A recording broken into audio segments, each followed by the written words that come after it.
Letters from a Stoic by Seneca. Translated by Richard M. Gummere. Read by Mark Cassidy. Letter 66. On various aspects of virtue. I have just seen my former schoolmate, Clarenus, for the first time in many years. You need not wait for me to add that he is an old man, but I assure you that I found him hale in spirit and sturdy, although he is wrestling with a frail and feeble body. For nature acted unfairly when she gave him a poor domicile for so rare a soul, or perhaps it was because she wished to prove to us that an absolutely strong and happy mind can lie hidden under any exterior.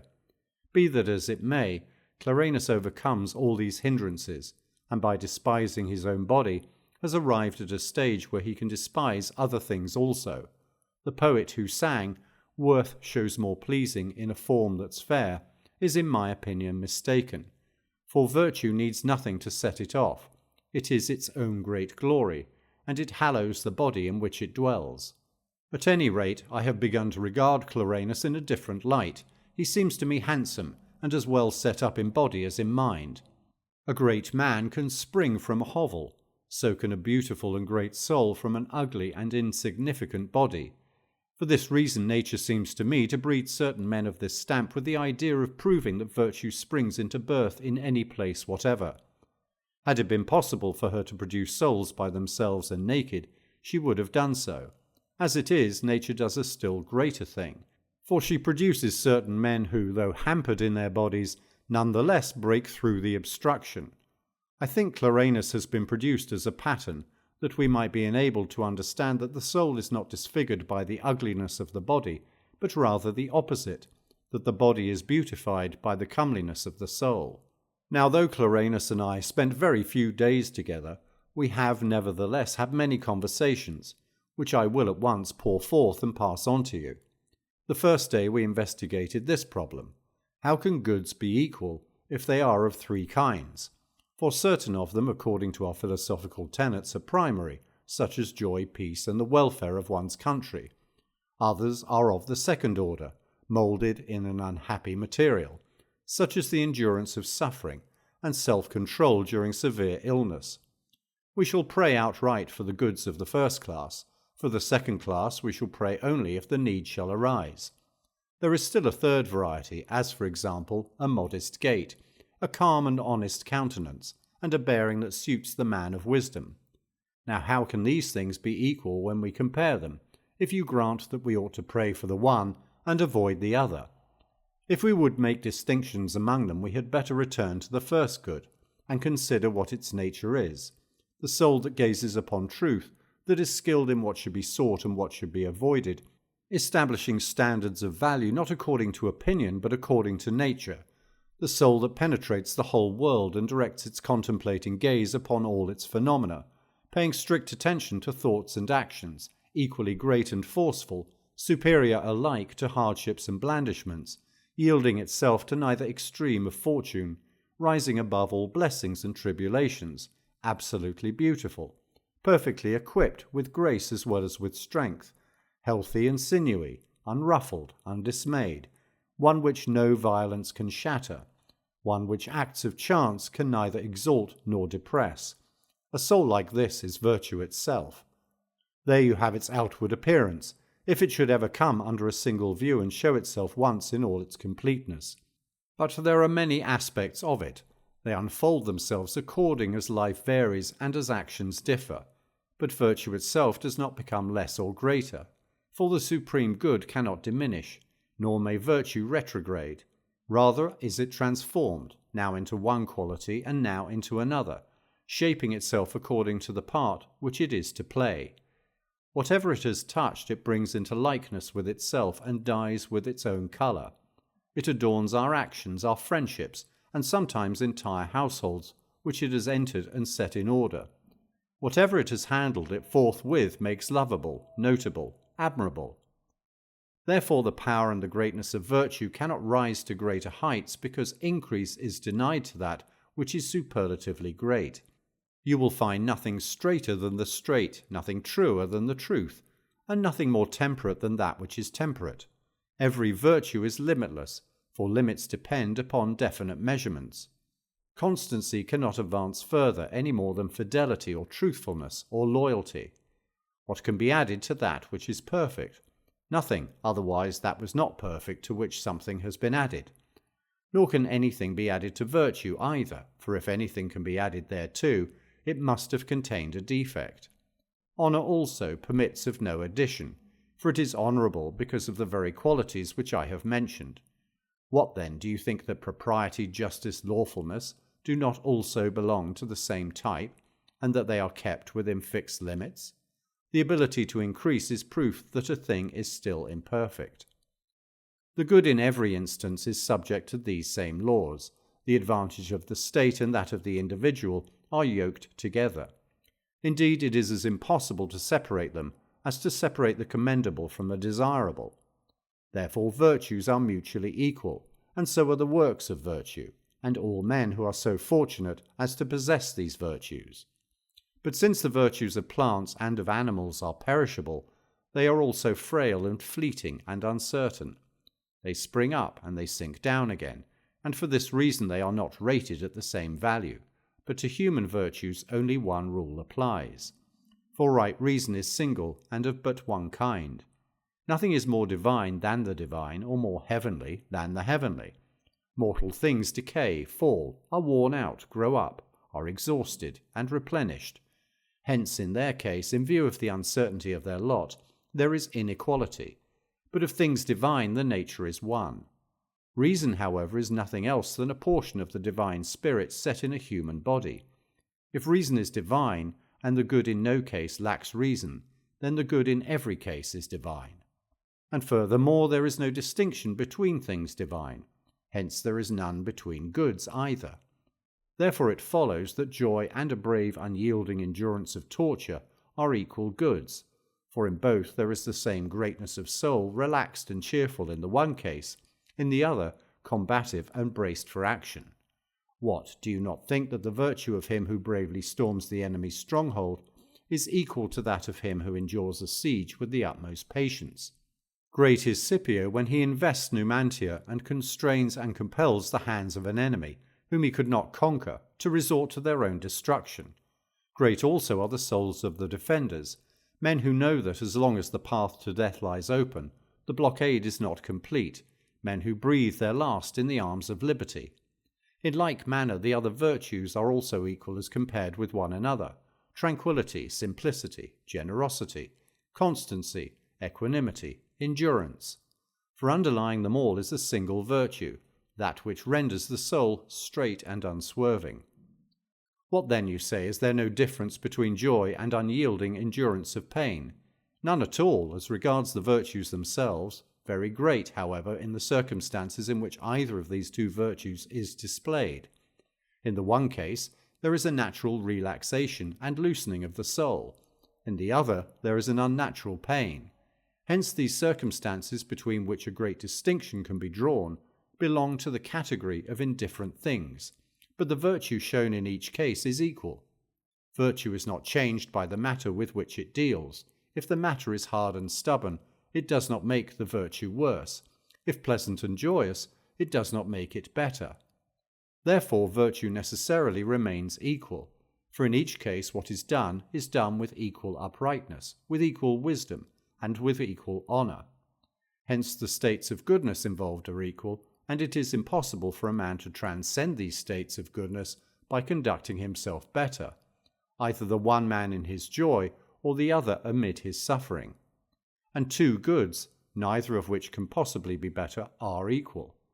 For if things which are extrinsic to virtue can either diminish or increase virtue, then that which is honourable ceases to be the only good. If you grant this, honour has wholly perished. And why? Let me tell you. It is because no act is honourable that is done by an unwilling agent. That is compulsory. Every honourable act is voluntary. Alloy it with reluctance, complaints, cowardice, or fear, and it loses its best characteristic, self-approval. That which is not free cannot be honourable, for fear means slavery. The honourable is wholly free from anxiety and is calm.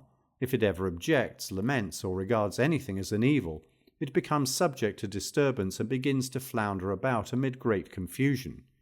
For on one side the semblance of right calls to it, on the other the suspicion of evil drags it back. Therefore, when a man is about to do something honourable, he should not regard any obstacles as evils, even though he regard them as inconvenient, but he should will to do the deed, and do it willingly. For every honourable act is done without commands or compulsion. It is unalloyed, and contains no admixture of evil. I know what you may reply to me at this point. Are you trying to make us believe that it does not matter whether a man feels joy, or whether he lies upon the rack and tires out his torturer? I might say in answer, Epicurus also maintains that the wise man, though he is being burned in the bull of Phalaris, will cry out, "'Tis pleasant, and concerns me not at all." Why need you wonder if I maintain that he who reclines at a banquet and the victim who stoutly withstands torture possess equal goods, when Epicurus maintains a thing that is harder to believe, namely that it is pleasant to be roasted in this way? But the reply which I do make is that there is great difference between joy and pain. If I am asked to choose, I shall seek the former and avoid the latter. The former is according to nature, the latter contrary to it.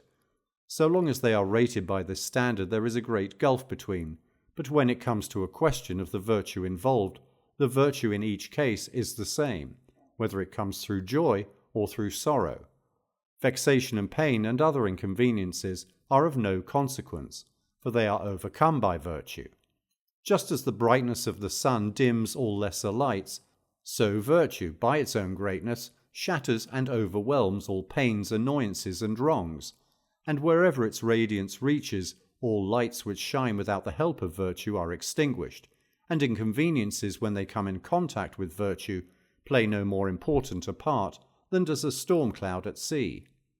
This can be proved to you by the fact that the good man will hasten unhesitatingly to any noble deed, even though he be confronted by the hangman, the torturer, and the stake. He will persist, regarding not what he must suffer, but what he must do, and he will entrust himself as readily to an honourable deed as he would to a good man. He will consider it advantageous to himself, safe, propitious, and he will hold the same view concerning an honourable deed, even though it be fraught with sorrow and hardship, as concerning a good man who is poor or wasting away in exile. Come now, contrast a good man who is rolling in wealth with a man who has nothing, except that in himself he has all things. They will be equally good, though they experience unequal fortune. This same standard, as I have remarked, is to be applied to things as well as to men. Virtue is just as praiseworthy if it dwells in a sound and free body, as in one which is sickly or in bondage. Therefore, as regards your own virtue also, you will not praise it any more, if fortune has favoured it by granting you a sound body, than if fortune has endowed you with a body that is crippled in some member, since that would mean rating a master low because he is dressed like a slave.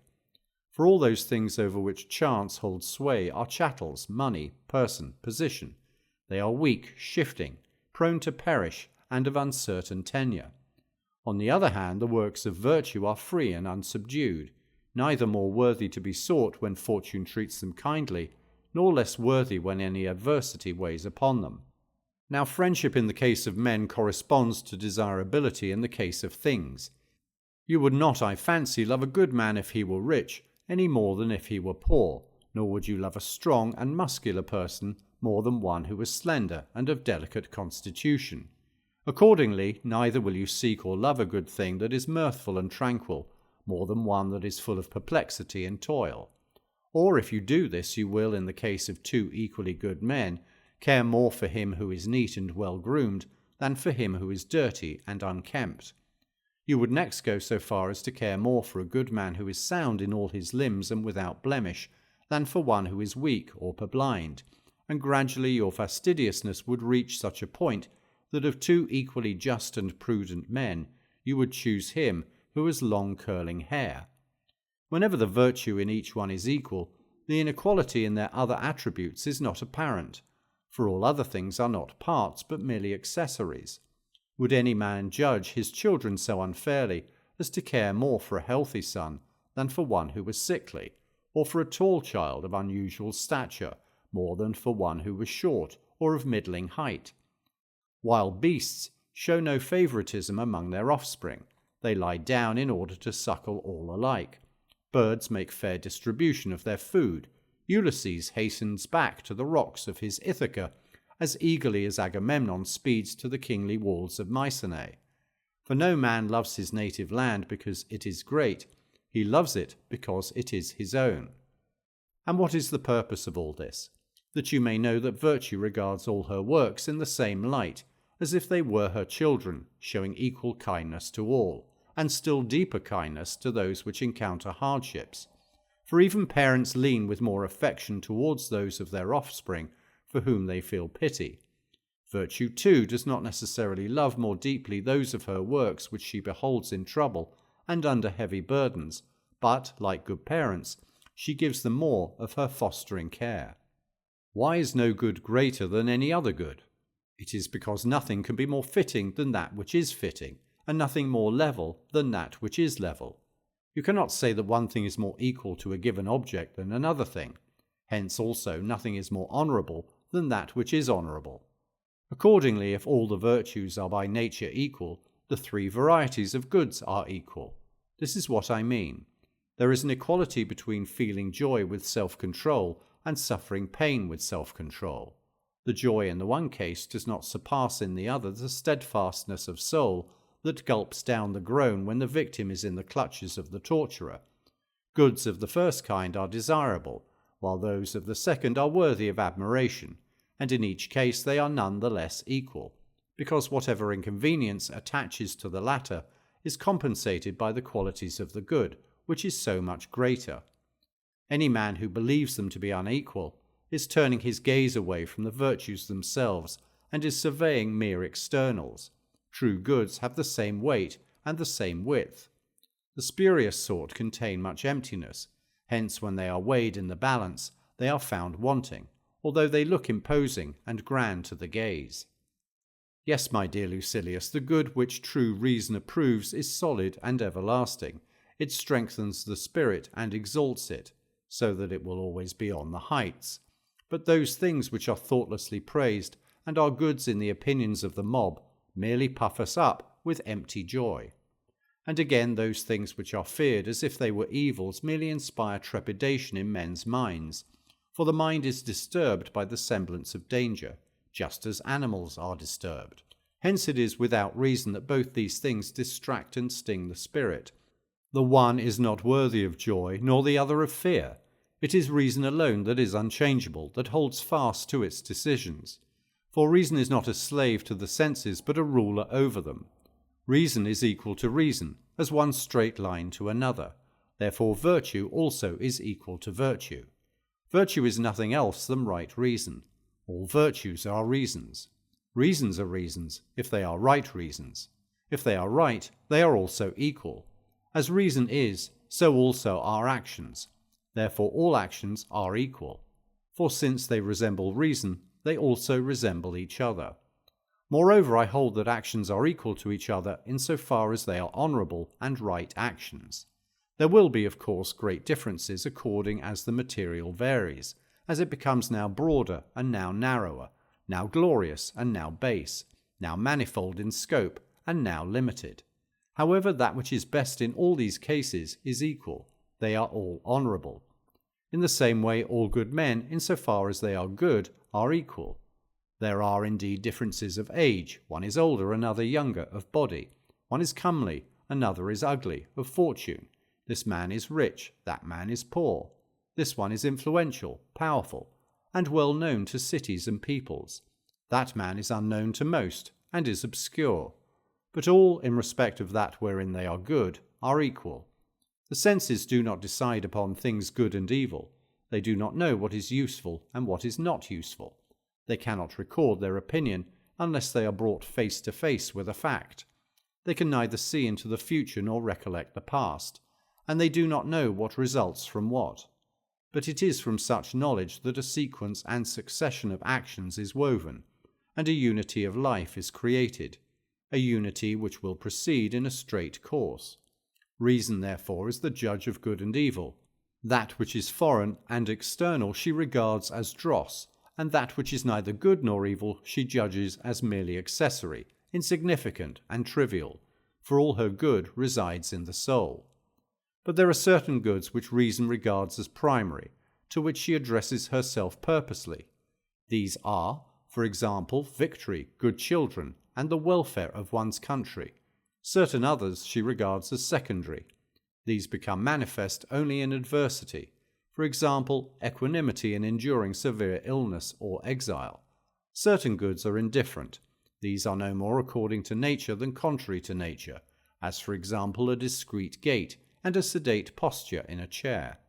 For sitting is an act that is not less according to nature than standing or walking.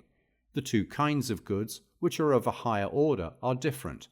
The primary are according to nature, such as deriving joy from the dutiful behaviour of one's children and from the well-being of one's country. The secondary are contrary to nature, such as fortitude in resisting torture, or in enduring thirst when illness makes the vitals feverish. What then, you say, can anything that is contrary to nature be a good? Of course not, but that in which this good takes its rise is sometimes contrary to nature. For being wounded, wasting away over a fire, being afflicted with bad health, such things are contrary to nature, but it is in accordance with nature for a man to preserve an indomitable soul amid such distresses. To explain my thought briefly, the material with which a good is concerned is sometimes contrary to nature, but a good itself never is contrary, since no good is without reason, and reason is in accordance with nature. What then, you ask, is reason? It is copying nature. And what, you say, is the greatest good that man can possess? It is to conduct oneself according to what nature wills. There is no doubt, says the objector, that peace affords more happiness when it has not been assailed than when it has been recovered at the cost of great slaughter. There is no doubt also, he continues, that health which has not been impaired affords more happiness than health which has been restored to soundness by means of force, as it were, and by endurance of suffering, after serious illnesses that threaten life itself. And similarly, there will be no doubt that joy is a greater good than a soul's struggle to endure to the bitter end the torments of wounds or burning at the stake. By no means, for things that result from hazard admit of wide distinctions, since they are rated according to their usefulness in the eyes of those who experience them. But with regard to goods, the only point to be considered is that they are in agreement with nature, and this is equal in the case of all goods. When at a meeting of the Senate we vote in favour of someone's motion, it cannot be said A is more in accord with the motion than B. All alike vote for the same motion. I make the same statement with regard to virtues. They are all in accord with nature, and I make it with regard to goods also. They are all in accord with nature. One man dies young, another in old age, and still another in infancy, having enjoyed nothing more than a mere glimpse out into life. They have all been equally subject to death, even though death has permitted the one to proceed farther along the pathway of life, has cut off the life of the second in his flower, and has broken off the life of the third at its very beginning. Some get their release at the dinner table, others extend their sleep into the sleep of death. Some are blotted out during dissipation. Now contrast with these persons individuals who have been pierced by the sword, or bitten to death by snakes, or crushed in ruins, or tortured piecemeal out of existence by the prolonged twisting of their sinews. Some of these departures may be regarded as better, some as worse, but the act of dying is equal in all. The methods of ending life are different, but the end is one and the same. Death has no degrees of greater or less, for it has the same limit in all instances, the finishing of life. The same thing holds true, I assure you, concerning goods. You will find one amid circumstances of pure pleasure, another amid sorrow and bitterness. The one controls the favours of fortune, the other overcomes her onslaughts. Each is equally a good, although the one travels a level and easy road, and the other a rough road. And the end of them all is the same. They are goods, they are worthy of praise, they accompany virtue and reason. Virtue makes all the things that it acknowledges equal to one another. You need not wonder that this is one of our principles. We find mentioned in the works of Epicurus 2 goods, of which his supreme good or blessedness is composed, namely a body free from pain and a soul free from disturbance. These goods, if they are complete, do not increase. For how can that which is complete increase? The body is, let us suppose, free from pain. What increase can there be to this absence of pain? The soul is composed and calm. What increase can there be to this tranquility? Just as fair weather, purified into the purest brilliancy, does not admit of a still greater degree or clearness, so when a man takes care of his body and of his soul, weaving the texture of his good from both, his condition is perfect, and he has found the consummation of his prayers, if there is no commotion in his soul or pain in his body. Whatever delights fall to his lot over and above these two things do not increase his supreme good, they merely season it, so to speak, and add spice to it. For the absolute good of man's nature is satisfied with peace in the body and peace in the soul. I can show you at this moment in the writings of Epicurus a graded list of goods, just like that of our own school. For there are some things he declares which he prefers should fall to his lot, such as bodily rest free from all inconvenience, and relaxation of the soul as it takes delight in the contemplation of its own goods. And there are other things which, though he would prefer that they did not happen, he nevertheless praises and approves. For example, the kind of resignation, in times of ill health and serious suffering, to which I alluded a moment ago, and which Epicurus displayed on that last and most blessed day of his life. For he tells us that he had to endure excruciating agony from a diseased bladder and from an ulcerated stomach, so acute that it permitted no increase of pain, and yet he says that day was none the less happy, and no man can spend such a day in happiness unless he possesses the supreme good. We therefore find mentioned even by Epicurus those goods which one would prefer not to experience, which, however, because circumstances have decided thus, must be welcomed and approved and placed on a level with the highest goods. We cannot say that the good which has rounded out a happy life, the good for which Epicurus rendered thanks in the last words he uttered, is not equal to the greatest. Allow me, excellent Lucilius, to utter a still bolder word. If any goods could be greater than others, I should prefer those which seem harsh to those which are mild and alluring, and should pronounce them greater. For it is more of an accomplishment to break one's way through difficulties than to keep joy within bounds. It requires the same use of reason, I am fully aware, for a man to endure prosperity well, and also to endure misfortune bravely.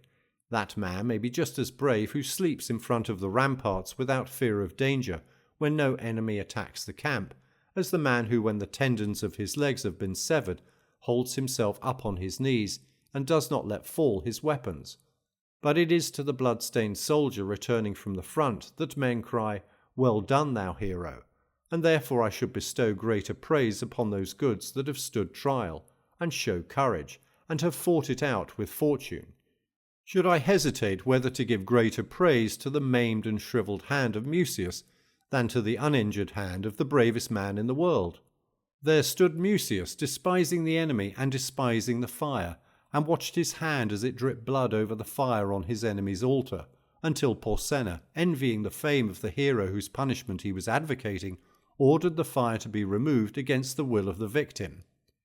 Why should I not reckon this good among the primary goods, and deem it in so far greater than those other goods which are unattended by danger, and have made no trial of fortune, as it is a rarer thing to have overcome a foe with a hand lost, than with a hand armed? What then, you say, shall you desire this good for yourself? Of course I shall, for this is a thing that a man cannot achieve unless he can also desire it. Should I desire, instead, to be allowed to stretch out my limbs for my slaves to massage, or to have a woman, or a man changed into the likeness of a woman, pull my finger joints? I cannot help believing that Mucius was all the more lucky because he manipulated the flames as calmly as if he were holding out his hand to the manipulator. He had wiped out all his previous mistakes. He finished the war unarmed and maimed, and with that stump of a hand he conquered 2 kings. Farewell. Letter 67. On ill health and the endurance of suffering. If I may begin with a commonplace remark, spring is gradually disclosing itself, but though it is rounding into summer, when you would expect hot weather, it is kept rather cool, and one cannot yet be sure of it, for it often slides back into winter weather. Do you wish to know how uncertain it still is? I do not yet trust myself to a bath which is absolutely cold. Even at this time I break its chill. You may say that this is no way to show the endurance either of heat or of cold. Very true, dear Lucilius. But at my time of life one is at length contented with the natural chill of the body. I can scarcely thaw out in the middle of summer. Accordingly I spend most of the time bundled up, and I thank old age for keeping me fastened to my bed. Why should I not thank old age on this account? That which I ought not wish to do, I lack the ability to do. Most of my converse is with books. Whenever your letters arrive, I imagine that I am with you, and I have the feeling that I am about to speak my answer instead of writing it. Therefore let us together investigate the nature of this problem of yours, just as if we were conversing with one another. You ask me whether every good is desirable. You say, if it is a good to be brave under torture, to go to the stake with a stout heart, to endure illness with resignation, it follows that these things are desirable. But I do not see that any of them are worth praying for. At any rate, I have as yet known of no man who has paid a vow by reason of having been cut to pieces by the rod, or twisted out of shape by the gout, or made taller by the rack. My dear Lucilius, you must distinguish between these cases. You will then comprehend that there is something in them that is to be desired. I should prefer to be free from torture, but if the time comes when it must be endured, I shall desire that I may conduct myself therein with bravery, honour, and courage. Of course I prefer that war should not occur, but if war does occur, I shall desire that I may nobly endure the wounds, the starvation, and all that the exigency of war brings. Nor am I so mad as to crave illness, but if I must suffer illness, I shall desire that I may do nothing which shows lack of restraint, and nothing that is unmanly. The conclusion is, not that hardships are desirable, but that virtue is desirable, which enables us patiently to endure hardships. Certain of our school think that of all such qualities a stout endurance is not desirable, though not to be deprecated either, because we ought to seek by prayer only the good which is unalloyed, peaceful, and beyond the reach of trouble. Personally, I do not agree with them. And why? First, because it is impossible for anything to be good without being also desirable, because again, if virtue is desirable, and if nothing that is good lacks virtue, then everything good is desirable. And lastly, because a brave endurance even under torture is desirable. At this point, I ask you, is not bravery desirable? And yet bravery despises and challenges danger. The most beautiful and most admirable part of bravery is that it does not shrink from the stake, advances to meet wounds, and sometimes does not even avoid the spear, but meets it with opposing breast. If bravery is desirable, so is patient endurance of torture, for this is a part of bravery. Only sift these things, as I have suggested, then there will be nothing which can lead you astray. For it is not mere endurance of torture, but brave endurance that is desirable. I therefore desire that brave endurance, and this is virtue. But you say, whoever desired such a thing for himself? Some prayers are open and outspoken, when the requests are offered specifically. Other prayers are indirectly expressed, when they include many requests under one title. For example, I desire a life of honour. Now, a life of honour includes various kinds of conduct. It may include the chest in which Regulus was confined, or the wound of Cato which was torn open by Cato's own hand, or the exile of Rutilius, or the cup of poison which removed Socrates from jail to heaven. Accordingly, in praying for a life of honour, I have prayed also for those things without which, on some occasions, life cannot be honourable. O thrice and 4 times blessed were they, who underneath the lofty walls of Troy met happy death before their parents' eyes. What does it matter whether you offer this prayer for some individual, or admit that it was desirable in the past? Decius sacrificed himself for the state. He set spurs to his horse and rushed into the midst of the foe seeking death. The second Decius, rivaling his father's valour, reproducing the words which had become sacred and already household words, dashed into the thickest of the fight, anxious only that his sacrifice might bring omen of success, and regarding a noble death as a thing to be desired. Do you doubt then whether it is best to die glorious and performing some deed of valour? When one endures torture bravely, one is using all the virtues.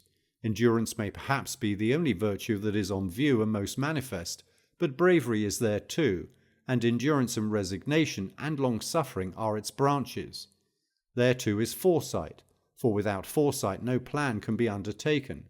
It is foresight that advises one to bear as bravely as possible the things one cannot avoid. There also is steadfastness, which cannot be dislodged from its position, which the wrench of no force can cause to abandon its purpose. There is the whole inseparable company of virtues. Every honourable act is the work of one single virtue, but it is in accordance with the judgment of the whole council. And that which is approved by all the virtues, even though it seems to be the work of one alone, is desirable. What? Do you think that those things only are desirable which come to us amid pleasure and ease, and which we bedeck our doors to welcome? There are certain goods whose features are forbidding. There are certain prayers which are offered by a throng, not of men who rejoice, but of men who bow down reverently and worship. Was it not in this fashion, think you, that Regulus prayed that he might reach Carthage?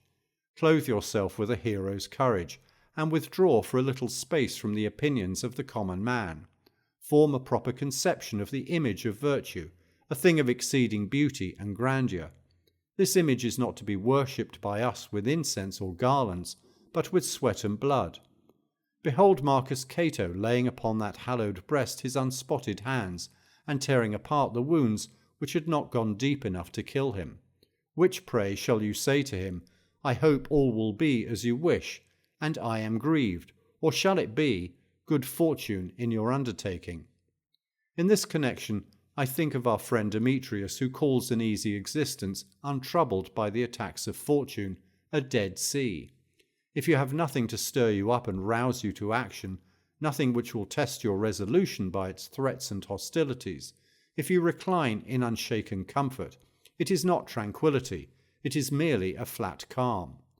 The Stoic Attalus was wont to say, I should prefer that fortune keep me in her camp, rather than in the lap of luxury. If I am tortured, but bear it bravely, all is well. If I die, but die bravely, it is also well. Listen to Epicurus. He will tell you that it is actually pleasant. I myself shall never apply an effeminate word to an act so honourable and austere. If I go to the stake, I shall go unbeaten. Why should I not regard this as desirable? Not because the fire burns me, but because it does not overcome me. Nothing is more excellent or more beautiful than virtue. Whatever we do in obedience to her orders is both good and desirable. Farewell. Letter 68. On Wisdom and Retirement. I fall in with your plan. Retire and conceal yourself in repose, but at the same time conceal your retirement also. In doing this, you may be sure that you will be following the example of the Stoics, if not their precept. But you will be acting according to their precept also. You will thus satisfy both yourself and any Stoic you please. We Stoics do not urge men to take up public life in every case, or at all times, or without any qualification.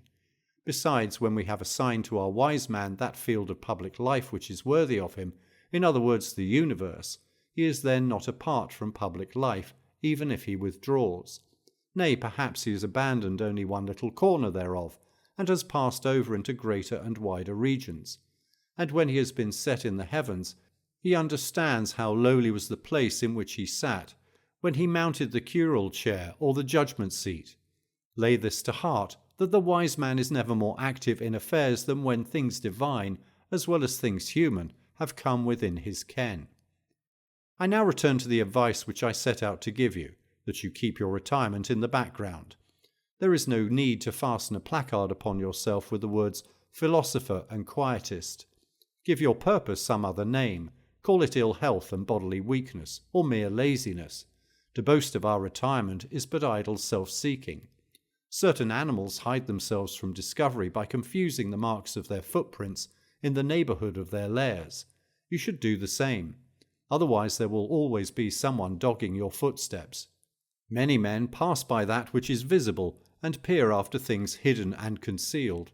A locked room invites the thief. Things which lie in the open appear cheap. The housebreaker passes by that which is exposed to view. This is the way of the world and the way of all ignorant men. They crave to burst in upon hidden things. It is therefore best not to vaunt one's retirement. It is, however, a sort of vaunting to make too much of one's concealment and of one's withdrawal from the sight of men. So-and-so has gone into his retreat at Tarentum, that other man has shut himself up at Naples. This third person for many years has not crossed the threshold of his own house. To advertise one's retirement is to collect a crowd. When you withdraw from the world, your business is to talk with yourself, not to have men talk about you. But what shall you talk about? Do just what people are fond of doing when they talk about their neighbours. Speak ill of yourself when by yourself. Then you will become accustomed both to speak and to hear the truth. Above all, however, ponder that which you come to feel is your greatest weakness. Each man knows best the defects of his own body. And so one relieves his stomach by vomiting, another props it up by frequent eating, another drains and purges his body by periodic fasting. Those whose feet are visited by pain abstain either from wine or from the bath. In general, men who are careless in other respects go out of their way to relieve the disease which frequently afflicts them. So it is with our souls. There are in them certain parts which are, so to speak, on the sick list, and to these parts the cure must be applied. What, then, am I myself doing with my leisure? I am trying to cure my own sores.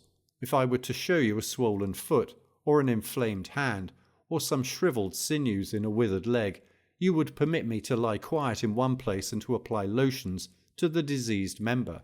But my trouble is greater than any of these, and I cannot show it to you. The abscess or ulcer is deep within my breast. Pray, pray, do not commend me. Do not say, what a great man. He has learned to despise all things. Condemning the madnesses of man's life, he has made his escape. I have condemned nothing except myself. There is no reason why you should desire to come to me for the sake of making progress. You are mistaken if you think that you will get any assistance from this quarter. It is not a physician that dwells here, but a sick man. I would rather have you say, on leaving my presence, I used to think him a happy man and a learned one, and I had pricked up my ears to hear him, but I have been defrauded. I have seen nothing, heard nothing, which I craved, and which I came back to hear. If you feel thus, and speak thus, some progress has been made. I prefer you to pardon, rather than envy my retirement. Then you say, is it retirement, Seneca, that you are recommending to me? You will soon be falling back upon the maxims of Epicurus. I do recommend retirement to you, but only that you may use it for greater and more beautiful activities than those which you have resigned, to knock at the haughty doors of the influential, to make alphabetical lists of childless old men, to wield the highest authority in public life. This kind of power exposes you to hatred, is short-lived, and if you rate it at its true value, is tawdry. One man shall be far ahead of me as regards his influence in public life, another in salary as an army officer, and in the position which results from this, another in the throng of his clients. But it is worth while to be outdone by all these men, provided that I myself can outdo fortune. And I am no match for her in the throng. She has the greater backing. Would that in earlier days you had been minded to follow this purpose. Would that we were not discussing the happy life in plain view of death. But even now let us have no delay, for now we can take the word of experience, which tells us that there are many superfluous and hostile things. For this we should long since have taken the word of reason.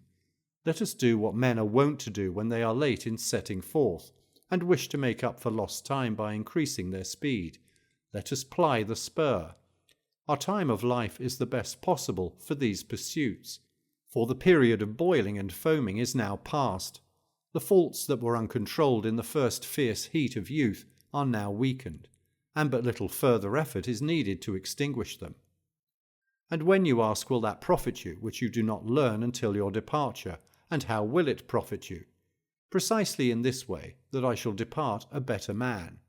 You need not think, however, that any time of life is more fitted to the attainment of a sound mind than that which has gained the victory over itself by many trials, and by long and oft-repeated regret for past mistakes, and its passions assuaged, has reached a state of health. This is indeed the time to have acquired this good. He who has attained wisdom in his old age has attained it by his years. Farewell. Letter 69. On Rest and Restlessness. I do not like you to change your headquarters and scurry about from one place to another. My reasons are, first, that such frequent flitting means an unsteady spirit, and the spirit cannot through retirement grow into unity unless it has ceased from its inquisitiveness and its wanderings. To be able to hold your spirit in check, you must first stop the runaway flight of the body. My second reason is that the remedies which are most helpful are those which are not interrupted. You should not allow your quiet or the oblivion to which you have consigned your former life to be broken into. Give your eyes time to unlearn what they have seen, and your ears to grow accustomed to more wholesome words. Whenever you stir abroad, you will meet, even as you pass from one place to another, things that will bring back your old cravings. Just as he who tries to be rid of an old love must avoid every reminder of the person once held dear, for nothing grows again so easily as love. Similarly, he who would lay aside his desire for all the things which he used to crave so passionately must turn away both eyes and ears from the objects which he has abandoned. The emotions soon return to the attack. At every turn they will notice before their eyes an object worth their attention. There is no evil that does not offer inducements. Avarice promises money, luxury a varied assortment of pleasures, ambition a purple robe and applause, and the influence which results from applause, and all that influence can do. Vices tempt you by the rewards which they offer, but in the life of which I speak you must live without being paid. Scarcely will a whole lifetime suffice to bring our vices into subjection and to make them accept the yoke, swollen as they are by long-continued indulgence, and still less if we cut into our brief span by any interruptions. Even constant care and attention can scarcely bring any one undertaking to full completion. If you will give ear to my advice, ponder and practice this: how to welcome death, or even, if circumstances commend that course, to invite it. There is no difference whether death comes to us or whether we go to death. Make yourself believe that all ignorant men are wrong when they say it is a beautiful thing to die one's own death, but there is no man who does not die his own death.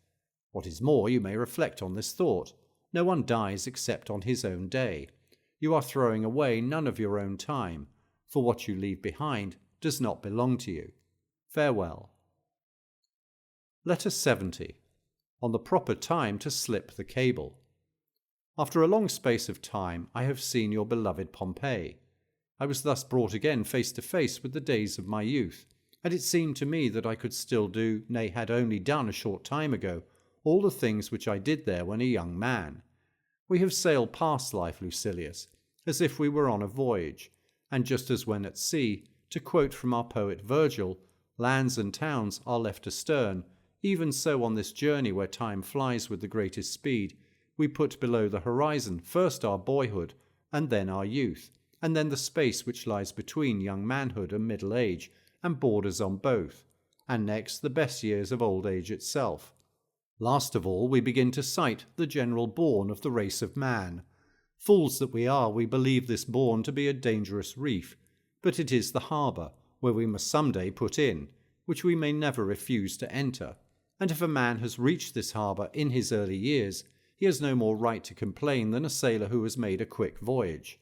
For some sailors, as you know, are tricked and held back by sluggish winds, and grow weary and sick of the slow-moving calm, while others are carried quickly home by steady gates.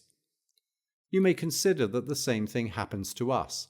Life has carried some men with the greatest rapidity to the harbour they were bound to reach, even if they tarried on the way, while others it has fretted and harassed. To such a life, as you are aware, one should not always cling, for mere living is not a good, but living well. Accordingly, the wise man will live as long as he ought, not as long as he can. He will mark in what place, with whom, and how he is to conduct his existence, and what he is about to do. He always reflects concerning the quality and not the quantity of his life. As soon as there are many events in his life that give him trouble and disturb his peace of mind, he sets himself free. And this privilege is his, not only when the crisis is upon him, but as soon as fortune seems to be playing him false. Then he looks about carefully and sees whether he ought or ought not to end his life on that account. He holds that it makes no difference to him whether his taking off be natural or self-inflicted, whether it comes later or earlier. He does not regard it with fear, as if it were a great loss, for no man can lose very much when but a driblet remains. It is not a question of dying earlier or later, but of dying well or ill, and dying well means escape from the danger of living ill. That is why I regard the words of the well-known Rhodian as most unmanly. The person was thrown into a cage by his tyrant, and fed there like some wild animal. And when a certain man advised him to end his life by fasting, he replied, "A man may hope for anything while he has life." This may be true, but life is not to be purchased at any price. No matter how great or how well assured certain rewards may be, I shall not strive to attain them at the price of a shameful confession of weakness. Shall I reflect that fortune has all power over one who lives, rather than reflect that she has no power over one who knows how to die? There are times, nevertheless, when a man, even though certain death impends, and he knows that torture is in store for him, will refrain from lending a hand to his own punishment. To himself, however, he would lend a hand. It is folly to die through fear of dying. The executioner is upon you, wait for him. Why anticipate him? Why assume the management of a cruel task that belongs to another? Do you grudge your executioner his privilege, or do you merely relieve him of his task? Socrates might have ended his life by fasting. He might have died by starvation rather than by poison. But instead of this, he spent 30 days in prison awaiting death, not with the idea everything may happen, or so long an interval has room for many a hope, but in order that he might show himself submissive to the laws, and make the last moments of Socrates an edification to his friends. What would have been more foolish than to scorn death, and yet fear poison? Scribonia, a woman of the stern old type, was an aunt of Drusus Libo. This young man was as stupid as he was well-born, with higher ambitions than anyone could have been expected to entertain in that epoch, or a man like himself in any epoch at all. When Libo had been carried away ill from the Senate house in his litter, though certainly with a very scanty train of followers, for all his kinsfolk undutifully deserted him when he was no longer a criminal but a corpse, he began to consider whether he should commit suicide or await death. Scribonia said to him, "What pleasure do you find in doing another man's work?" But he did not follow her advice. He laid violent hands upon himself. And he was right after all, for when a man is doomed to die in 2 or 3 days at his enemy's pleasure, he is really doing another man's work if he continues to live. No general statement can be made, therefore, with regard to the question whether when a power beyond our control threatens us with death, we should anticipate death or await it. For there are many arguments to pull us in either direction. If one death is accompanied by torture, and the other is simple and easy, why not snatch the latter? Just as I shall select my ship when I am about to go on a voyage, or my house when I propose to take a residence, so shall I choose my death when I am about to depart from life. Moreover, just as a long drawn-out life does not necessarily mean a better one, so a long drawn-out death necessarily means a worse one. There is no occasion when the soul should be humoured more than at the moment of death. Let the soul depart as it feels itself impelled to go, whether it seeks the sword or the halter or some draught that attacks the veins. Let it proceed and burst the bonds of its slavery. Every man ought to make his life acceptable to others besides himself, but his death to himself alone. The best form of death is the one we like. Men are foolish who reflect thus. One person will say that my conduct was not brave enough, another that I was too headstrong, a third that a particular kind of death would have betokened more spirit. What you should really reflect is, I have under consideration a purpose with which the talk of men has no concern. Your sole aim should be to escape from fortune as speedily as possible. Otherwise there will be no lack of persons who will think ill of what you have done. You can find men who have gone so far as to profess wisdom and yet maintain that one should not offer violence to one's own life, and hold it accursed for a man to be the means of his own destruction. We should wait, say they, for the end decreed by nature. But one who says this does not see that he is shutting off the path to freedom. The best thing which eternal law ever ordained was that it allowed to us one entrance into life, but many exits. Must I await the cruelty either of disease or of man when I can depart through the midst of torture and shake off my troubles? This is the one reason why we cannot complain of life. It keeps no one against his will. Humanity is well situated because no man is unhappy except by his own fault. Live if you so desire. If not, you may return to the place whence you came. You have often been cupped in order to receive headaches. You have had veins cut for the purpose of reducing your weight. If you would pierce your heart, a gaping wound is not necessary. A lancet will open the way to that great freedom, and tranquility can be purchased at the cost of a pinprick. What then is it which makes us lazy and sluggish? None of us reflects that some day he must depart from this house of life, just so old tenants are kept from moving by fondness for a particular place, and by custom, even in spite of ill treatment. Would you be free from the restraint of your body? Live in it as if you were about to leave it. Keep thinking of the fact that some day you will be deprived of this tenure. Then you will be more brave against the necessity of departing. But how will a man take thought of his own end if he craves all things without end? And yet there is nothing so essential for us to consider, for our training in other things is perhaps superfluous. Our souls have been made ready to meet poverty, but our riches have held out. We have armed ourselves to scorn pain, but we have had the good fortune to possess sound and healthy bodies, and so have never been forced to put this virtue to the test.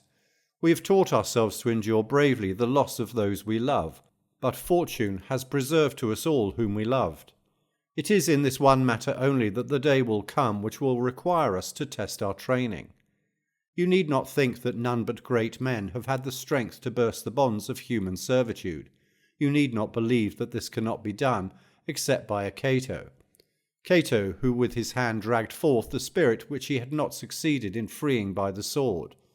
Nay, men of the meanest lot in life have by a mighty impulse escaped to safety, and when they were not allowed to die at their own convenience, or to suit themselves in their choice of the instruments of death, they have snatched up whatever was lying ready to hand, and by sheer strength have turned objects which were by nature harmless into weapons of their own. For example, there was lately in a training school for wild beast gladiators a German, who was making ready for the morning exhibition. He withdrew in order to relieve himself, the only thing which he was allowed to do in secret, and without the presence of a guard.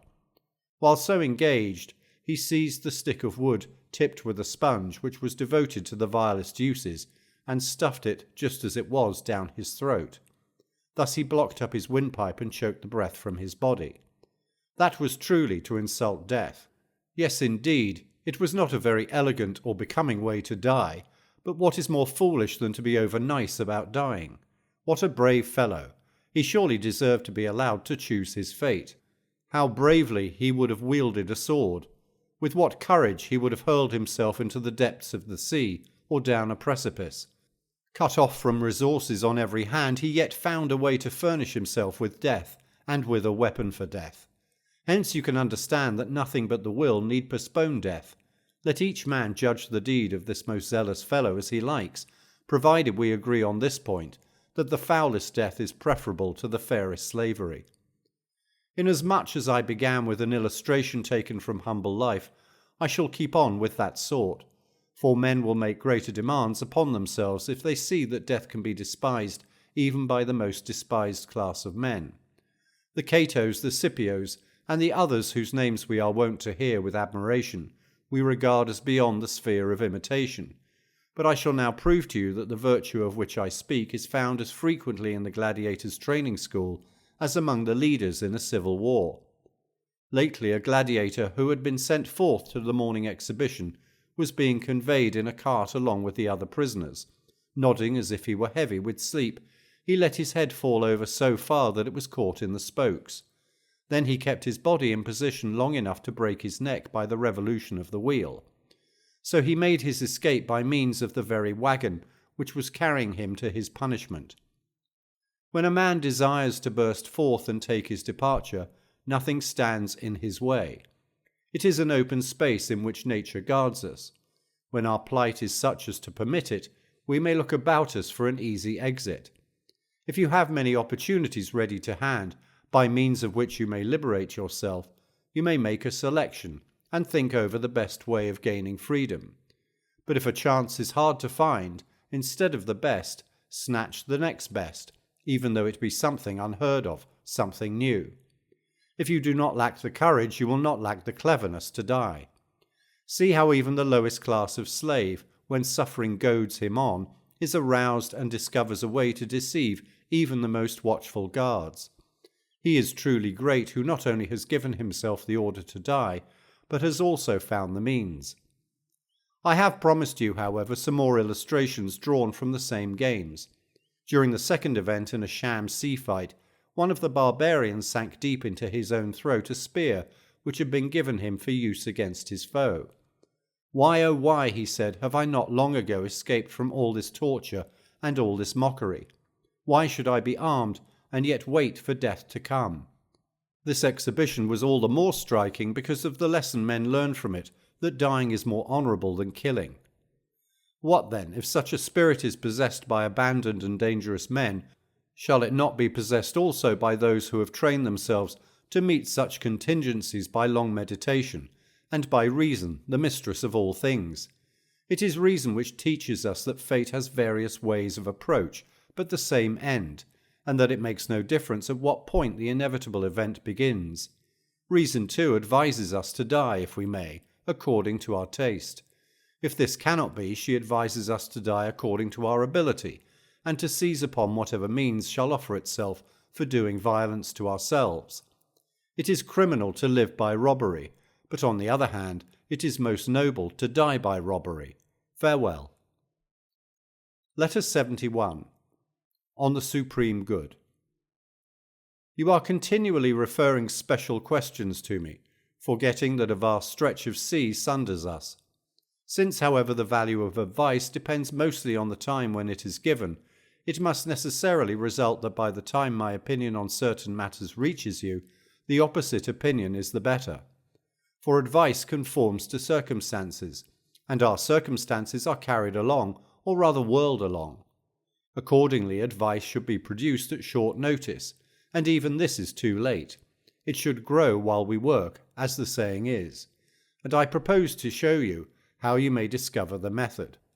As often as you wish to know what is to be avoided or what is to be sought, consider its relation to the supreme good, to the purpose of your whole life. For whatever we do ought to be in harmony with this. No man can set in order the details unless he has already set before himself the chief purpose of his life. The artist may have his colours all prepared, but he cannot produce a likeness unless he has already made up his mind what he wishes to paint. The reason we make mistakes is because we all consider the parts of life, but never life as a whole. The archer must know what he is seeking to hit, then he must aim and control the weapon by his skill. Our plans miscarry because they have no aim. When a man does not know what harbour he is making for, no wind is the right wind. Chance must necessarily have great influence over our lives, because we live by chance. It is the case with certain men, however, that they do not know that they know certain things. Just as we often go searching for those who stand beside us, so we are apt to forget that the goal of the supreme good lies near us. To infer the nature of this supreme good, one does not need many words or any roundabout discussion. It should be pointed out with the forefinger, so to speak, and not be dissipated into many parts. For what good is there in breaking it up into tiny bits, when you can say the supreme good is that which is honourable? Besides, and you may be still more surprised at this, that which is honourable is the only good. All other goods are alloyed and debased. If you once convince yourself of this, and if you come to love virtue devotedly, for mere loving is not enough, anything that has been touched by virtue will be fraught with blessing and prosperity for you, no matter how it shall be regarded by others. Torture, if only as you lie suffering, you are more calm in mind than your very torturer. Illness, if only you curse not fortune and yield not to the disease, in short all those things which others regard as ills, will become manageable and will end in good, if you succeed in rising above them. Let this once be clear that there is nothing good except that which is honourable, and all hardships will have a just title to the name of goods, when once virtue has made them honourable. Many think that we Stoics are holding out expectations greater than our human lot admits of, and they have a right to think so, for they have regard to the body only. But let them turn back to the soul, and they will soon measure man by the standard of God.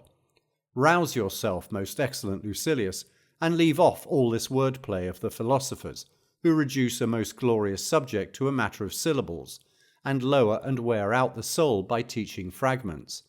Then you will become like the men who discovered these precepts, instead of those who by their teaching do their best to make philosophy seem difficult rather than great. Socrates, who recalled the whole of philosophy to rules of conduct, and asserted that the highest wisdom consisted in distinguishing between good and evil, said, "Follow these rules, if my words carry weight with you, in order that you may be happy, and let some men think you even a fool. Allow any man who so desires to insult you and work you wrong, but if only virtue dwells with you, you will suffer nothing. If you wish to be happy, if you would be in good faith a good man, let one person or another despise you. No man can accomplish this unless he has come to regard all goods as equal, for the reason that no good exists without that which is honourable, and that which is honourable is in every case equal. You may say, what then? Is there no difference between Cato's being elected praetor and his failure at the polls, or whether Cato is conquered or conqueror in the battle line of Pharsalia? And when Cato could not be defeated, though his party met defeat, was not this goodness of his equal to that which would have been his if he had returned victorious to his native land and arranged a peace? Of course it was, for it is by the same virtue that evil fortune is overcome and good fortune is controlled.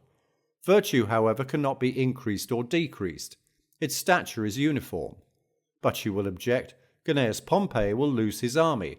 The patricians, those noblest patterns of the state's creation, and the front-rank men of Pompey's party, a senate under arms, will be routed in a single engagement. The ruins of that great oligarchy will be scattered all over the world. One division will fall in Egypt, another in Africa, and another in Spain.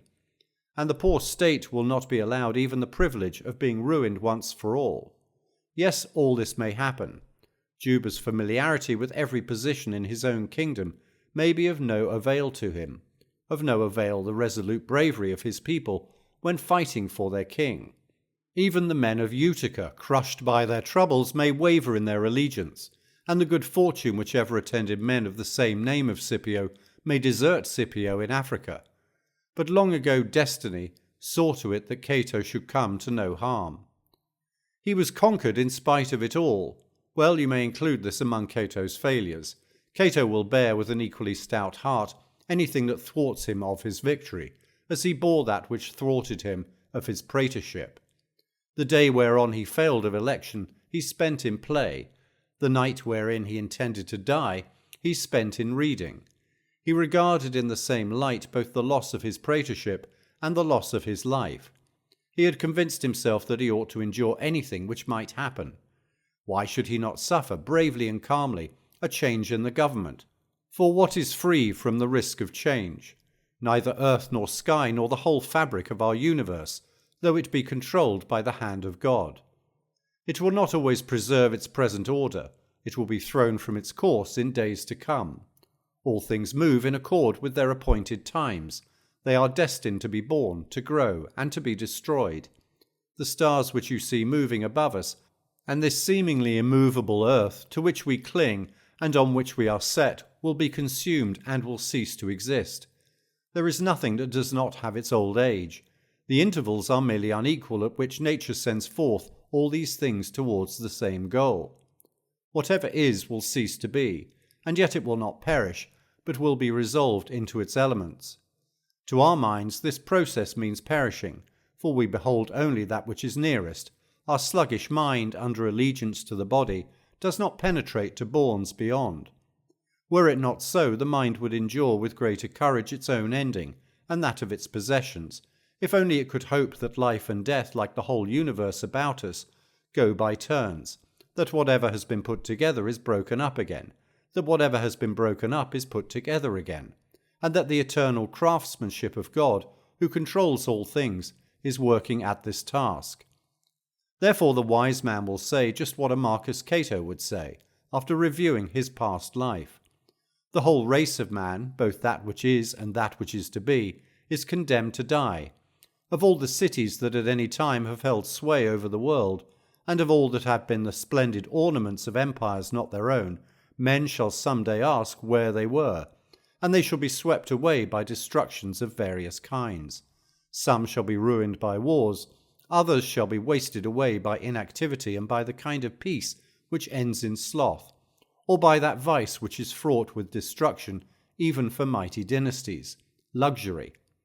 All these fertile plains shall be buried out of sight by a sudden overflowing of the sea, or a slipping of the soil as it settles to lower levels shall draw them suddenly into a yawning chasm.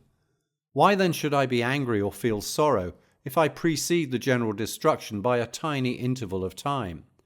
Let great souls comply with God's wishes and suffer unhesitatingly whatever fate the law of the universe ordains. For the soul at death is either sent forth into a better life, destined to dwell with deity amid greater radiance and calm, or else at least without suffering any harm to itself, it will be mingled with nature again, and will return to the universe. Therefore Cato's honourable death was no less a good than his honourable life, since virtue admits of no stretching. Socrates used to say that verity and virtue were the same. Just as truth does not grow, so neither does virtue grow, for it has its due proportions and is complete. You need not therefore wonder that goods are equal, both those which are to be deliberately chosen and those which circumstances have imposed.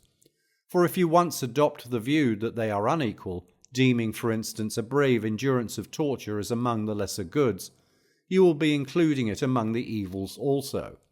You will pronounce Socrates unhappy in his prison, Cato unhappy when he reopens his wounds with more courage than he showed in inflicting them, and Regulus the most ill-starred of all when he pays the penalty for keeping his word even with his enemies.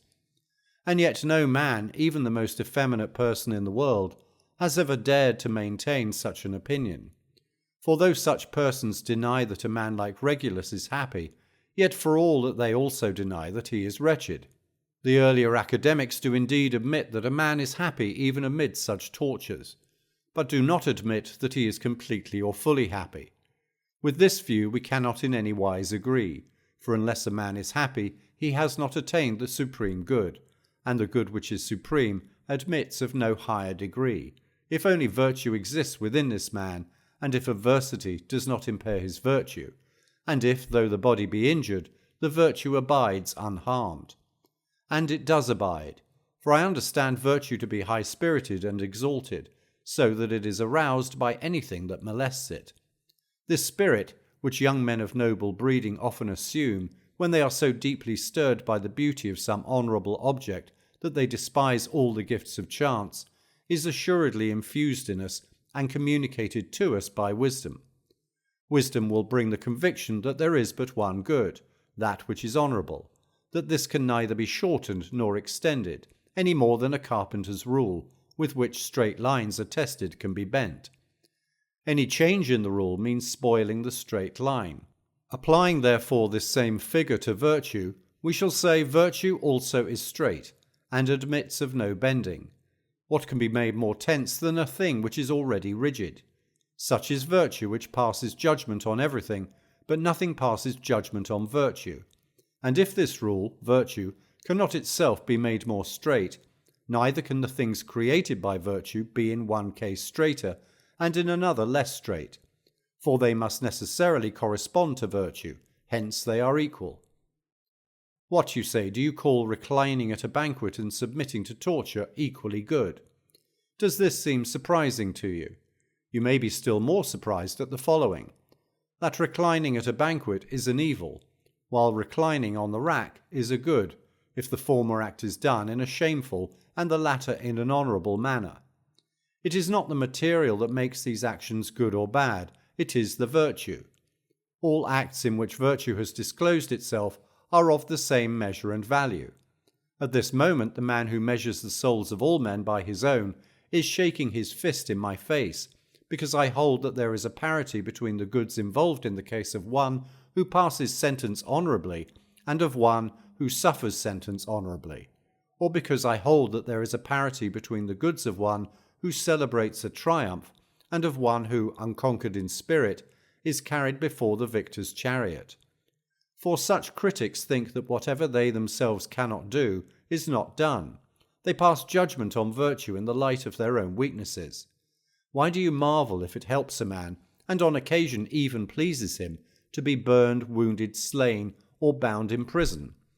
To a luxurious man a simple life is a penalty. To a lazy man work is punishment. The dandy pities the diligent man. To the slothful, studies are torture. Similarly, we regard those things with respect to which we are all infirm of disposition as hard and beyond endurance, forgetting what a torment it is to many men to abstain from wine or to be routed from their beds at break of day. These actions are not essentially difficult. It is we ourselves that are soft and flabby. We must pass judgment concerning great matters with greatness of soul, otherwise that which is really our fault will seem to be their fault. So it is that certain objects which are perfectly straight when sunk in water appear to the onlooker as bent or broken off. It matters not only what you see, but with what eyes you see it. Our souls are too dull of vision to perceive the truth. But give me an unspoiled and sturdy-minded young man, he will pronounce more fortunate one who sustains on unbending shoulders the whole weight of adversity, who stands out superior to fortune. It is not a cause for wonder that one is not tossed about when the weather is calm. Reserve your wonderment for cases where a man is lifted up when all others sink, and keeps his footing when all others are prostrate. What element of evil is there in torture and in the other things which we call hardships? It seems to me that there is this evil, that the mind sags and bends and collapses. But none of these things can happen to the sage. He stands erect under any load. Nothing can subdue him. Nothing that must be endured annoys him. For he does not complain that he has been struck by that which can strike any man. He knows his own strength. He knows that he was born to carry burdens. I do not withdraw the wise man from the category of man, nor do I deny to him the sense of pain as though he were a rock that has no feelings at all. I remember that he is made up of two parts. The one part is irrational. It is this that may be bitten, burned, or hurt. The other part is rational. It is this which holds resolutely to opinions, is courageous and unconquerable. In the latter is situated man's supreme good. Before this is completely attained, the mind wavers in uncertainty. Only when it is fully achieved is the mind fixed and steady. And so when one has just begun, or is on one's way to the heights and is cultivating virtue, or even if one is drawing near the perfect good, but has not yet put the finishing touch upon it, one will retrograde at times, and there will be a certain slackening of mental effort. For such a man has not yet traversed the doubtful ground. He is still standing in slippery places.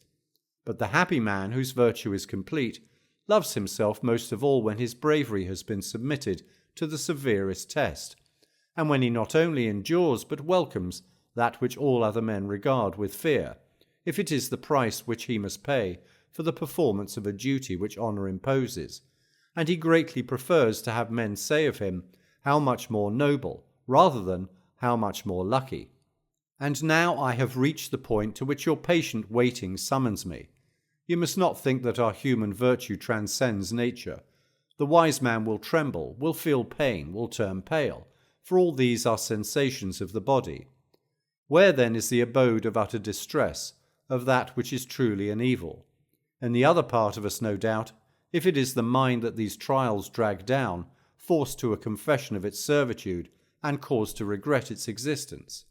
The wise man indeed overcomes fortune by his virtue, but many who profess wisdom are sometimes frightened by the most unsubstantial threats. And at this stage it is a mistake on our part to make the same demands upon the wise man and upon the learner. I still exhort myself to do that which I recommend, but my exhortations are not yet followed. And even if this were the case, I should not have these principles so ready for practice or so well trained that they would rush to my assistance in every crisis. Just as wool takes up certain colours at once, while there are others which it will not absorb unless it is soaked and steeped in them many times, so other systems of doctrine can be immediately applied by men's minds after once being accepted, but this system of which I speak, unless it has gone deep and has sunk in for a long time, and has not merely coloured but thoroughly permeated the soul, does not fulfil any of its promises. The matter can be imparted quickly and in very few words. Virtue is the only good. At any rate, there is no good without virtue, and virtue itself is situated in our nobler part, that is, the rational part. And what will this virtue be? A true and never swerving judgment, for therefrom will spring all mental impulses, and by its agency every external appearance that stirs our impulses will be clarified. It will be in keeping with this judgment to judge all things that have been coloured by virtue as goods, and as equal goods. Bodily goods are, to be sure, good for the body, but they are not absolutely good. There will indeed be some value in them, but they will possess no genuine merit, for they will differ greatly. Some will be less, others greater. And we are constrained to acknowledge that there are great differences among the very followers of wisdom. One man has already made so much progress that he dares to raise his eyes and look fortune in the face, but not persistently, for his eyes soon drop, dazzled by her overwhelming splendour. Another has made so much progress that he is able to match glances with her, that is, unless he has already reached the summit and is full of confidence. That which is short of perfection must necessarily be unsteady, at one time progressing, at another slipping or growing faint, and it will surely slip back unless it keeps struggling ahead, for if a man slackens at all in zeal and faithful application, he must retrograde. No one can resume his progress at the point where he left off. Therefore let us press on and persevere. There remains much more of the road than we have put behind us, but the greater part of progress is the desire to progress. I fully understand what this task is. It is a thing which I desire, and I desire it with all my heart. I see that you also have been aroused and are hastening with great zeal towards infinite beauty. Let us then hasten. Only on these terms will life be a boon to us. Otherwise there is delay, and indeed disgraceful delay, while we busy ourselves with revolting things. Let us see to it that all time belongs to us. This, however, cannot be unless first of all our own selves begin to belong to us. And when will it be our privilege to despise both kinds of fortune? When will it be our privilege, after all the passions have been subdued and brought under our own control, to utter the words, "I have conquered"? Do you ask me whom I have conquered? Neither the Persians, nor the far-off Medes, nor any warlike race that lies beyond the Dahe. Not these, but greed, ambition, and the fear of death that has conquered the conquerors of the world. Farewell. Letter 72. On business as the enemy of philosophy. The subject concerning which you question me was once clear to my mind and required no thought, so thoroughly had I mastered it. But I have not tested my memory of it for some time, and therefore it does not readily come back to me. I feel that I have suffered the fate of a book whose rolls have stuck together by disuse. My mind needs to be unrolled, and whatever has been stored away there ought to be examined from time to time, so that it may be ready for use when occasion demands. Let us therefore put this subject off for the present, for it demands much labour and much care. As soon as I can hope to stay for any length of time in the same place, I shall then take your question in hand. For there are certain subjects about which you can write even while travelling in a gig, and there are also subjects which need a study chair, and quiet and seclusion. Nevertheless, I ought to accomplish something even on days like these, days which are fully employed, and indeed from morning till night. For there is never a moment when fresh employments will not come along. We sow them, and for this reason several spring up from one. Then too we keep adjourning our own cases, saying as soon as I am done with this, I shall settle down to hard work, or, if I ever set this troublesome matter in order, I shall devote myself to study. But the study of philosophy is not to be postponed until you have leisure. Everything else is to be neglected in order that we may attend to philosophy, for no amount of time is long enough for it, even though our lives be prolonged from boyhood to the uttermost bounds of time allotted to man. It makes little difference whether you leave philosophy out altogether or study it intermittently, for it does not stay as it was when you dropped it, but because its continuity has been broken, it goes back to the position in which it was at the beginning, like things which fly apart when they are stretched taut. We must resist the affairs which occupy our time. They must not be untangled, but rather put out of the way. Indeed, there is no time that is unsuitable for helpful studies, and yet many a man fails to study amid the very circumstances which make study necessary. He says, something will happen to hinder me. No, not in the case of the man whose spirit, no matter what his business may be, is happy and alert. It is those who are still short of perfection whose happiness can be broken off. The joy of a wise man, on the other hand, is a woven fabric, rent by no chance happening and by no change of fortune. At all times and in all places he is at peace. For his joy depends on nothing external and looks for no boon from man or fortune. His happiness is something within himself. It would depart from his soul if it entered in from the outside. It is born there. Sometimes an external happening reminds him of his mortality, but it is a light blow and merely grazes the surface of his skin. Some trouble, I repeat, may touch him like a breath of wind, but that supreme good of his is unshaken. This is what I mean. There are external disadvantages like pimples and boils that break out upon a body which is normally strong and sound, but there is no deep-seated malady. The difference, I say, between a man of perfect wisdom and another who is progressing in wisdom is the same as the difference between a healthy man and one who is convalescing from a severe and lingering illness, for whom health means only a lighter attack of his disease. If the latter does not take heed, there is an immediate relapse and a return to the same old trouble. But the wise man cannot slip back or slip into any more illness at all. For health of body is a temporary matter which the physician cannot guarantee, even though he has restored it. Nay, he is often roused from his bed to visit the same patient who summoned him before. The mind, however, once healed, is healed for good and all. I shall tell you what I mean by health.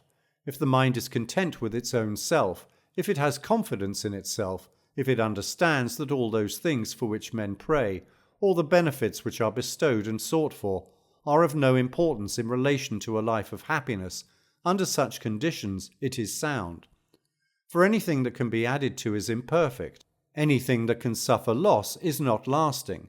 But let the man whose happiness is to be lasting rejoice in what is truly his own. Now all that which the crowd gapes after ebbs and flows.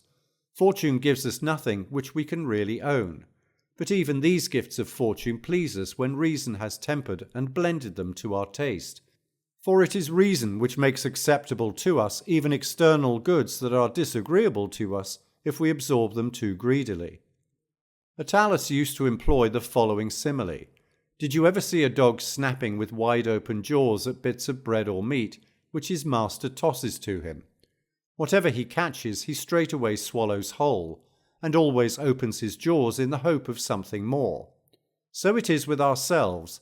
We stand expectant, and whatever fortune has thrown to us we forthwith bolt, without any real pleasure, and then stand alert and frantic for something else to snatch. But it is not so with the wise man. He is satisfied. Even if something falls to him, he merely accepts it carelessly and lays it aside. The happiness that he enjoys is supremely great, is lasting, is his own. Assume that a man has good intentions and has made progress but is still far from the heights. The result is a series of ups and downs. He is now raised to heaven, now brought down to earth. For those who lack experience and training, there is no limit to the downhill course. Such a one falls into the chaos of Epicurus, empty and boundless. There is still a third class of men, those who toy with wisdom. They have not indeed touched it, but yet are in sight of it, and have it, so to speak, within striking distance. They are not dashed about, nor do they drift back either. They are not on dry land, but are already in port. Therefore, considering the great difference between those on the heights and those in the depths, and seeing that even those in the middle are pursued by an ebb and flow peculiar to their state, and pursued also by an enormous risk of returning to their degenerate ways, We should not give ourselves up to matters which occupy our time. They should be shut out. If they once again gain an entrance, they will bring in still others to take their places. Let us resist them in their early stages. It is better that they shall never begin than that they shall be made to cease. Farewell. Letter 73. On Philosophers and Kings. It seems to me erroneous to believe that those who have loyally dedicated themselves to philosophy are stubborn and rebellious, scorners of magistrates or kings, or of those who control the administration of public affairs. For on the contrary, no class of man is so popular with the philosopher as the ruler is, and rightly so, because rulers bestow upon no men a greater privilege than upon those who are allowed to enjoy peace and leisure. Hence those who are greatly profited, as regards their purpose of right living, by the security of the state, must needs cherish as a father the author of this good, much more so at any rate than those restless persons who are always in the public eye, who owe much to the ruler but also expect much from him, and are never so generously loaded with favours that their cravings, which grow by being supplied, are thoroughly satisfied. And yet he whose thoughts are of benefits to come has forgotten the benefits received, and there is no greater evil in covetousness than its ingratitude. Besides, no man in public life thinks of the many whom he has outstripped. He thinks rather of those by whom he is outstripped. And these men find it less pleasing to see many behind them than annoying to see any one ahead of them. That is the trouble with every sort of ambition. It does not look back. Nor is it ambition alone that is fickle, but also every sort of craving, because it always begins where it ought to end.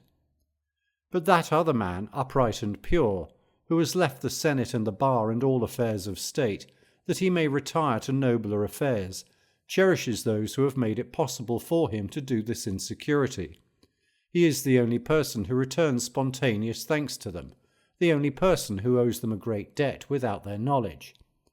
Just as a man honours and reveres his teachers by whose aid he has found release from his early wanderings, so the sage honours these men also, under whose guardianship he can put his good theories into practice. But, you answer, other men too are protected by a king's personal power. Perfectly true. But just as out of a number of persons who have profited by the same stretch of calm weather, a man deems that his debt to Neptune is greater if his cargo during that voyage has been more extensive and valuable, and just as the vow is paid with more of a will by the merchant than by the passenger, and just as from among the merchants themselves heartier thanks are uttered by the dealer in spices, purple fabrics, and objects worth their weight in gold, than by him who has gathered cheap merchandise that will be nothing but ballast for his ship, similarly the benefits of this peace, which extends to all, are more deeply appreciated by those who make good use of it. For there are many of our toga-clad citizens to whom peace brings more trouble than war. Or do those, think you, owe as much as we do for the peace they enjoy, who spend it in drunkenness, or in lust, or in other vices which it were worth even a war to interrupt? No, not unless you think that the wise man is so unfair as to believe that as an individual he owes nothing in return for the advantages which he enjoys with all the rest. I owe a great deal to the sun and to the moon, and yet they do not rise for me alone. I am personally beholden to the seasons and to the God who controls them, although in no respect have they been apportioned for my benefit. The foolish greed of mortals makes a distinction between possession and ownership, and believes that it has ownership in nothing in which the general public has a share. But our philosopher considers nothing more truly his own than that which he shares in partnership with all mankind. For these things would not be common property, as indeed they are, unless every individual had his quota. Even a joint interest, based upon the slightest share, makes one a partner. Again, the great and true goods are not divided in such a manner that each has but a slight interest. They belong in their entirety to each individual. At a distribution of grain, men receive only the amount that has been promised to each person, the banquet and the meat dole, or all else that a man can carry away with him, are divided into parts. These goods, however, are indivisible, I mean peace and liberty, and they belong in their entirety to all men, just as much as they belong to each individual. Therefore, the philosopher thinks of the person who makes it possible for him to use and enjoy these things, of the person who exempts him when the state's dire need summons to arms, to sentry duty, to the defence of the walls, and to the manifold exactions of war, and he gives thanks to the helmsman of his state. This is what philosophy teaches most of all, honourably to avow the debt of benefits received, and honourably to pay them. Sometimes, however, the acknowledgment itself constitutes payment. Our philosopher will therefore acknowledge that he owes a large debt to the ruler who makes it possible, by his management and foresight, for him to enjoy rich leisure, control of his own time, and a tranquility uninterrupted by public employments. Shepherd, a God this leisure gave to me, for he shall be my God eternally. And even if such leisure as that of our poet owes a great debt to its author, though its greatest boon is this: as thou canst see, he let me turn my cattle out to feed, and play what fancy pleased on rustic reed. How highly are we to value this leisure of the philosopher, which is spent among the gods and makes us gods. Yes, that is what I mean, Lucilius, and I invite you to heaven by a short cut. Sextius used to say that Jupiter had no more power than the good man. Of course, Jupiter has more gifts which he can offer to mankind, but when you are choosing between two good men, the richer is not necessarily the better, any more than in the case of two pilots of equal skill in managing the tiller. You would call him the better whose ship is larger and more imposing. In what respect is Jupiter superior to our good man? His goodness lasts longer, but the wise man does not set a lower value upon himself, just because his virtues are limited by a briefer span. Or take two wise men. He who has died at a greater age is not happier than he whose virtue has been limited to fewer years. Similarly, a god has no advantage over a wise man in point of happiness, even though he has such an advantage in point of years. That virtue is not greater which lasts longer. Jupiter possesses all things, but he has surely given over the possession of them to others. The only use of them which belongs to him is this: he is the cause of their use to all men.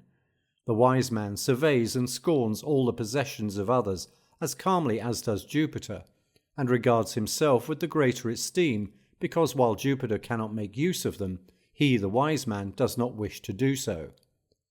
Let us therefore believe Sextius when he shows us the path of perfect beauty, and cries, "This is the way to the stars. This is the way by observing thrift, self-restraint, and courage." The gods are not disdainful or envious. They open the door to you. They lend a hand as you climb. Do you marvel that man goes to the gods? God comes to men, nay, he comes nearer, he comes into men. No mind that has not God is good. Divine seeds are scattered throughout our mortal bodies. If a good husbandman receives them, they spring up in the likeness of their source, and of a parity with those from which they came. If, however, the husbandman be bad, like a barren or marshy soil, he kills the seeds, and causes tares to grow up instead of wheat. Farewell. Letter 74. On Virtue as a Refuge from Worldly Distractions. Your letter has given me pleasure, and has roused me from sluggishness. It has also prompted my memory, which has been for some time slack and nerveless. You are right, of course, my dear Lucilius, in deeming the chief means of attaining the happy life to consist in the belief that the only good lies in that which is honourable. For anyone who deems other things to be good puts himself in the power of fortune, and goes under the control of another. But he who has in every case defined the good by the honourable is happy with an inward happiness. One man is saddened when his children die, another is anxious when they become ill, a third is embittered when they do something disgraceful or suffer a taint in their reputation. One man, you will observe, is tortured by passion for his neighbour's wife, another by passion for his own. You will find men who are completely upset by failure to win an election, and others who are actually plagued by the offices which they have won. But the largest throng of unhappy men among the host of mortals are those whom the expectation of death, which threatens them on every hand, drives to despair. for there is no quarter from which death may not approach. Hence, like soldiers scouting in the enemy's country, they must look about in all directions, and turn their heads at every sound. Unless the breast be rid of this fear, one lives with a palpitating heart. You will readily recall those who have been driven into exile and dispossessed of their property. You will also recall, and this is the most serious kind of destitution, those who are poor in the midst of their riches. You will recall men who have suffered shipwreck, or those whose sufferings resemble shipwreck, for they were untroubled and at ease when the anger or perhaps the envy of the populace, a missile most deadly to those in high places, dismantled them like a storm, which is wont to rise when one is most confident of continued calm, or like a sudden stroke of lightning, which even causes the region round about it to tremble. For just as anyone who stands near the bolt is stunned and resembles one who is stuck, so in these sudden and violent mishaps, although but one person is overwhelmed by the disaster, the rest are overwhelmed by fear, and the possibility that they may suffer makes them as downcast as the actual sufferer. Every man is troubled in spirit by evils that come suddenly upon his neighbour. Like birds who cower even at the whir of an empty sling, we are distracted by mere sounds as well as by blows. No man, therefore, can be happy if he yields himself up to such foolish fancies, for nothing brings happiness unless it also brings calm. It is a bad sort of existence that is spent in apprehension. Whoever has largely surrendered himself to the power of fortune has made for himself a huge web of disquietude, from which he cannot get free. If one would win a way to safety, there is but one road: to despise externals and to be contented with that which is honourable.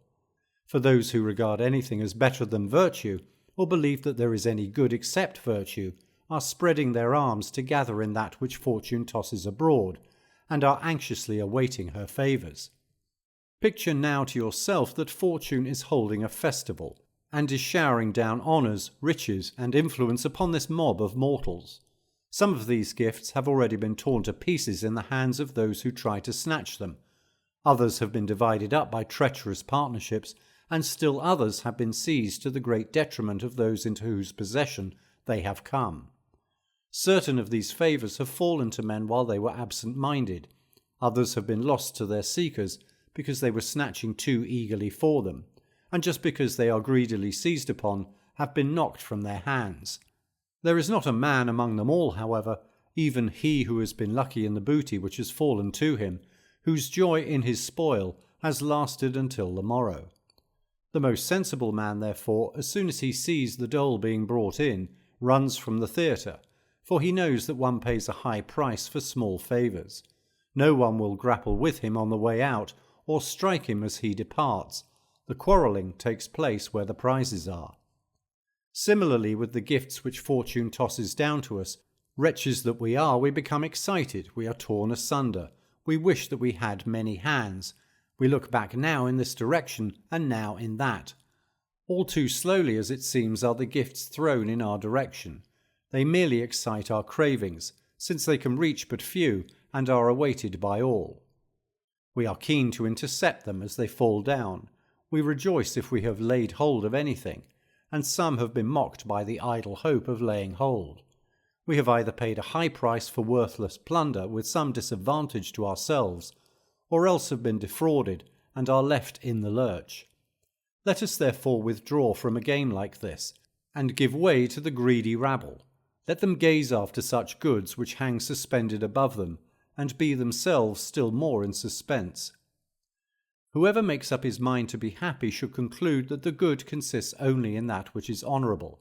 For if he regards anything else as good, he is in the first place passing an unfavourable judgment upon Providence, because of the fact that upright men often suffer misfortunes, and that the time which is allotted to us is but short and scanty, if you compare it with the eternity which is allotted to the universe.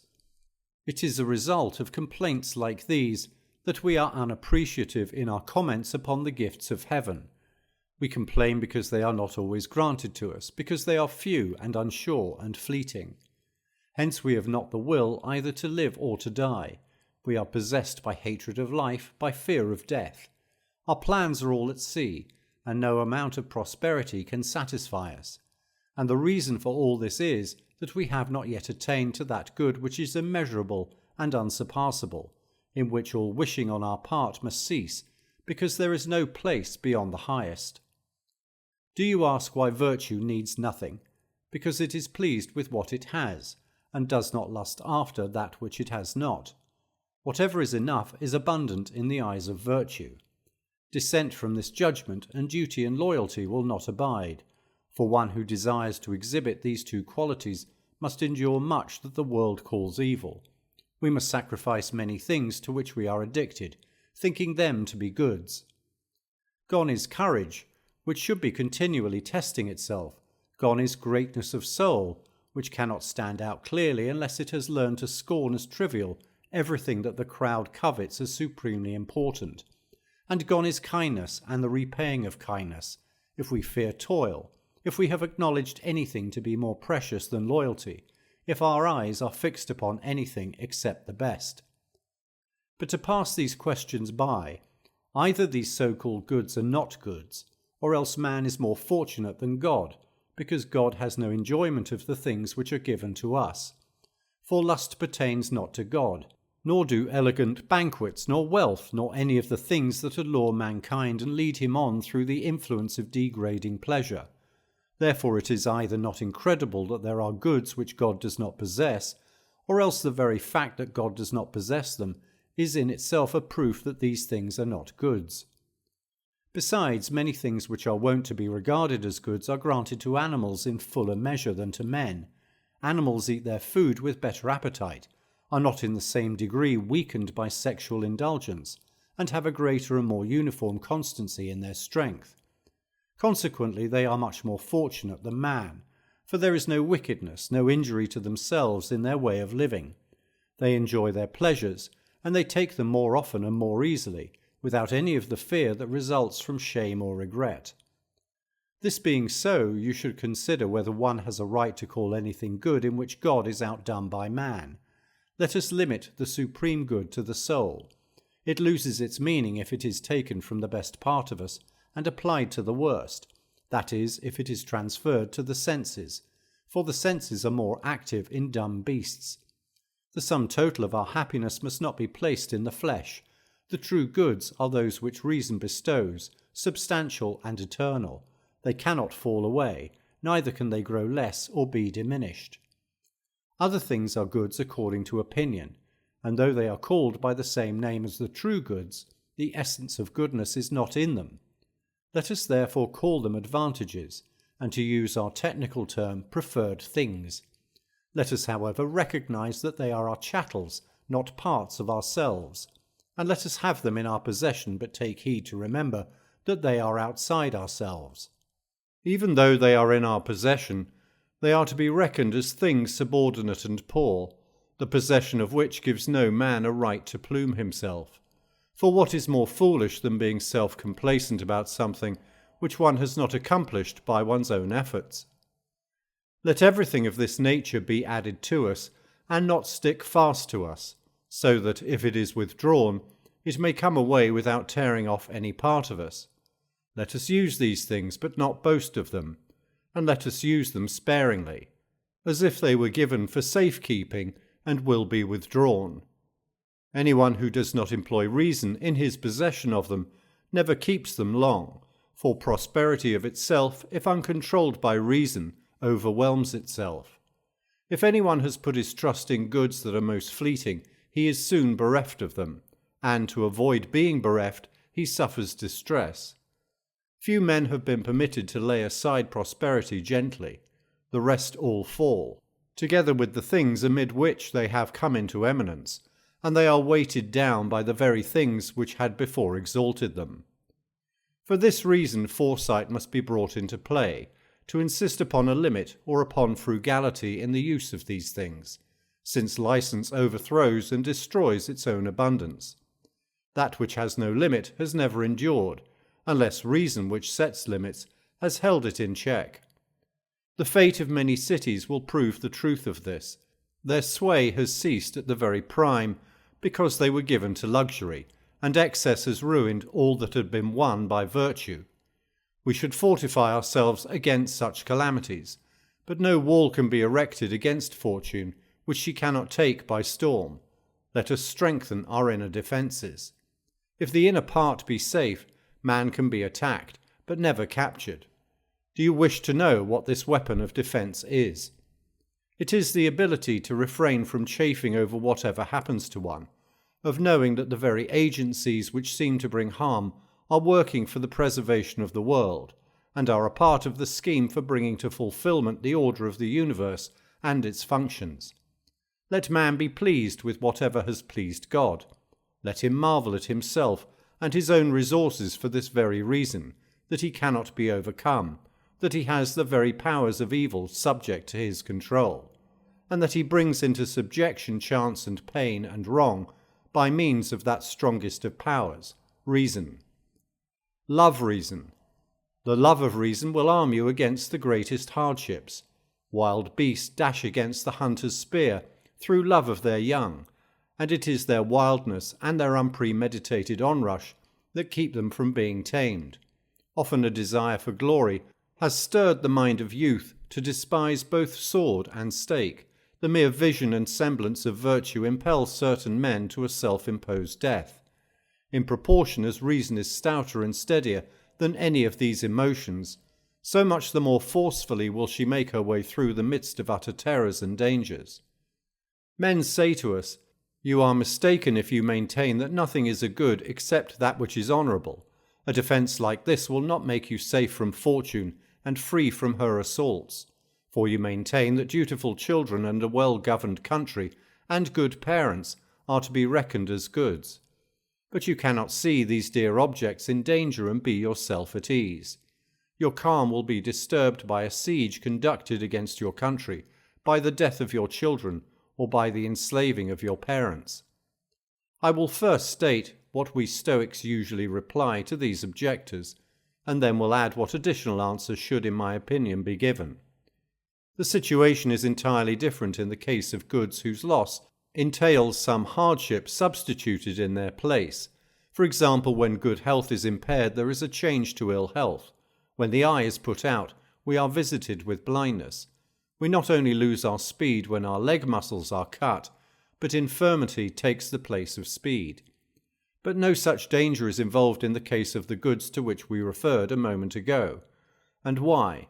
If I have lost a good friend, I have no false friend whom I must endure in his place, nor if I have buried a dutiful son, must I face in exchange unfilial conduct.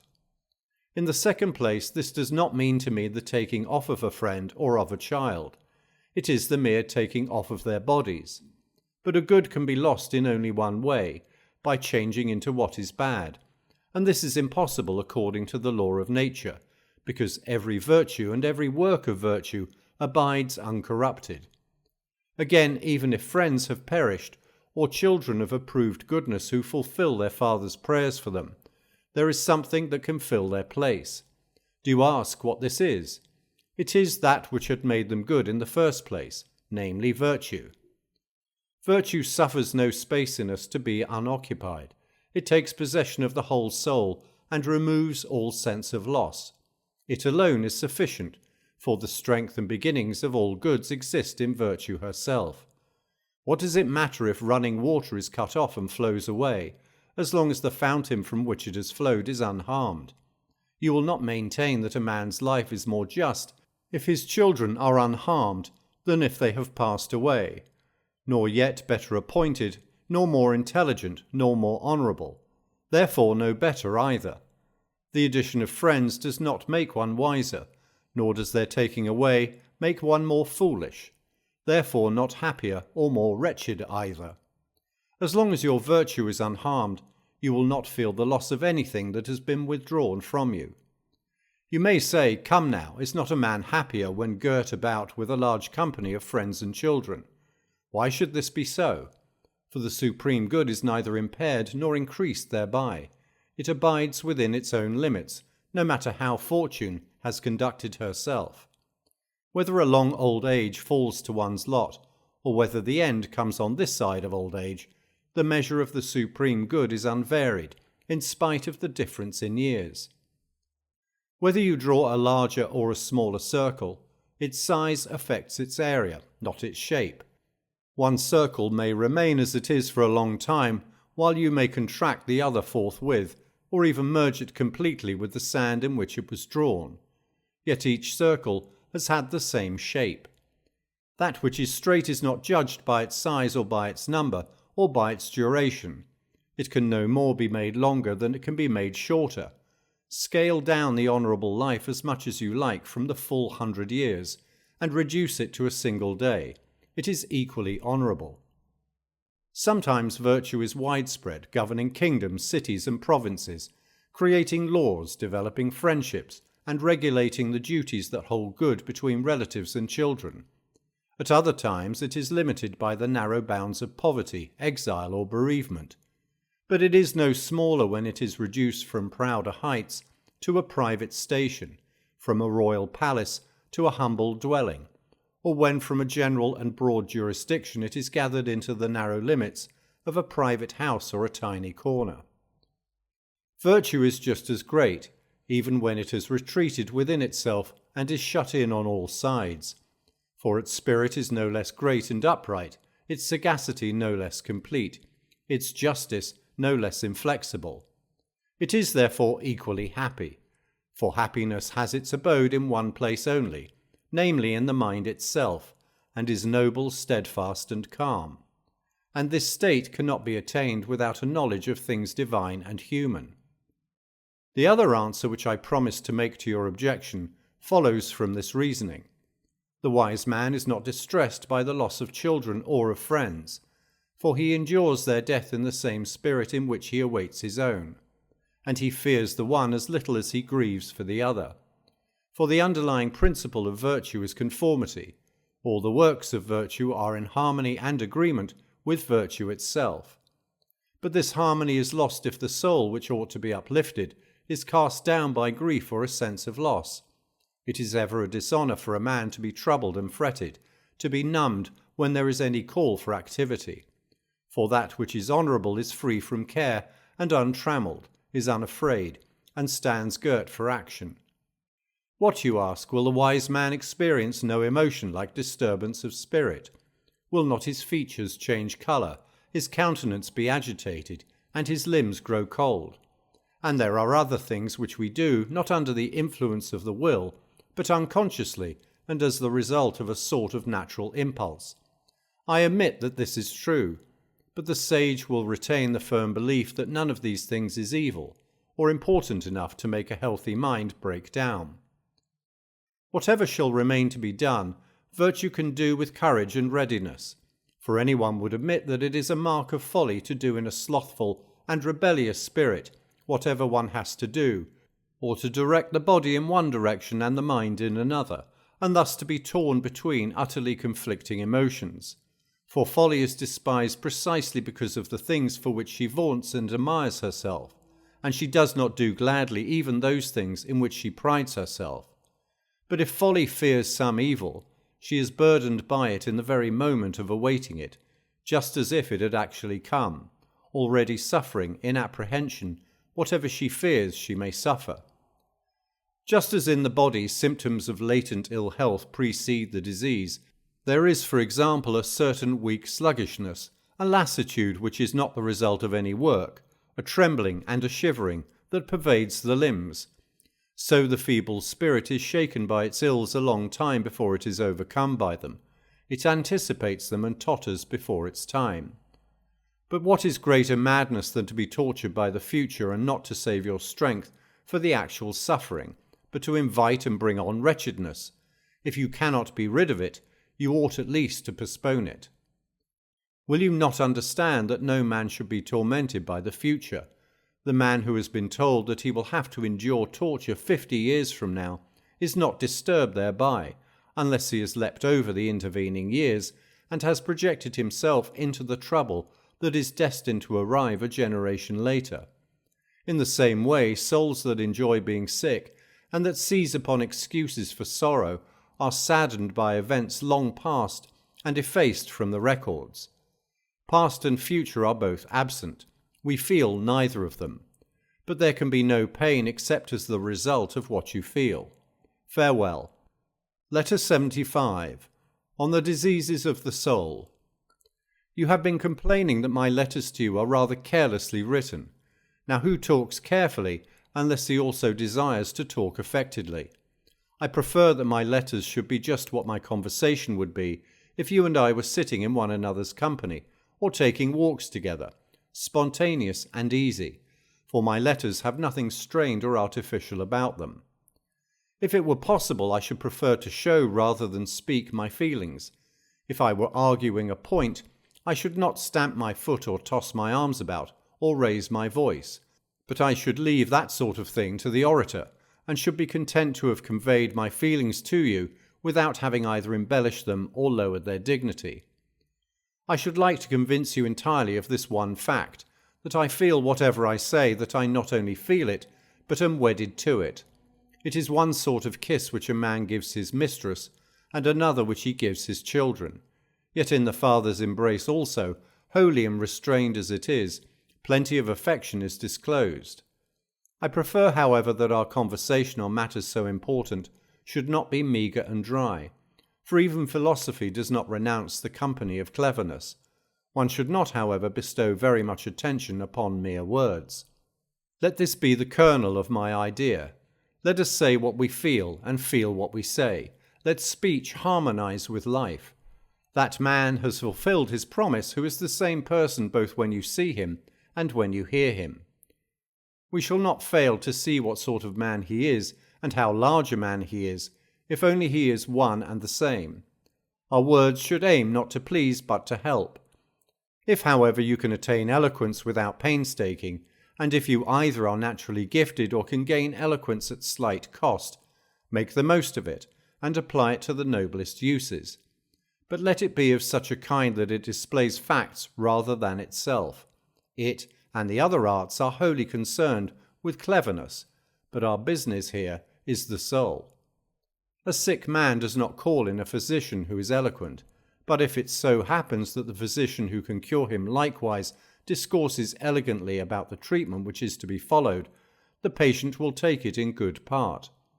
For all that, he will not find any reason to congratulate himself on having discovered a physician who is eloquent, for the case is no different from that of a skilled pilot who is also handsome. Why do you tickle my ears?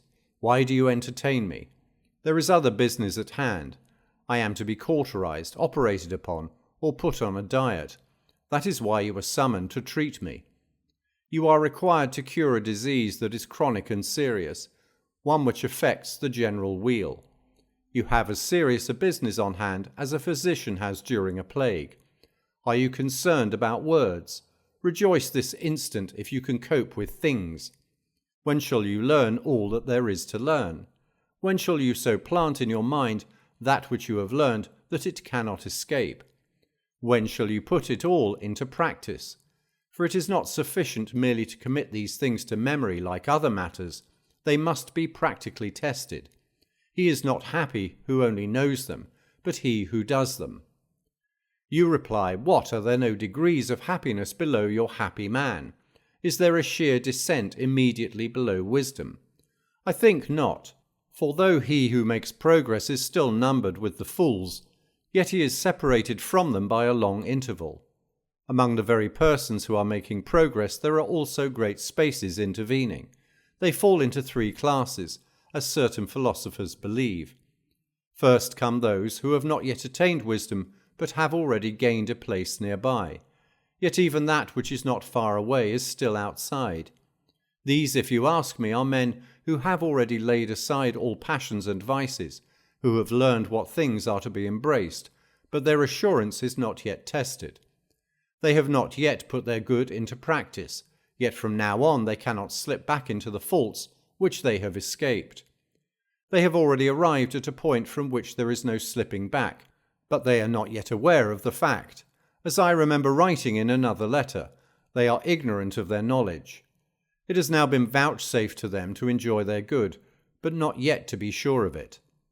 Some define this class of which I have been speaking a class of men who are making progress, as having escaped the diseases of the mind but not yet the passions, and as still standing upon slippery ground.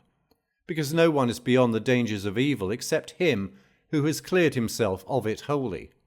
But no one has so cleared himself except the man who has adopted wisdom in its stead. I have often before explained the difference between the diseases of the mind and its passions, and I shall remind you once more. The diseases are hardened and chronic vices, such as greed and ambition. They have enfolded the mind in too close a grip, and have begun to be permanent evils thereof.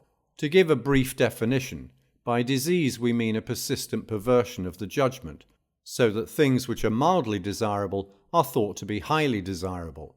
Or, if you prefer, we may define it thus: to be too zealous in striving for things which are only mildly desirable or not desirable at all, or to value highly things which ought to be valued but slightly or valued not at all.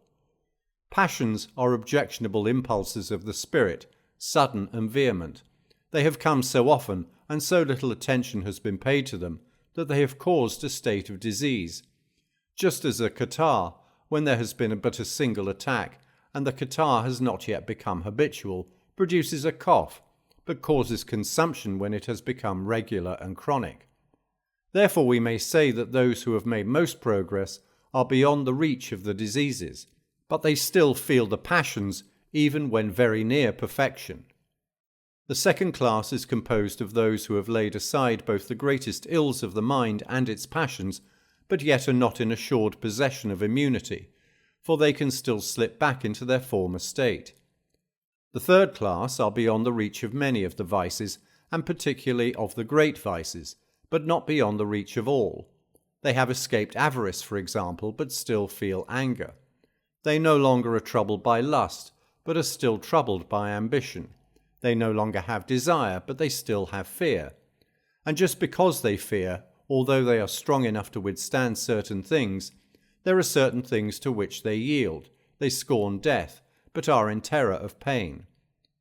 Let us reflect a moment on this topic. It will be well with us if we are admitted to this class. The second stage is gained by great good fortune with regard to our natural gifts, and by great and unceasing application to study. But not even the third type is to be despised. Think of the host of evils which you see about you. Behold how there is no crime that is not exemplified, how far wickedness advances every day, and how prevalent are sins in home and commonwealth. You will see, therefore, that we are making a considerable gain, if we are not numbered among the basest. But as for me, you say, I hope that it is in me to rise to a higher rank than that. I should pray rather than promise that we may attain this. We have been forestalled. We hasten towards virtue while hampered by vices. I am ashamed to say it, but we worship that which is honourable only in so far as we have time to spare. But what a rich reward awaits us if only we break off the affairs which forestall us and the evils that cling to us with utter tenacity. Then neither desire nor fear shall rout us. Undisturbed by fears, unspoiled by pleasures, we shall be afraid neither of death nor of the gods. We shall know that death is no evil, and that the gods are not powers of evil.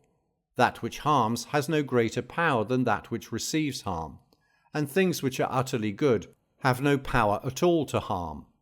There await us, if ever we escape from these low dregs to that sublime and lofty height, peace of mind, and when all error has been driven out, perfect liberty.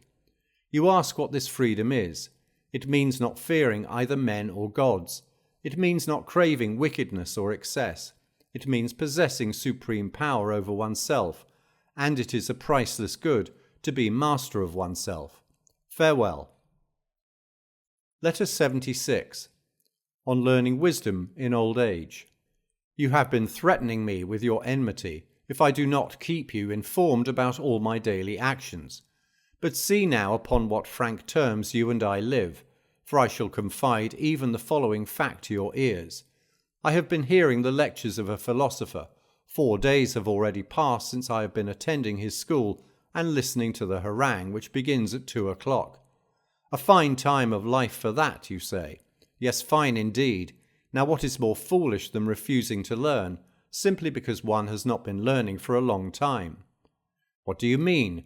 Must I follow the fashion set by the fops and youngsters? But I am pretty well off if this is the only thing that discredits my declining years. Men of all ages are admitted to this classroom. You retort, do we grow old merely in order to tag after the youngsters? But if I, an old man, go to the theatre, and am carried to the races, and allow no duel in the arena to be fought to a finish without my presence, shall I blush to attend a philosopher's lecture? You should keep learning as long as you are ignorant, even to the end of your life, if there is anything in the proverb. And the proverb suits the present case as well as any. As long as you live, keep learning how to live. For all that, there is also something which I can teach in that school. You ask, do you, what I can teach? That even an old man should keep learning. But I am ashamed of mankind as often as I enter the lecture hall. On my way to the house of Metronax, I am compelled to go, as you know, right past the Neapolitan Theatre. The building is jammed. Men are deciding with tremendous zeal who is entitled to be called a good flute player. Even the Greek piper and the herald draw their crowds. But in the other place where the question discussed is, what is a good man, and the lesson which we learn is, how to be a good man, very few are in attendance, and the majority think that even these few are engaged in no good business. They have the name of being empty-headed idlers. I hope I may be blessed with that kind of mockery, for one should listen in an unruffled spirit to the railings of the ignorant. When one is marching toward the goal of honour, one should scorn scorn itself. Proceed then, Lucilius, and hasten, lest you yourself be compelled to learn in your old age, as is the case with me. Nay, you must hasten all the more, because for a long time you have not approached the subject, which is one that you can scarcely learn thoroughly when you are old. How much progress shall I make, you ask? Just as much as you try to make. Why do you wait? Wisdom comes haphazard to no man. Money will come of its own accord. Titles will be given to you. Influence and authority will perhaps be thrust upon you. But virtue will not fall upon you by chance. Neither is knowledge thereof to be won by light effort or small toil. But toiling is worth while when one is about to win all goods at a single stroke. For there is but a single good, namely that which is honourable. In all those other things of which the general opinion approves, you will find no truth or certainty. Why it is, however, that there is but one good, namely that which is honourable, I shall now tell you, inasmuch as you judge that in my earlier letter I did not carry the discussion far enough, and think that this theory was commended to you rather than proved. I shall also compress the remarks of other authors into narrow compass. Everything is estimated by the standard of its own good. The vine is valued for its productiveness and the flavour of its wine, the stag for his speed. We ask with regard to beasts of burden, how sturdy of back they are, for their only use is to bear burdens. If a dog is to find the trail of a wild beast, keenness of scent is of first importance. If to catch his quarry, swiftness of foot. If to attack and harry it, courage. In each thing that quality should be best for which the thing is brought into being, and by which it is judged. And what quality is best in man? It is reason. By virtue of reason he surpasses the animals, and is surpassed only by the gods. Perfect reason is therefore the good peculiar to man. All other qualities he shares in some degree with animals and plants. Man is strong, so is the lion. Man is comely, so is the peacock. Man is swift, so is the horse. I do not say that man is surpassed in all these qualities. I am not seeking to find that which is greatest in him, but that which is peculiarly his own. Man has body, so also have trees. Man has the power to act and to move at will, so have beasts and worms. Man has a voice, but how much louder is the voice of the dog, how much shriller that of the eagle, how much deeper that of the bull, how much sweeter and more melodious that of the nightingale. What then is peculiar to man? Reason. When this is right and has reached perfection, man's felicity is complete. Hence, if everything is praiseworthy and has arrived at the end intended by its nature, when it has brought its peculiar good to perfection, and if man's peculiar good is reason, then if a man has brought his reason to perfection, he is praiseworthy and has reached the end suited to his nature. This perfect reason is called virtue, and is likewise that which is honourable. Hence that in man is alone a good which alone belongs to man. For we are not now seeking to discover what is a good, but what good is man's. And if there is no other attribute which belongs peculiarly to man except reason, then reason will be his one peculiar good, but a good that is worth all the rest put together. If any man is bad, he will, I suppose, be regarded with disapproval. If good, I suppose he will be regarded with approval. Therefore that attribute of man whereby he is approved or disapproved is his chief and only good. You do not doubt whether this is a good, you merely doubt whether it is the sole good. If a man possess all other things, such as health, riches, pedigree, a crowded reception hall, but is confessedly bad, you will disapprove of him. Likewise, if a man possess none of the things which I have mentioned, and lacks money, or an escort of clients, or rank and a line of grandfathers and great-grandfathers, but is confessedly good, you will approve of him.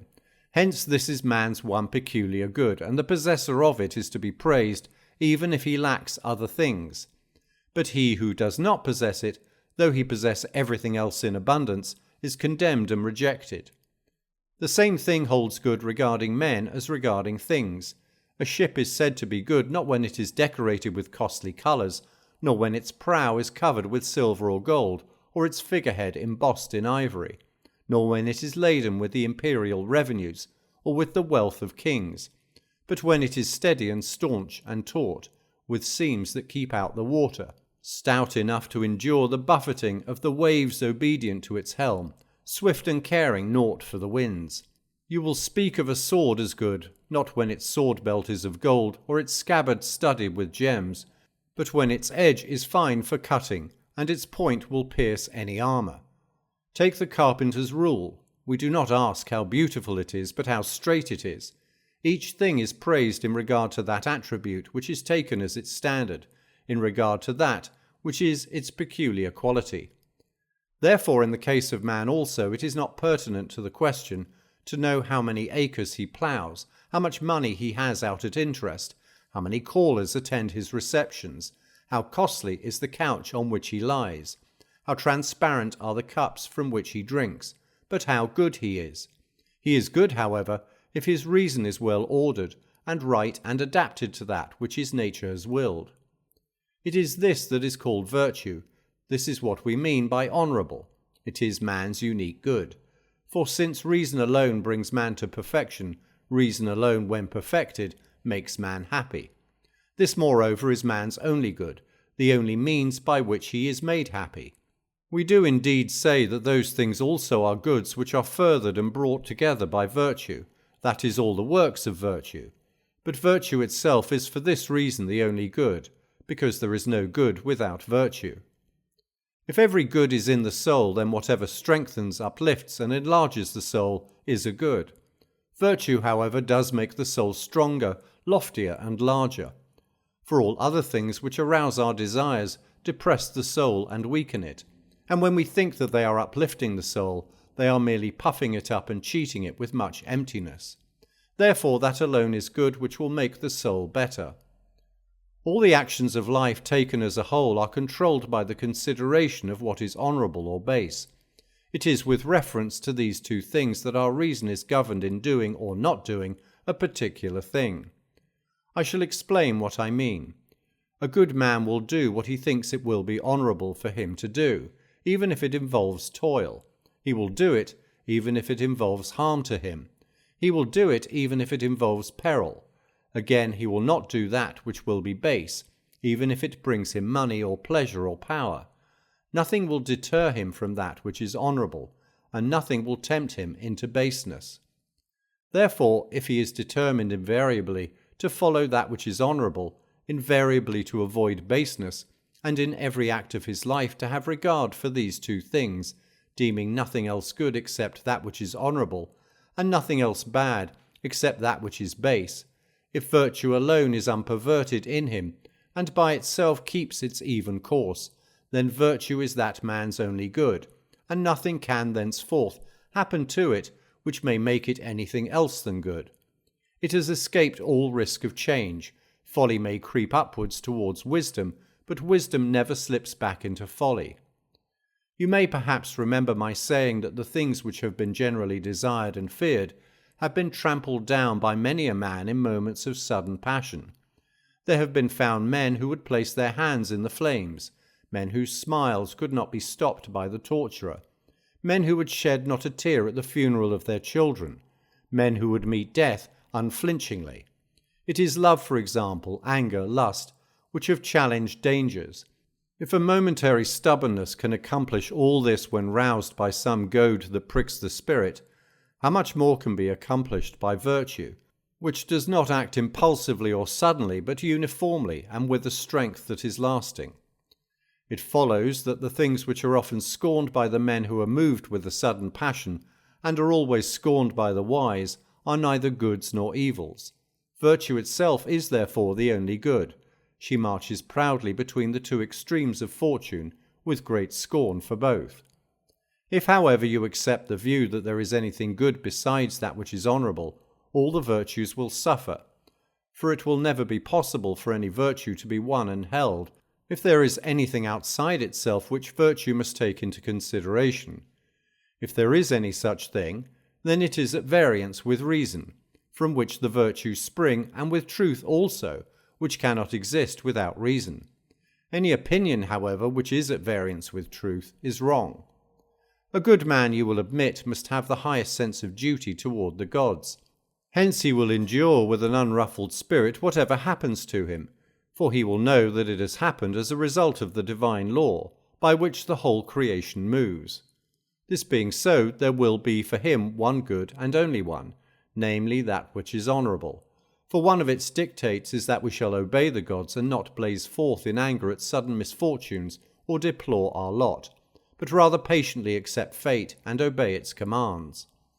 If anything except the honourable is good, we shall be hounded by greed for life, and by greed for the things which provide life with its furnishings, an intolerable state, subject to no limits, unstable. The only good, therefore, is that which is honourable, that which is subject to bounds. I have declared that man's life would be more blessed than that of the gods if those things which the gods do not enjoy are goods, such as money and offices of dignity. There is this further consideration. If only it is true that our souls, when released from the bodies, still abide, a happier condition is in store for them than is theirs while they dwell in the body. And yet if those things are goods which we make use of for our body's sake, our souls will be worse off when set free. And that is contrary to our belief, to say that the soul is happier when it is cabined and confined than when it is free and has betaken itself to the universe. I also said that if those things which dumb animals possess equally with man are goods, then dumb animals also will lead a happy life, which is of course impossible. One must endure all things in defence of that which is honourable, but this would not be necessary if there existed any other good besides that which is honourable. Although this question was discussed by me pretty extensively in a previous letter, I have discussed it summarily and briefly run through the argument. But an opinion of this kind will never seem true to you unless you exalt your mind and ask yourself whether at the call of duty you would be willing to die for your country, and by the safety of all your fellow citizens at the price of your own, whether you would offer your neck not only with patience, but also with gladness. If you would do this, there is no other good in your eyes, for you are giving up everything in order to acquire this good. Consider how great is the power of that which is honourable. You will die for your country, even at a moment's notice, when you know that you ought to do so. Sometimes, as a result of noble conduct, one wins great joy even in a very short and fleeting space of time. And though none of the fruits of a deed that has been done will accrue to the doer after he is dead and removed from the sphere of human affairs, yet the mere contemplation of a deed that is to be done is a delight, and the brave and upright man, picturing to himself the guerdons of his death, guerdons such as the freedom of his country and the deliverance of all those for whom he is paying out his life, partakes of the greatest pleasure, and enjoys the fruit of his own peril. But that man also who is deprived of this joy, the joy which is afforded by the contemplation of some last noble effort, will leap to his death without a moment's hesitation, content to act rightly and dutifully. Moreover, you may confront him with many discouragements. You may say, your deed will speedily be forgotten, or your fellow citizens will offer you scant thanks. He will answer, all these matters lie outside my task. My thoughts are on the deed itself. I know that this is honourable. Therefore, whithersoever I am led and summoned by honour, I will go. This therefore is the only good, and not only is every soul that has reached perfection aware of it, but also every soul that is by nature noble and of right instincts. All other goods are trivial and mutable. For this reason we are harassed if we possess them. Even though by the kindness of fortune they have been heaped together, they weigh heavily upon their owners, always pressing them down and sometimes crushing them. None of those whom you behold clad in purple is happy, any more than one of these actors upon whom the play bestows a sceptre and a cloak while on the stage. They strut their hour before a crowded house, with swelling port and buskined foot. But when once they make their exit, the footgear is removed and they return to their proper stature. None of those who have been raised to a loftier height by riches and honours is really great. Why then does he seem great to you? It is because you are measuring the pedestal along with the man. A dwarf is not tall, though he stand upon a mountain top. A colossal statue will still be tall, though you place it in a well. This is the error under which we labour. This is the reason why we are imposed upon.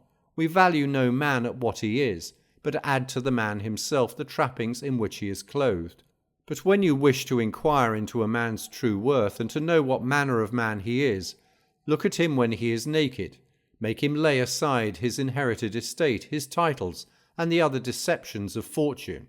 Let him even strip off his body.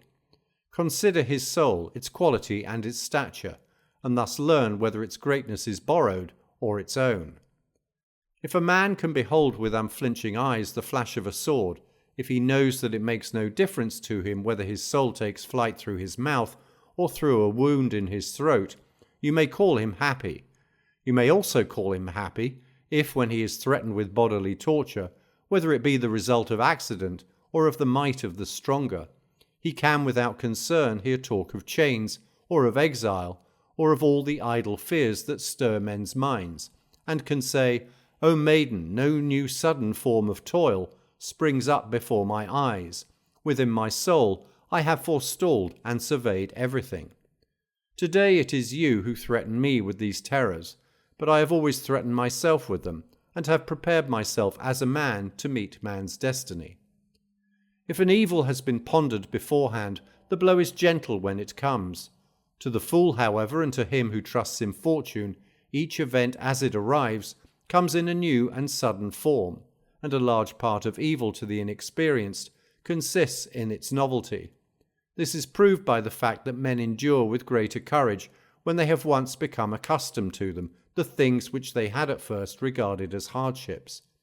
Hence the wise man accustoms himself to coming trouble, lightening by long reflection the evils which others lighten by long endurance. We sometimes hear the inexperienced say, I knew that this was in store for me. But the wise man knows that all things are in store for him. Whatever happens, he says, I knew it. Farewell. Letter 77. On taking one's own life. Suddenly there came into our view today the Alexandrian ships. I mean those which are usually sent ahead to announce the coming of the fleet. They are called mail boats. The Campanians are glad to see them. All the rabble of Puteoli stand on the docks, and can recognize the Alexandrian boats no matter how great the crowd of vessels by the very trim of their sails. For they alone may keep spread their topsails, which all ships use when out at sea, because nothing sends a ship along so well as its upper canvas. That is where most of the speed is obtained. So when the breeze has stiffened and become stronger than is comfortable, they set their yards lower, for the wind has less force near the surface of the water. Accordingly, when they have made Capri and the headland whence tall Pallas watches on the stormy peak, all other vessels are bidden to be content with the mainsail, and the topsail stands out conspicuously on the Alexandrian mailboats. While everybody was bustling about and hurrying to the waterfront, I felt great pleasure in my laziness, because although I was soon to receive letters from my friends, I was in no hurry to know how my affairs were progressing abroad, or what news the letters were bringing. For some time now I have had no losses nor gains either. Even if I were not an old man, I could not have helped feeling pleasure at this, but as it is, my pleasure was far greater. For however small my possessions might be, I should still have left over more travelling money than journey to travel, especially since this journey upon which we have set out is one which need not be followed to the end.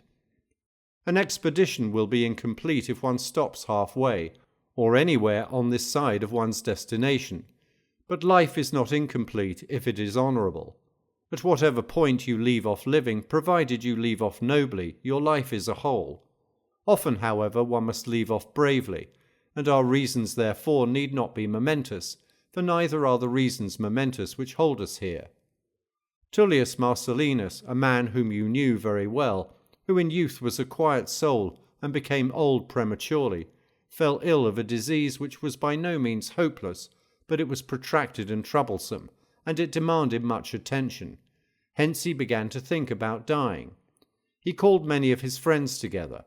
Each one of them gave Marcellinus advice, the timid friend urging him to do what he had made up his mind to do, the flattering and wheedling friend giving counsel which he supposed would be more pleasing to Marcellinus when he came to think the matter over. But our Stoic friend, a rare man, and to praise him in language which he deserves, a man of courage and vigour, admonished him best of all, as it seems to me. For he began as follows: "Do not torment yourself, my dear Marcellinus, as if the question which you are weighing were a matter of importance. It is not an important matter to live. All your slaves live, and so do all animals. But it is important to die honourably, sensibly, bravely. Reflect how long you have been doing the same thing. Food, sleep, lust, this is one's daily round. The desire to die may be felt, not only by the sensible man or the brave or unhappy man, but even by the man who is merely surfeited." Marcellinus did not need someone to urge him, but rather someone to help him. His slaves refused to do his bidding. The Stoic therefore removed their fears, showing them that there was no risk involved for the household, except when it was uncertain whether the master's death was self-sought or not. Besides, it was as bad a practice to kill one's master as it was to prevent him forcibly from killing himself. Then he suggested to Marcellinus himself that it would be a kindly act to distribute gifts to those who had attended him throughout his whole life. When that life was finished, just as when a banquet is finished, the remaining portion is divided among the attendants who stand about the table. Marcellinus was of a compliant and generous disposition, even when it was a question of his own property, so he distributed little sums among his sorrowing slaves, and comforted them besides. No need had he of sword or of bloodshed. For 3 days he fasted and had a tent put up in his very bedroom. Then a tub was brought in.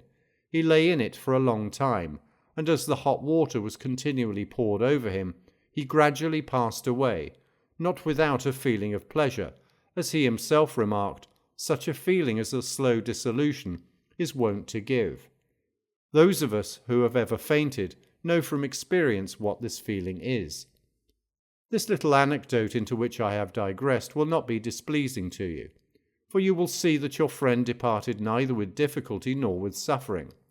Though he committed suicide, yet he withdrew most gently, gliding out of life. The anecdote may also be of some use, for often a crisis demands just such examples. There are times when we ought to die and are unwilling. Sometimes we die and are unwilling. No one is so ignorant as not to know that we must at some time die. Nevertheless, when one draws near death, one turns to flight, trembles, and laments. Would you not think him an utter fool who wept because he was not alive 1,000 years ago? And is he not just as much of a fool who weeps because he will not be alive 1,000 years from now? It is all the same. You will not be, and you were not. Neither of these periods of time belong to you. You have been cast upon this point of time. If you would make it longer, how much longer shall you make it? Why weep? Why pray? You are taking pains to no purpose. Give over thinking that your prayers can bend divine decrees from their predestined end. These decrees are unalterable and fixed. They are governed by a mighty and everlasting compulsion. Your goal will be the goal of all things. What is there strange in this to you? You were born to be subject to this law. This fate befell your father, your mother, your ancestors, all who came before you, and it will befall all who shall come after you. A sequence which cannot be broken or altered by any power binds all things together and draws all things in its course. Think of the multitudes of men doomed to death who will come after you, of the multitudes who will go with you. You would die more bravely, I suppose, in the company of many thousands, and yet there are many thousands, both of men and of animals, who at this very moment, while you are irresolute about death, are breathing their last, in their several ways. But you, did you believe that you would not some day reach the goal towards which you have always been travelling? No journey but has its end. You think, I suppose, that it is now in order for me to cite some examples of great men. No, I shall cite rather the case of a boy. The story of the Spartan lad has been preserved. Taken captive while still a stripling, he kept crying in his Doric dialect, "I will not be a slave," and he made good his word, for the very first time he was ordered to perform a menial and degrading service, and the command was to fetch a chamber pot, he dashed out his brains against the wall. So near at hand is freedom, and is anyone still a slave? Would you not rather have your own son die thus than reach old age by weakly yielding? Why, therefore, are you distressed, when even a boy can die so bravely? Suppose that you refuse to follow him, you will be led. Take into your own control that which is now under the control of another. Will you not borrow that boy's courage and say, "I am no slave"? Unhappy fellow, you are a slave to men. You are a slave to your business. You are a slave to life. For life, if courage to die be lacking, is slavery. Have you anything worth waiting for? Your very pleasures, which cause you to tarry and hold you back, have already been exhausted by you. None of them is a novelty to you, and there is none that has not already become hateful because you are cloyed with it. You know the taste of wine and cordials. It makes no difference whether 100 or 1,000 measures pass through your bladder. You are nothing but a wine strainer. You are a connoisseur in the flavour of the oyster and of the mullet. Your luxury has not left you anything untasted for the years that are to come, and yet these are the things from which you are torn away unwillingly. What else is there which you would regret to have taken from you? Friends? But who can be a friend to you? Country? What, do you think enough of your country to be late to dinner? The light of the sun? You would extinguish it if you could. For what have you ever done that was fit to be seen in the light? Confess the truth.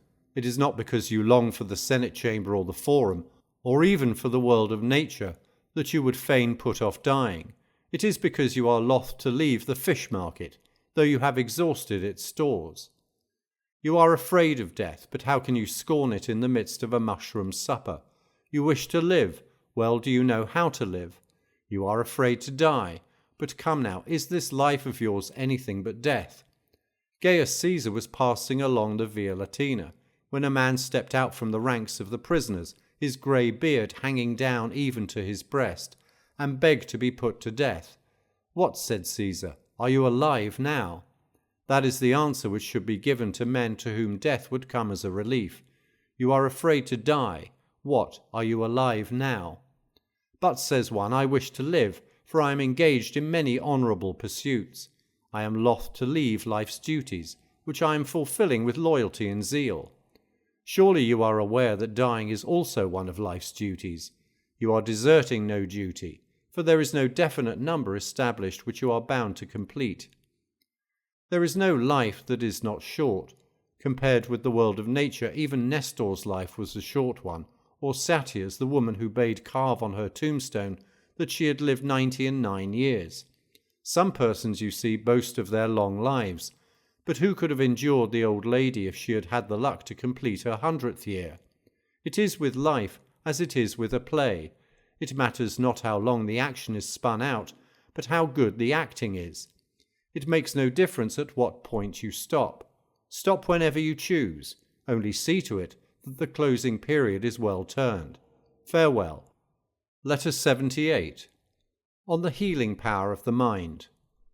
That you are frequently troubled by the snuffling of catarrh and by short attacks of fever which follow after long and chronic catarrhal seizures, I am sorry to hear, particularly because I have experienced this sort of illness myself and scorned it in its early stages. For when I was still young I could put up with hardships and show a bold front to illness, but I finally succumbed and arrived at such a state that I could do nothing but snuffle, reduced as I was to the extremity of thinness. I often entertained the impulse of ending my life then and there, but the thought of my kind old father kept me back, for I reflected not how bravely I had the power to die, but how little power he had to bear bravely the loss of me, and so I commanded myself to live, for sometimes it is an act of bravery even to live. Now I shall tell you what consoled me during those days, stating at the outset that these very aids to my peace of mind were as efficacious as medicine. Honourable consolation results in a cure, and whatever has uplifted the soul helps the body also. My studies were my salvation. I place it to the credit of philosophy that I recovered and regained my strength. I owe my life to philosophy, and that is the least of my obligations. My friends, too, helped me greatly toward good health.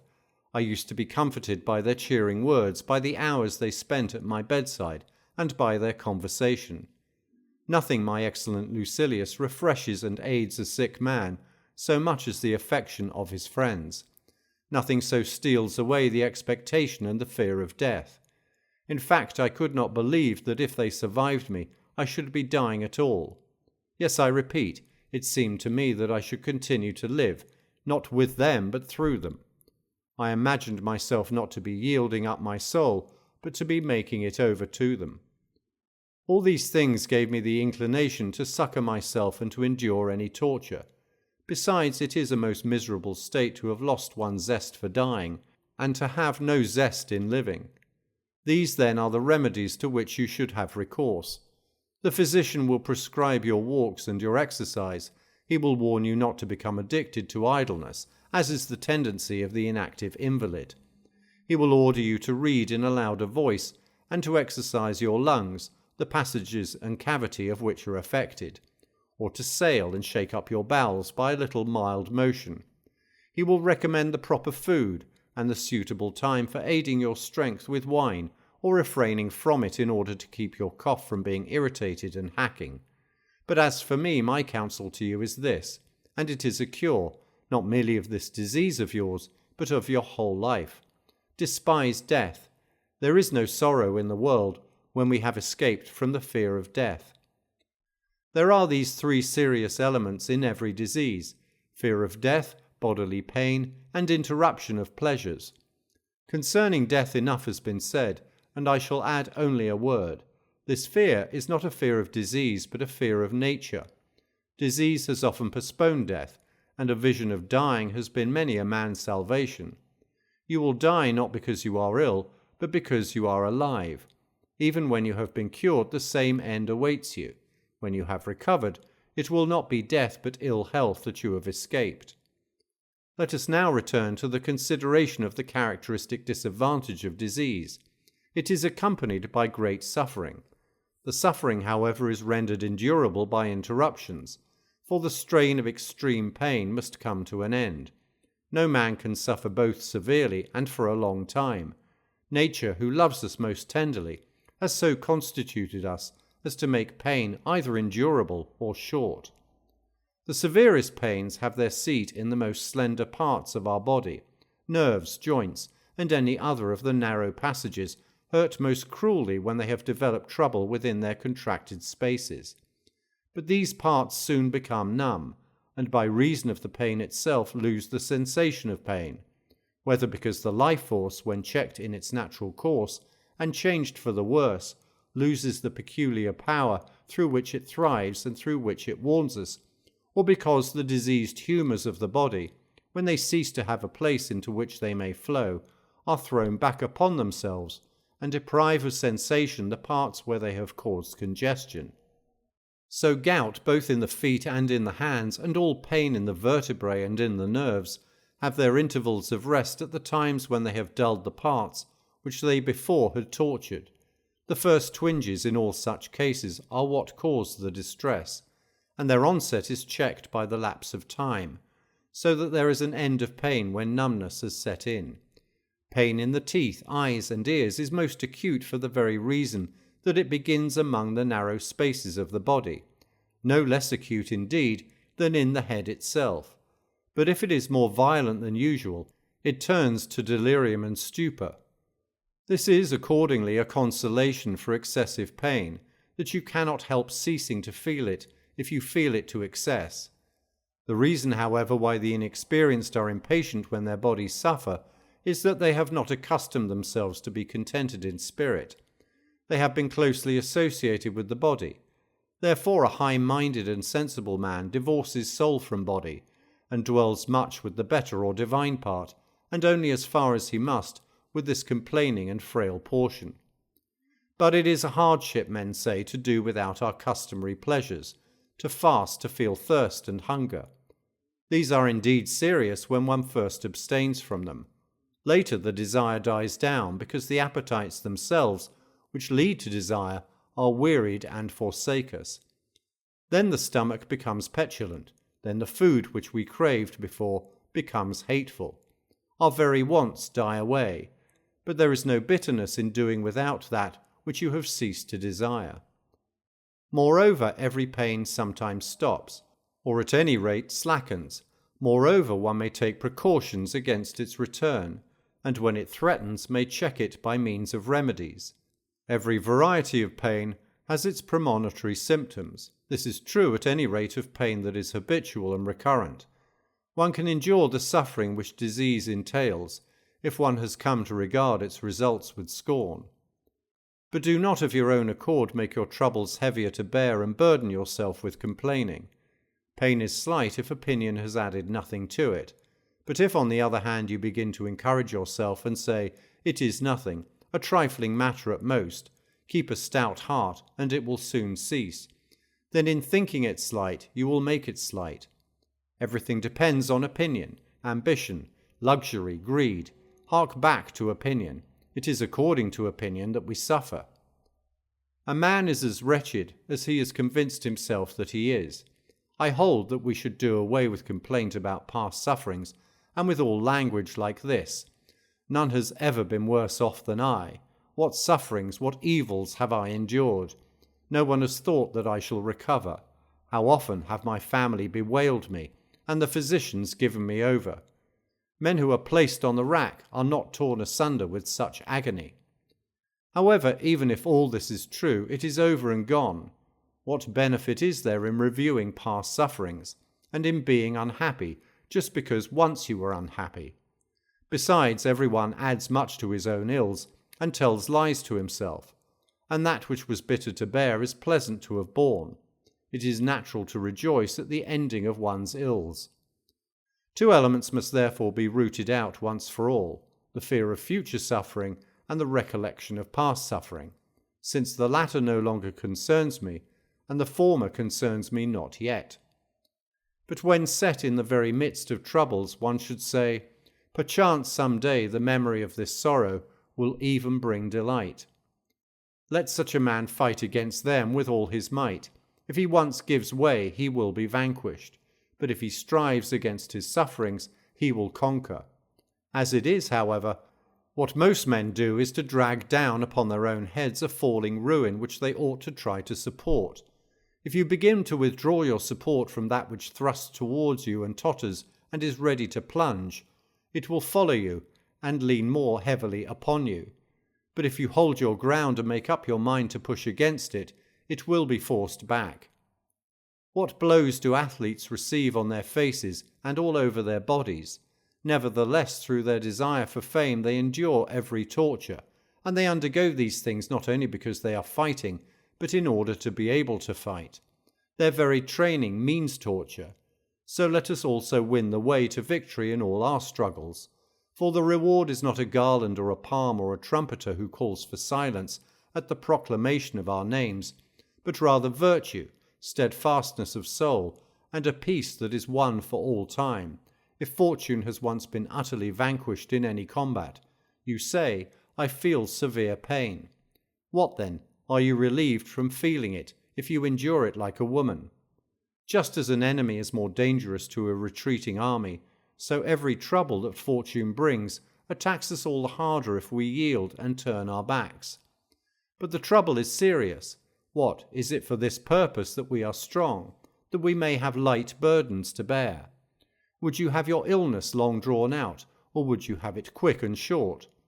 If it is long, it means a respite, allows you a period for resting yourself, bestows upon you the boon of time in plenty. As it arises, so it must also subside. A short and rapid illness will do one of two things. It will quench or be quenched. And what difference does it make whether it is not or I am not? In either case, there is an end of pain. This too will help to turn the mind aside to thoughts of other things and thus to depart from pain. Call to mind what honourable or brave deeds you have done. Consider the good side of your own life. Run over in your memory those things which you have particularly admired. Then think of all the brave men who have conquered pain, of him who continued to read his book as he allowed the cutting out of varicose veins, of him who did not cease to smile, though that very smile so enraged his torturers that they tried upon him every instrument of their cruelty. If pain can be conquered by a smile, will it not be conquered by reason? You may tell me now of whatever you like, of colds, hard coughing spells that bring up parts of our entrails, fever that parches our very vitals, thirst, limbs so twisted that the joints protrude in different directions. Yet worse than these are the stake, the rack, the red-hot plates, the instrument that reopens wounds while the wounds themselves are still swollen, and that drives their imprint still deeper. Nevertheless, there have been men who have not uttered a moan amid these tortures. More yet, says the torturer, but the victim has not begged for release. More yet, he says again, but no answer has come. More yet, the victim has smiled, and heartily too. Can you not bring yourself, after an example like this, to make a mock at pain? But you object, my illness does not allow me to be doing anything. It has withdrawn me from all my duties. It is your body that is hampered by ill health, and not your soul as well. It is for this reason that it clogs the feet of the runner, and will hinder the handiwork of the cobbler or the artisan.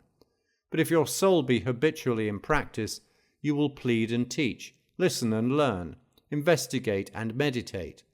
What more is necessary?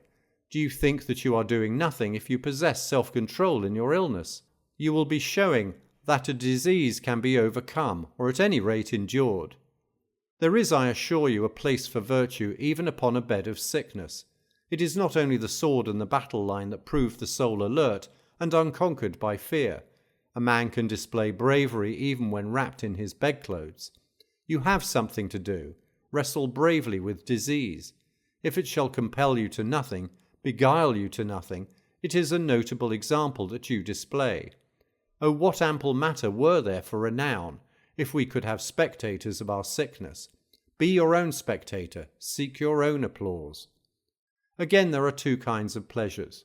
Disease checks the pleasures of the body, but does not do away with them.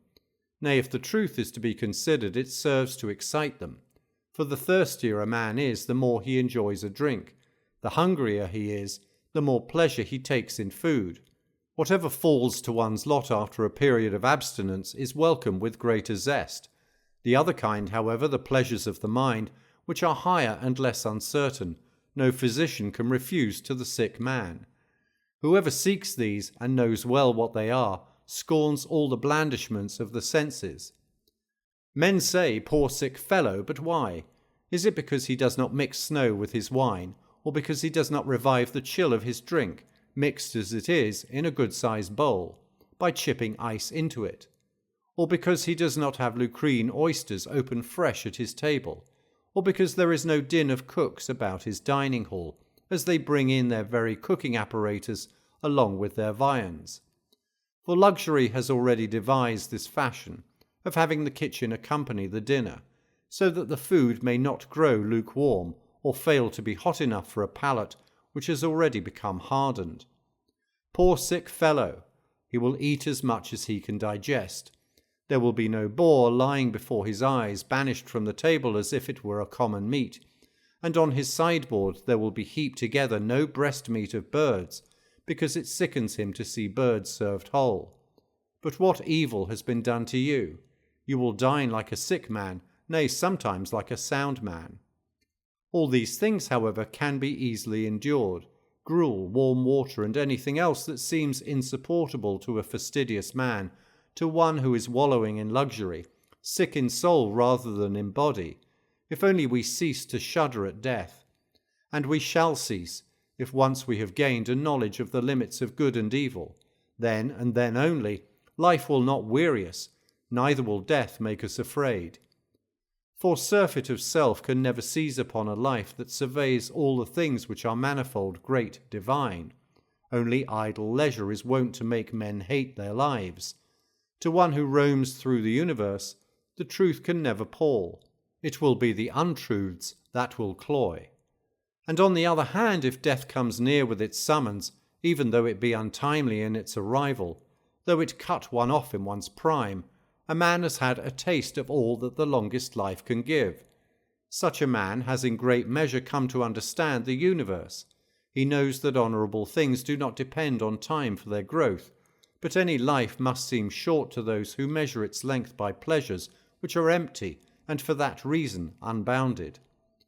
Refresh yourself with such thoughts as these, and meanwhile reserve some hours for our letters. There will come a time when we shall be united again and brought together. However short this time may be, we shall make it long by knowing how to employ it. For as Posidonius says, a single day among the learned lasts longer than the longest life of the ignorant. Meanwhile hold fast to this thought, and grip it close. Yield not to adversity, trust not to prosperity. Keep before your eyes the full scope of fortune's power, as if she would surely do whatever is in her power to do. That which has been long expected comes more gently. Farewell. Letters from a Stoic by Seneca. Translated by Richard M. Gummere.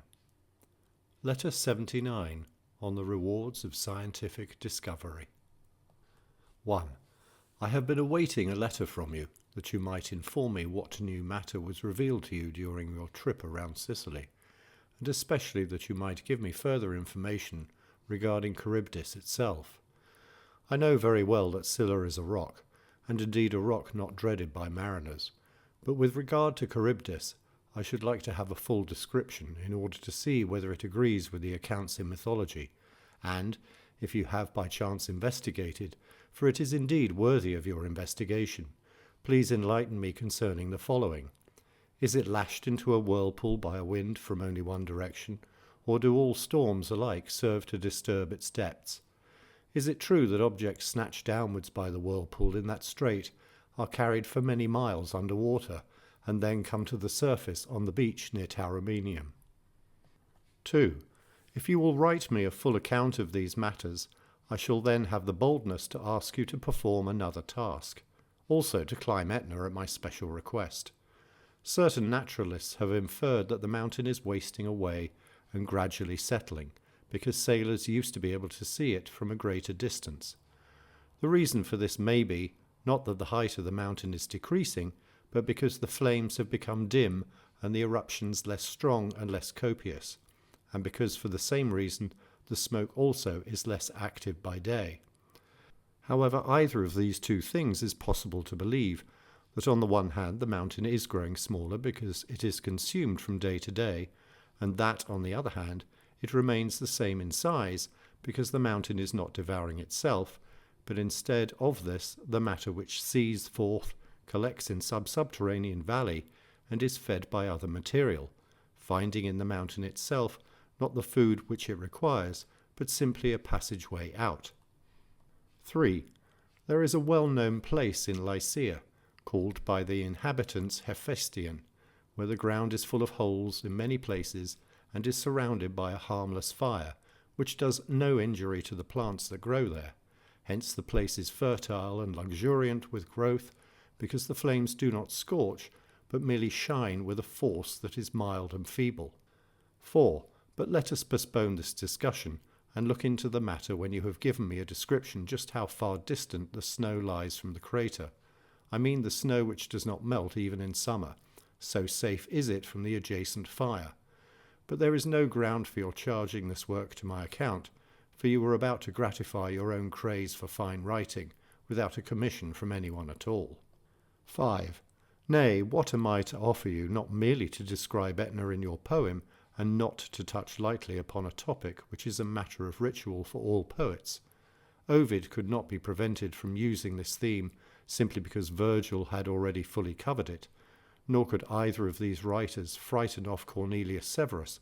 Besides, the topic has served them all with happy results, and those who have gone before seem to me not to have forestalled all that could be said, but merely to have opened the way.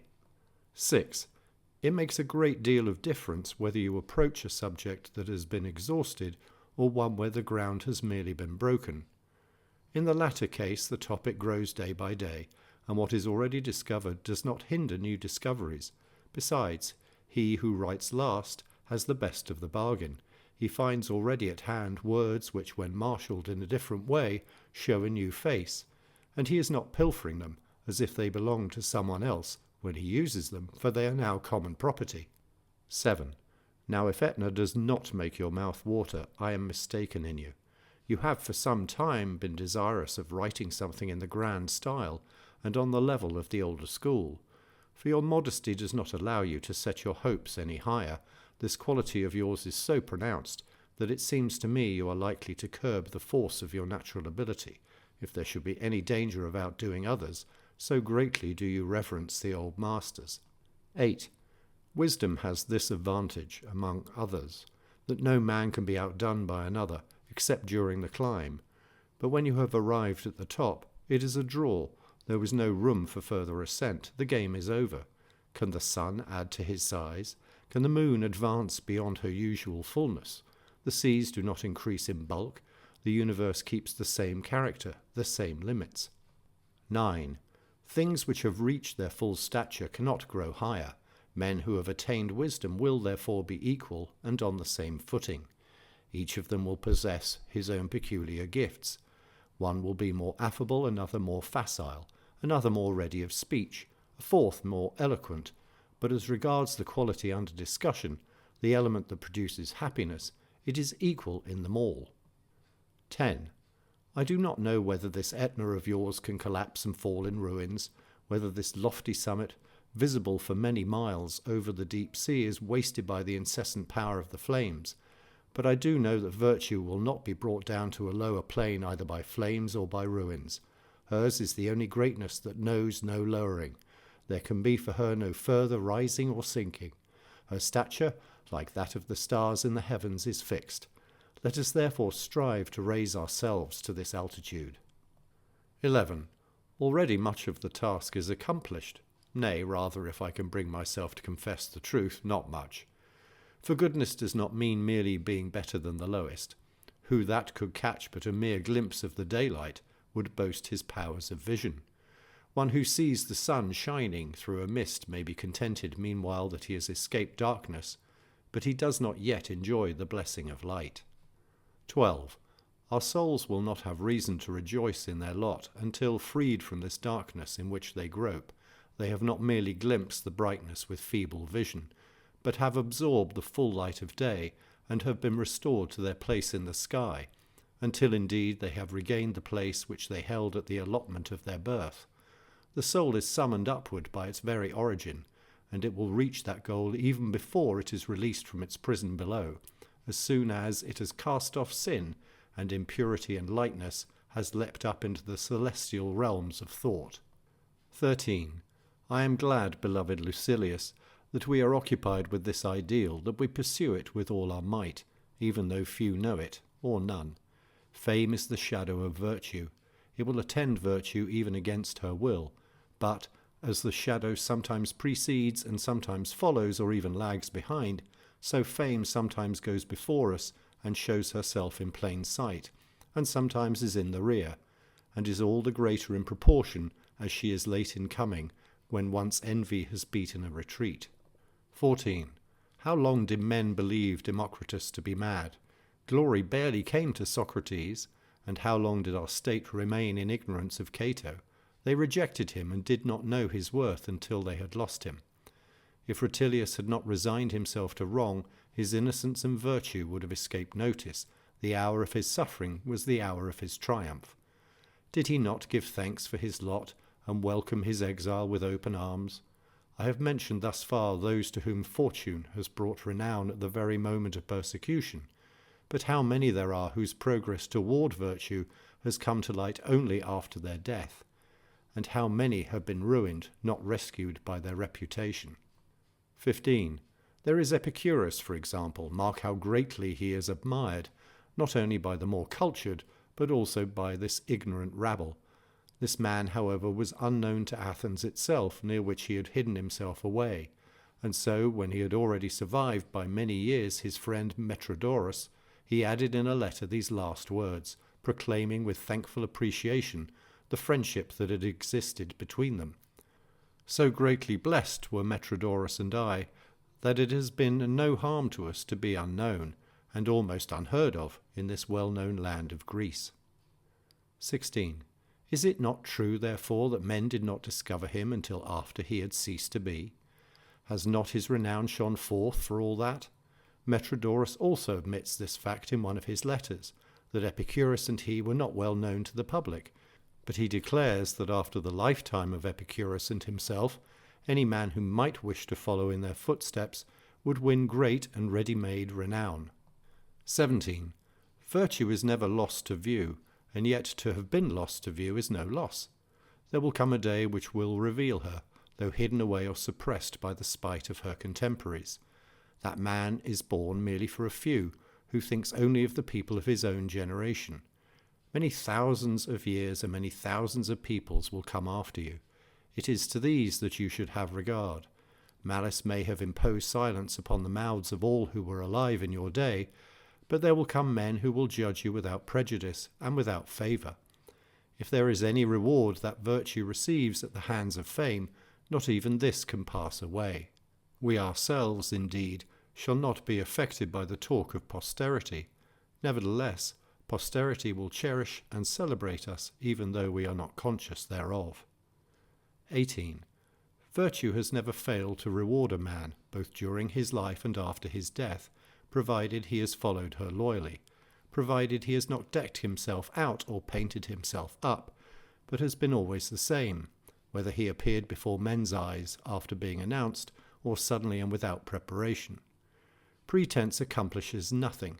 Few are deceived by a mask that is easily drawn over the face. Truth is the same in every part. Things which deceive us have no real substance. Lies are thin stuff, they are transparent, if you examine them with care. Farewell. Letter 80. On Worldly Deceptions. 1. Today I have some free time, thanks not so much to myself as to the games which have attracted all the boors to the boxing match. No one will interrupt me or disturb the train of my thoughts, which go ahead more boldly as the result of my very confidence. My door has not been continually creaking on its hinges, nor will my curtain be pulled aside. My thoughts may march safely on, and that is all the more necessary for one who goes independently and follows out his own path. Do I then follow no predecessors? Yes, but I allow myself to discover something new, to alter, to reject. I am not a slave to them, although I give them my approval. 2. And yet that was a very bold word which I spoke when I assured myself that I should have some quiet and some uninterrupted retirement. For lo, a great cheer comes from the stadium, and while it does not drive me distracted, yet it shifts my thought to a contrast suggested by this very noise. How many men, I say to myself, train their bodies, and how few train their minds? What crowds flock to the games, spurious as they are and arranged merely for pastime, and what a solitude reigns where the good arts are taught. How feather-brained are the athletes whose muscles and shoulders we admire. 3. The question which I ponder most of all is this: if the body can be trained to such a degree of endurance that it will stand the blows and kicks of several opponents at once, and to such a degree that a man can last out the day and resist the scorching sun in the midst of the burning dust, drenched all the while with his own blood, if this can be done, how much more easily might the mind be toughened so that it could receive the blows of fortune and not be conquered, so that it might struggle to its feet again after it has been laid low, after it has been trampled underfoot. For although the body needs many things in order to be strong, yet the mind grows from within, giving to itself nourishment and exercise. Yonder athletes must have copious food, copious drink, copious quantities of oil, and long training besides. But you can acquire virtue without equipment and without expense. All that goes to make you a good man lies within yourself. 4. And what do you need in order to become good? To wish it. But what better thing could you wish for than to break away from this slavery, a slavery that oppresses us all, a slavery which even chattels of the lowest estate, born amid such degradation, strive in every possible way to strip off. In exchange for freedom they pay out the savings which they have scraped together by cheating their own bellies. Shall you not be eager to attain liberty at any price, seeing that you claim it as your birthright? 5. Why cast glances toward your strong-box? Liberty cannot be bought. It is therefore useless to enter in your ledger the item of freedom, for freedom is possessed neither by those who have bought it, nor by those who have sold it. You must give this good to yourself, and seek it from yourself. First of all, free yourself from the fear of death, for death puts the yoke about our necks. Then free yourself from the fear of poverty. 6.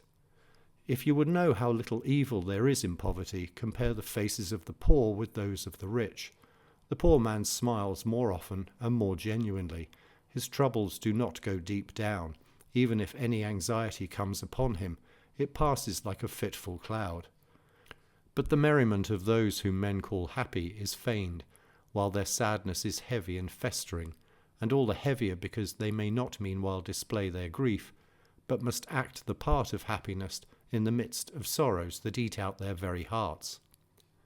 7. I often feel called upon to use the following illustration, and it seems to me that none expresses more effectively this drama of human life, wherein we are assigned the parts which we are to play so badly. Yonder is the man who stalks upon the stage with swelling port and head thrown back, and says, Lo, I am he whom Argus hails as Lord, whom Pelops left the heir of lands that spread, from Hellespont and from the Ionian Sea, e'en to the Isthmian Straits. And who is this fellow? He is but a slave. His wage is 5 measures of grain and 5 denarii. 8. Yon other who, proud and wayward and puffed up by confidence in his power, declaims, Peace, Menelaus, or this hand shall slay thee, receives a daily pittance and sleeps on rags. You may speak in the same way about all these dandies whom you see riding in litters above the heads of men and above the crowd. In every case their happiness is put on like the actor's mask. Tear it off and you will scorn them. 9. When you buy a horse, you order its blanket to be removed. You pull off the garments from slaves that are advertised for sale, so that no bodily flaws may escape your notice. If you judge a man, do you judge him when he is wrapped in a disguise? Slave dealers hide under some sort of finery any defect which may give offence, and for that reason the very trappings arouse the suspicion of the buyer. If you catch sight of a leg or an arm that is bound up in cloths, you demand that it be stripped and that the body itself be revealed to you. 10. Do you see yonder Scythian or Sarmatian king, his head adorned with the badge of his office? If you wish to see what he amounts to, and to know his full worth, take off his diadem. Much evil lurks beneath it. But why do I speak of others? If you wish to set a value on yourself, put away your money, your estates, your honours, and look into your own soul. At present you are taking the word of others for what you are. Farewell. Letter 81. On Benefits. 1. You complain that you have met with an ungrateful person. If this is your first experience of that sort, you should offer thanks either to your good luck or to your caution. In this case, however, caution can effect nothing but to make you ungenerous. For if you wish to avoid such a danger, you will not confer benefits, and so that benefits may not be lost with another man, they will be lost to yourself. It is better, however, to get no return than to confer no benefits. Even after a poor crop, one should sow again, for often losses due to continued barrenness of an unproductive soil have been made good by 1 year's fertility. 2. In order to discover one grateful person, it is worth while to make trial of many ungrateful ones. No man has so unerring a hand when he confers benefits that he is not frequently deceived. It is well for the traveller to wander, that he may again cleave to the path. After a shipwreck, sailors try the sea again. The banker is not frightened away from the forum by the swindler. If one were compelled to drop everything that caused trouble, life would soon grow dull amid sluggish idleness. But in your case, this very condition may prompt you to become more charitable. For when the outcome of any undertaking is unsure, you must try again and again in order to succeed ultimately. 3. I have, however, discussed the matter with sufficient fullness in the volumes which I have written, entitled On Benefits. What I think should rather be investigated is this, a question which I feel has not been made sufficiently clear, whether he who has helped us has squared the account and has freed us from our debt, if he has done us harm later. You may add this question also, if you like, when the harm done later has been more than the help rendered previously. 4. If you are seeking for the formal and just decision of a strict judge, you will find that he checks off one act by the other and declares, though the injuries outweigh the benefits, yet we should credit to the benefits anything that stands over even after the injury. The harm done was indeed greater, but the helpful act was done first, hence the time also should be taken into account. 5. Other cases are so clear that I need not remind you that you should also look into such points as how gladly was the help offered, and how reluctantly was the harm done. Since benefits as well as injuries depend on the spirit, I did not wish to confer the benefit, but I was won over by my respect for the man, or by the importunity of his request, or by hope. 6. Our feeling about every obligation depends in each case upon the spirit in which the benefit is conferred. We weigh not the bulk of the gift, but the quality of the goodwill which prompted it. So now let us do away with guesswork. The former deed was a benefit, and the latter, which transcended the earlier benefit, is an injury. The good man so arranges the two sides of his ledger that he voluntarily cheats himself by adding to the benefit and subtracting from the injury. The more indulgent magistrate, however, and I should rather be such a one, will order us to forget the injury and remember the accommodation. 7. But surely, you say, it is the part of justice to render to each that which is his due, thanks in return for a benefit, and retribution, or at any rate ill will, in return for an injury. This, I say, will be true when it is one man who has inflicted the injury, and a different man who has conferred the benefit. For if it is the same man, the force of the injury is nullified by the benefit conferred. Indeed, a man who ought to be pardoned, even though there were no good deeds credited to him in the past, should receive something more than mere leniency if he commits a wrong when he has a benefit to his credit. 8. I do not set an equal value on benefits and injuries. I reckon a benefit at a higher rate than an injury. Not all grateful persons know what it involves to be in debt for a benefit. Even a thoughtless, crude fellow, one of the common herd, may know, especially soon after he has received the gift, but he does not know how deeply he stands in debt therefore. Only the wise man knows exactly what value should be put upon everything, for the fool whom I just mentioned, no matter how good his intentions may be, either pays less than he owes, or pays it at the wrong time or the wrong place. That for which he should make return he wastes and loses. 9. There is a marvellously accurate phraseology applied to certain subjects, a long-established terminology which indicates certain acts by means of symbols that are most efficient and that serve to outline men's duties. We are, as you know, wont to speak thus. A has made a return for the favour bestowed by B. Making a return means handing over of your own accord that which you owe.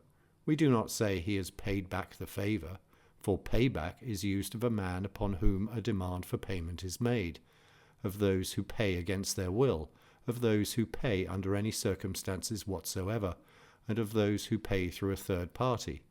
We do not say he has restored the benefit or settled it. We have never been satisfied with a word which applies properly to a debt of money. 10. Making a return means offering something to him from whom you have received something. The phrase implies a voluntary return. He who has made such a return has served the writ upon himself. The wise man will inquire in his own mind into all the circumstances, how much he has received from whom, when, where, how. And so we declare that none but the wise man knows how to make return for a favour. Moreover, none but the wise man knows how to confer a benefit. That man, I mean, who enjoys the giving, more than the recipient enjoys the receiving. 11. Now some person will reckon this remark as one of the generally surprising statements, such as we Stoics are wont to make, and such as the Greeks call paradoxes, and will say, do you maintain, then, that only the wise man knows how to return a favour? Do you maintain that no one else knows how to make restoration to a creditor for a debt? Or, on buying a commodity, to pay full value to the seller? In order not to bring any odium upon myself, let me tell you that Epicurus says the same thing. At any rate, Metrodorus remarks that only the wise man knows how to return a favour. 12. Again, the objector mentioned above wonders at our saying, the wise man alone knows how to love. The wise man alone is a real friend. And yet it is a part of love and of friendship to return favours. Nay, further, it is an ordinary act, and happens more frequently than real friendship. Again, this same objector wonders at our saying, there is no loyalty except in the wise man, just as if he himself does not say the same thing. Or do you think that there is any loyalty in him who does not know how to return a favour? 13. These men, accordingly, should cease to discredit us, just as if we were uttering an impossible boast. They should understand that the essence of honour resides in the wise man, while among the crowd we find only the ghost and the semblance of honour. None but the wise man knows how to return a favour. Even a fool can return it in proportion to his knowledge and his power. His fault would be a lack of knowledge rather than a lack of will or desire. To will does not come by teaching. 14. The wise man will compare all things with one another, for the very same object becomes greater or smaller according to the time, the place, and the cause. Often the riches that are spent in profusion upon a palace cannot accomplish as much as 1,000 denarii given at the right time. Now it makes a great deal of difference whether you give outright or come to a man's assistance, whether your generosity saves him or sets him up in life. Often the gift is small, but the consequence is great. And what a distinction do you imagine there is between taking something which one lacks, something which was offered, and receiving a benefit in order to confer one in return. 15. But we should not slip back into the subject which we have already sufficiently investigated. In this balancing of benefits and injuries, the good man will, to be sure, judge with the highest degree of fairness, but he will incline towards the side of the benefit. He will turn more readily in this direction. 16. Moreover, in affairs of this kind, the person concerned is wont to count for a great deal. Men say, you conferred a benefit upon me in that matter of the slave, but you did me an injury in the case of my father. Or, you saved my son, but robbed me of a father. Similarly, he will follow up all other matters in which comparisons can be made, and if the difference be very slight, he will pretend not to notice it. Even though the difference be great, yet if the concession can be made without impairment of duty and loyalty, our good man will overlook it, that is, provided the injury exclusively affects the good man himself. 17. To sum up, the matter stands thus. The good man will be easy-going in striking a balance. He will allow too much to be set against his credit. He will be unwilling to pay a benefit by balancing the injury against it. The side towards which he will lean, the tendency which he will exhibit, is the desire to be under obligations for the favour, and the desire to make return therefore. For anyone receives a benefit more gladly than he repays it is mistaken, by as much as he who pays is more light-hearted than he who borrows, by so much ought he to be more joyful who unburdens himself of the greatest debt, a benefit received, than he who incurs the greatest obligations. 18. For ungrateful men make mistakes in this respect also. They have to pay their creditors both capital and interest, but they think that benefits are currency which they can use without interest, so the debts grow through postponement, and the later the action is postponed, the more remains to be paid. A man is an ingrate if he repays a favour without interest. Therefore interest also should be allowed for, when you compare your receipts and your expenses. 19. We should try by all means to be as grateful as possible, for gratitude is a good thing for ourselves, in a sense in which justice that is commonly supposed to concern other persons is not. Gratitude returns in large measure unto itself. There is not a man who, when he has benefited his neighbour, has not benefited himself. I do not mean for the reason that he whom you have aided will desire to aid you, or that he whom you have defended will desire to protect you, or that an example of good conduct returns in a circle to benefit the doer, just as examples of bad conduct recoil upon their authors, and as men find no pity if they suffer wrongs which they themselves have demonstrated the possibility of committing, but that the reward for all the virtues lies in the virtues themselves, for they are not practised with a view to recompense. The wages of a good deed is to have done it. 20. I am grateful, not in order that my neighbour, provoked by the earlier act of kindness, may be more ready to benefit me, but simply in order that I may perform a most pleasant and beautiful act. I feel grateful, not because it profits me, but because it pleases me. And, to prove the truth of this to you, I declare that even if I may not be grateful without seeming grateful, even if I am able to return a benefit only by an act which resembles an injury, even so I shall strive in the utmost calmness of spirit toward the purpose which honour demands, in the very midst of disgrace. No one, I think, rates virtue higher, or is more consecrated to virtue, than he who has lost his reputation for being a good man, in order to keep from losing the approval of his conscience. Thus, as I have said, your being grateful is more conducive to your own good than to your neighbour's good. For while your neighbour has had a common everyday experience, namely receiving back the gift which he had bestowed, you have had a great experience which is the outcome of an utterly happy condition of soul, to have felt gratitude. For if wickedness makes men unhappy, and virtue makes men blessed, and if it is a virtue to be grateful, then the return which you have made is only the customary thing, but the thing to which you have attained is priceless, the consciousness of gratitude, which comes only to the soul that is divine and blessed. The opposite feeling to this, however, is immediately attended by the greatest unhappiness. No man, if he be ungrateful, will be unhappy in the future. I allow him no day of grace. He is unhappy forthwith. 22. Let us therefore avoid being ungrateful, not for the sake of others, but for our own sakes. When we do wrong, only the least and lightest portion of it flows back upon our neighbour.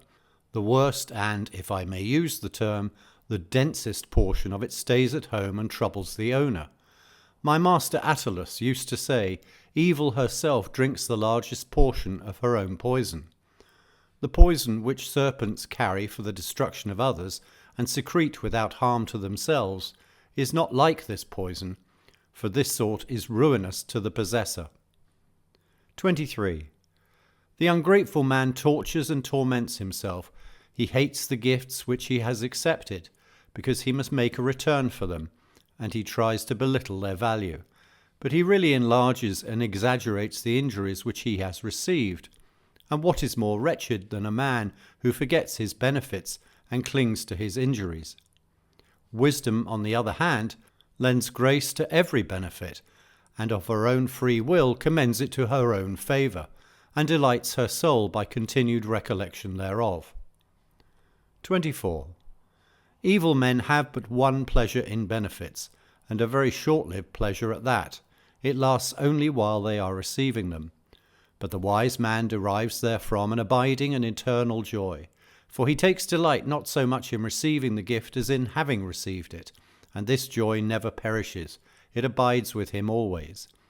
He despises the wrongs done him, he forgets them, not accidentally, but voluntarily.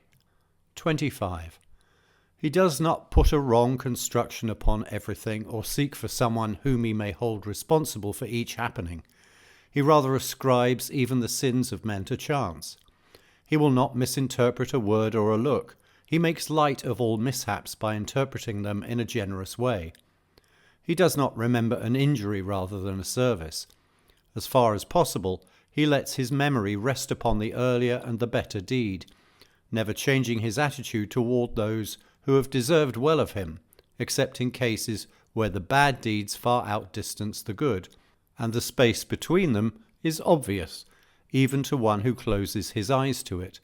Even then, only to this extent that he strives, after receiving the preponderant injury, to resume the attitude which he held before he received the benefit. For when the injury merely equals the benefit, a certain amount of kindly feeling is left over. 26. Just as a defendant is acquitted when the votes are equal, and just as the spirit of kindliness always tries to bend every doubtful case toward the better interpretation, so the mind of the wise man, when another's merits merely equal his bad deeds, will, to be sure, cease to feel an obligation, but does not cease to desire to feel it, and acts precisely like the man who pays his debts even after they have been legally cancelled. 27. But no man can be grateful unless he has learned to scorn the things which drive the common herd to distraction. If you wish to make return for a favour, you must be willing to go into exile, or to pour forth your blood, or to undergo poverty, or, and this will frequently happen, even to let your very innocence be stained and exposed to shameful slanders. It is no slight price that a man must pay for being grateful. 28. We hold nothing dearer than a benefit. So long as we are seeking one, we hold nothing cheaper after we have received it. Do you ask what it is that makes us forget benefits received? It is our extreme greed for receiving others.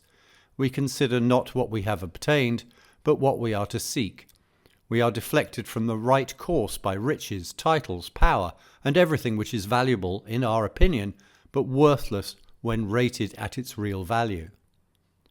29. We do not know how to weigh matters. We should take counsel regarding them, not with their reputation, but with their nature. Those things possess no grandeur wherewith to enthrall our minds, except the fact that we have become accustomed to marvel at them. For they are not praised because they ought to be desired, but they are desired because they have been praised. And when the error of individuals has once created error on the part of the public, then the public error goes on creating error on the part of individuals. 30. But just as we take on faith such estimates of values, so let us take on the faith of the people this truth, that nothing is more honourable than a grateful heart. This phrase will be echoed by all cities and by all races, even those from savage countries. Upon this point good and bad will agree. 31. Some praise pleasure, some prefer toil, some say that pain is the greatest of evils, some say it is no evil at all, some will include riches in the supreme good, others will say that their discovery meant harm to the human race, and that none is richer than he to whom fortune has found nothing to give. Amid all this diversity of opinion, all men will yet with one voice, as the saying is, vote aye to the proposition that thanks should be returned to those who have deserved well of us. On this question the common herd, rebellious as they are, will all agree, but at present we keep paying back injuries instead of benefits, and the primary reason why a man is ungrateful is that he has found it impossible to be grateful enough. 32. Our madness has gone to such lengths that it is a very dangerous thing to confer great benefits upon a person, for just because he thinks it shameful not to repay, so he would have none left alive whom he should repay. Keep for yourself what you have received. I do not ask it back. I do not demand it. Let it be safe to have conferred a favour. There is no worse hatred than that which springs from shame at the desecration of a benefit. Farewell. Letter 82, on the natural fear of death. 1. I have already ceased to be anxious about you. Whom then of the gods, you ask, have you found as your voucher? A god, let me tell you, who deceives no one, a soul in love with that which is upright and good. The better part of yourself is on safe ground. Fortune can inflict injury upon you. What is more pertinent is that I have no fears lest you do injury to yourself. Proceed as you have begun, and settle yourself in this way of living, not luxuriously, but calmly. 2. I prefer to be in trouble rather than in luxury, and you had better interpret the term in trouble as popular usage is wont to interpret it, living a hard, rough, toilsome life. We are wont to hear the lives of certain men praised as follows, when they are objects of unpopularity. So-and-so lives luxuriously, but by this they mean he is softened by luxury, for the soul is made womanish by degrees, and is weakened until it matches the ease and laziness in which it lies. Lo, is it not better for one who is really a man even to become hardened? Next, these same dandies fear that which they have made their own lives resemble. Much difference is there between lying idle and lying buried. 3. But, you say, is it not better even to lie idle than to whirl round in these eddies of business distraction? Both extremes are to be deprecated, both tension and sluggishness. I hold that he who lies on a perfumed couch is no less dead than he who is dragged along by the executioner's hook. Leisure without study is death. It is a tomb for the living man. 4. What then is the advantage of retirement? As if the real causes of our anxieties did not follow us across the seas. What hiding place is there where the fear of death does not enter? What peaceful haunts are there, so fortified and so far withdrawn that pain does not fill them with fear?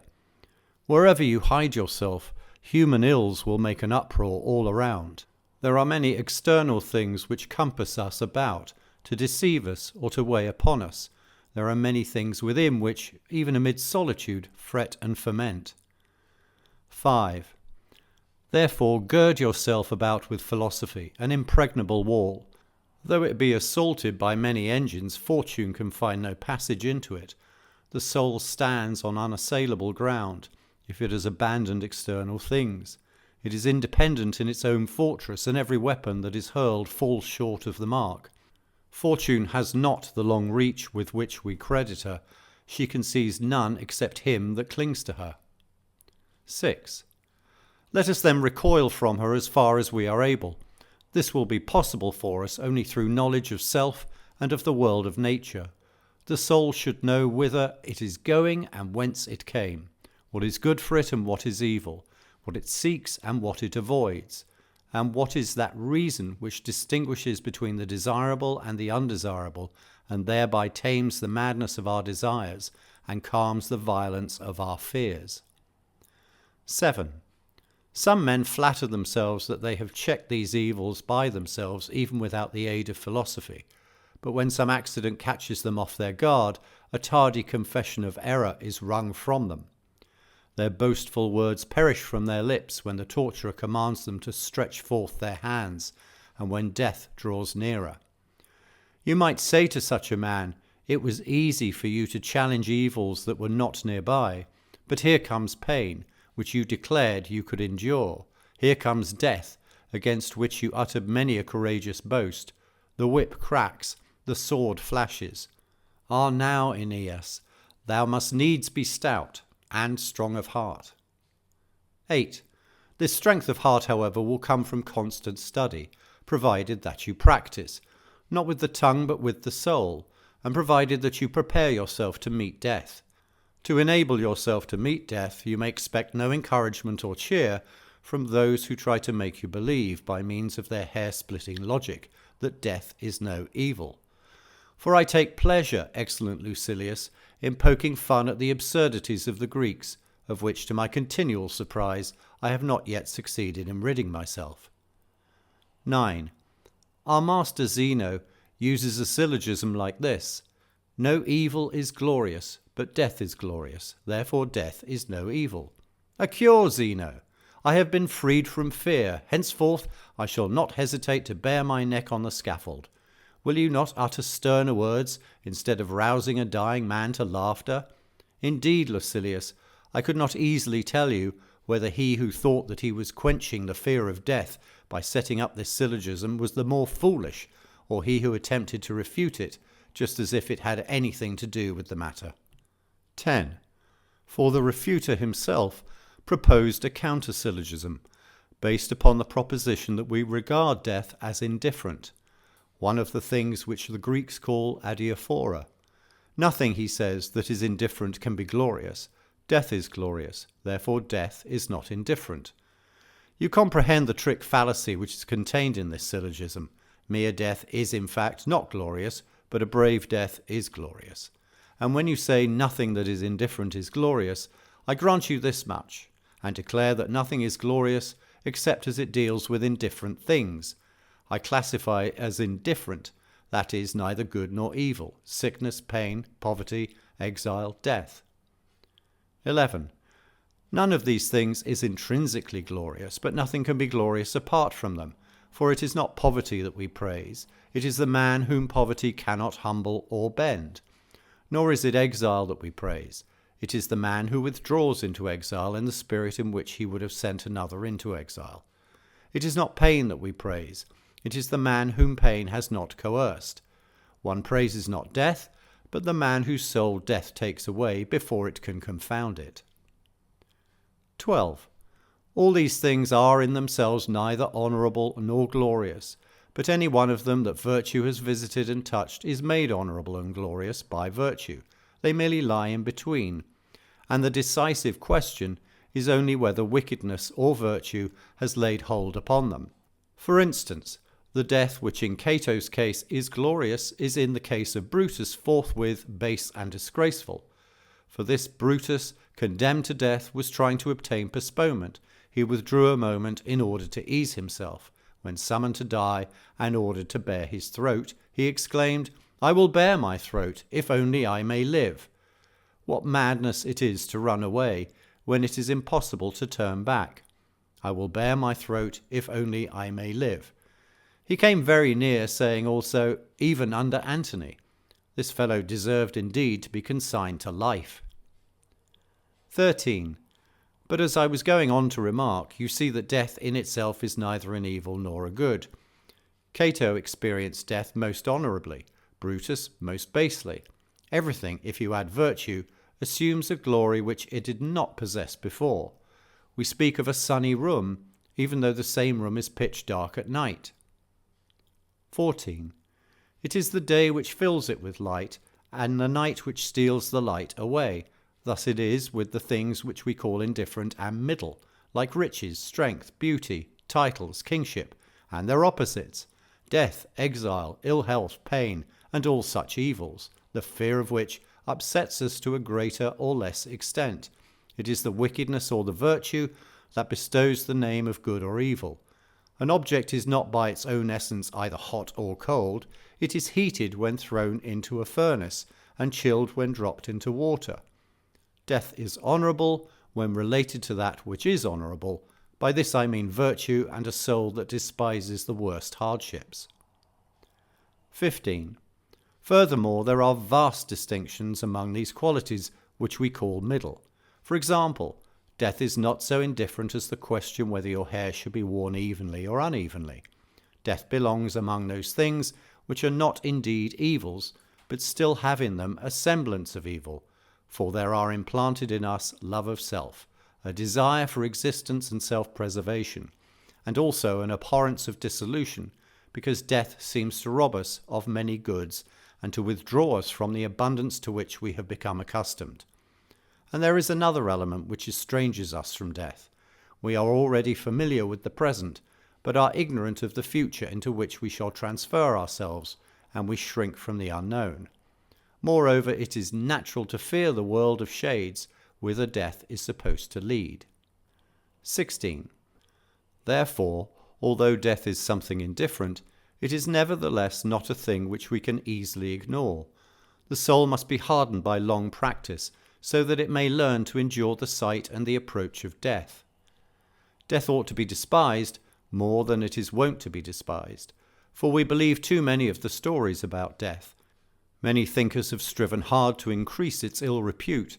They have portrayed the prison in the world below, and the land overwhelmed by everlasting night, where, within his blood-stained cave, hell's warder huge doth sprawl his ugly length on half-crunched bones, and terrifies the disembodied ghosts with never-ceasing bark. Even if you can win your point and prove that these are mere stories, and that nothing is left for the dead to fear, another fear steals upon you, for the fear of going to the underworld is equalled by the fear of going nowhere. 17. In the face of these notions which long-standing opinion has dinned in our ears, how can brave endurance of death be anything else than glorious, and fit to rank among the greatest accomplishments of the human mind? For the mind will never rise to virtue if it believes that death is an evil, but it will so rise if it holds that death is a master of indifference. It is not in the order of nature that a man shall proceed with a great heart to a destiny which he believes to be evil. He will go sluggishly and with reluctance. But nothing glorious can result from unwillingness and cowardice. Virtue does nothing under compulsion. 18. Besides, no deed that a man does is honourable unless he has devoted himself thereto and attended to it with all his heart, rebelling against it with no portion of his being. When, however, a man goes to face an evil, either through fear or worse evils, or in the hope of goods, whose attainment is of sufficient moment to him that he can swallow the one evil which he must endure, in that case the judgment of the agent is drawn in two directions. On the one side is the motive which bids him carry out his purpose, on the other the motive which restrains him and makes him flee from something which has aroused his apprehension or leads to danger. Hence he is torn in different directions, and if this happens, the glory of his act is gone, for virtue accomplishes its plans only when the spirit is in harmony with itself. There is no element of fear in any of its actions. Yield not to evils, but still braver go, where thy fortune shall allow. 19. You cannot still braver go if you are persuaded that those things are the real evils. Root out this idea from your soul. Otherwise your apprehensions will remain undecided and will thus check the impulse to action. You will be pushed into that towards which you ought to advance, like a soldier. Those of our school, it is true, would have men think that Zeno's syllogism is correct, but that the second I mentioned, which is set up against his, is deceptive and wrong. But I, for my part, decline to reduce such questions to a matter of dialectical rules, to the subtleties of an utterly worn-out system. Away, I say, with all that sort of thing, which makes a man feel, when a question is propounded to him, that he is hemmed in, and forces him to admit a premise, and then makes him say one thing in his answer, when his real opinion is another. When truth is at stake, we must act more frankly, and when fear is to be combated, we must act more bravely. 20. Such questions, which the dialecticians involve in subtleties, I prefer to solve and weigh rationally, with the purpose of winning conviction and not of forcing the judgment. When a general is about to lead into action an army prepared to meet death for their wives and children, how will he exhort them to battle? I remind you of the Fab, who took upon a single clan a war which concerned the whole state. I point out to you the Lacedaemonians in position at the very pass of Thermopylae. They have no hope of victory, no hope of returning. The place where they stand is to be their tomb. 21. In what language do you encourage them to bar the way with their bodies and take upon themselves the ruin of their whole tribe, and to retreat from life rather than from their post? Shall you say, that which is evil is not glorious, but death is glorious, therefore death is not an evil? What a powerful discourse! After such words, Who would hesitate to throw himself upon the serried spears of the foeman and die in his tracks? But take Leonidas. How bravely did he address his men? He said, "Fellow soldiers, let us to our breakfast, knowing that we shall sup in Hades." The food of these men did not grow lumpy in their mouths, or stick in their throats, or slip from their fingers. Eagerly did they accept the invitation to breakfast, and to supper also. 22. Think too of the famous Roman general.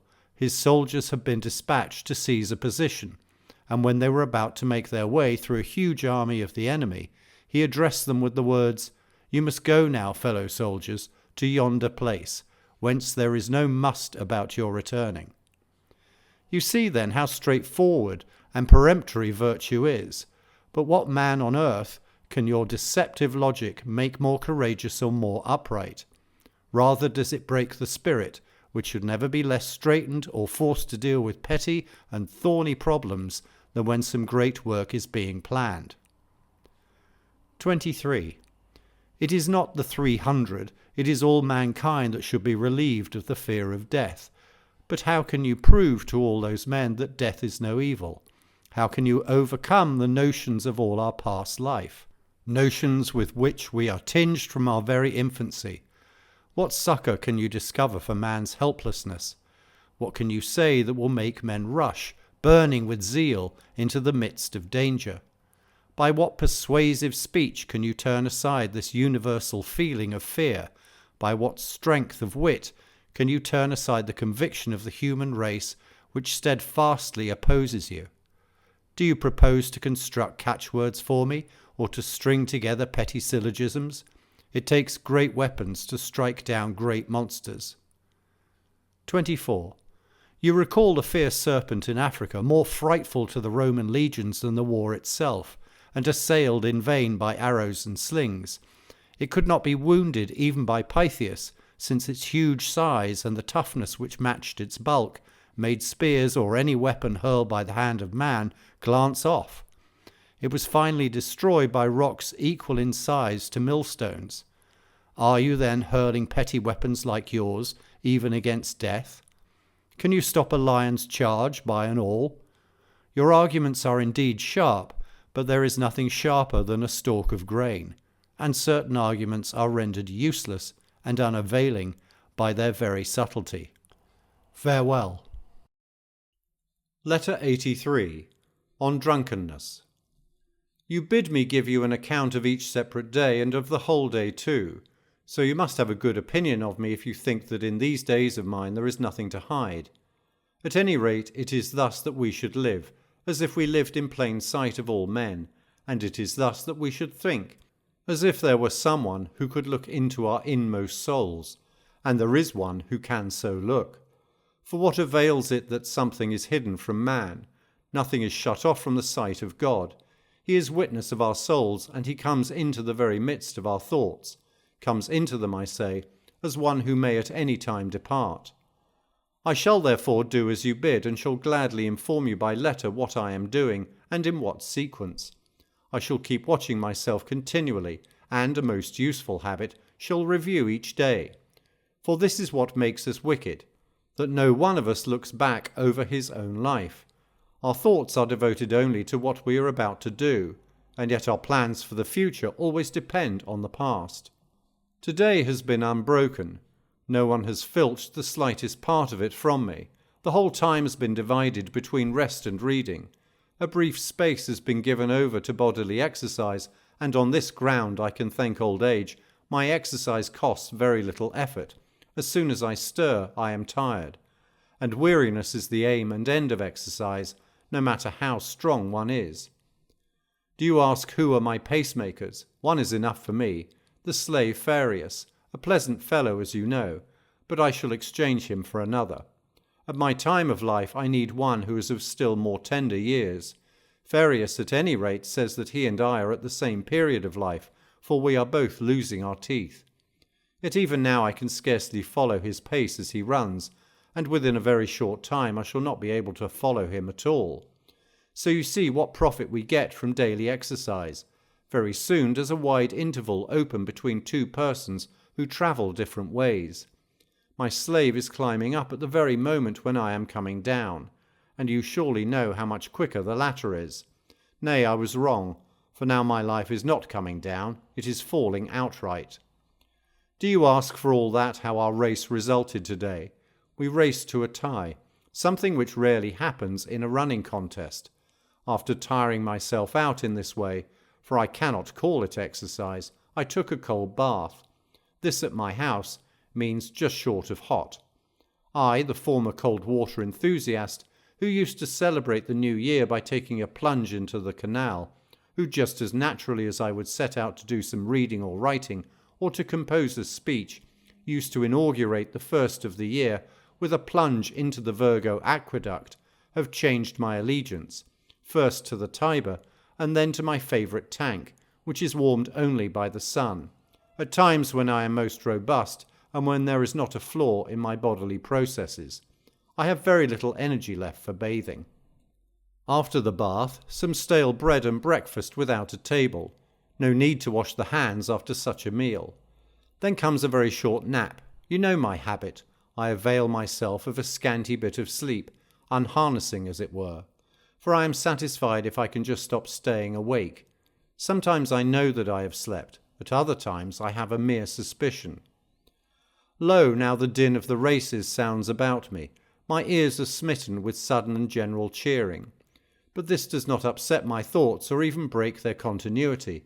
I can endure an uproar with complete resignation.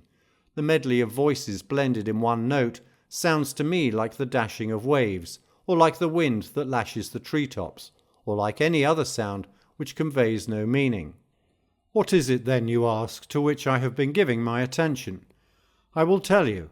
A thought sticks in my mind left over from yesterday, namely what men of the greatest sagacity have meant when they have offered the most trifling and intricate proofs for problems of the greatest importance, proofs which may be true but none the less resemble fallacies. Zeno, that greatest of men, the revered founder of our brave and holy school of philosophy, wishes to discourage us from drunkenness. Listen then to his arguments proving that the good man will not get drunk. No one entrusts a secret to a drunken man, but one will entrust a secret to a good man. Therefore the good man will not get drunk. Mark how ridiculous Zeno is made when we set up a similar syllogism in contrast with his. There are many, but one will be enough. No one entrusts a secret to a man when he is asleep, but one entrusts a secret to a good man. Therefore the good man does not go to sleep.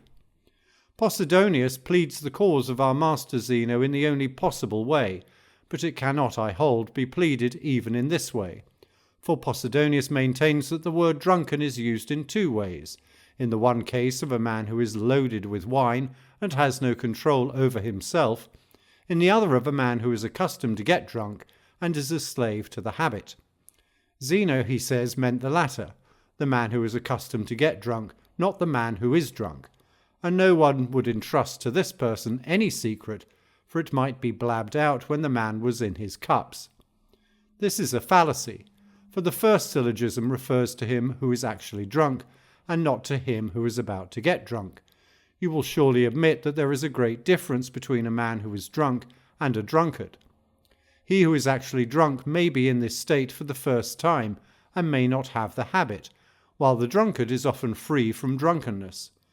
I therefore interpret the word in its usual meaning, especially since the syllogism is set up by a man who makes a business of the careful use of words, and who weighs his language.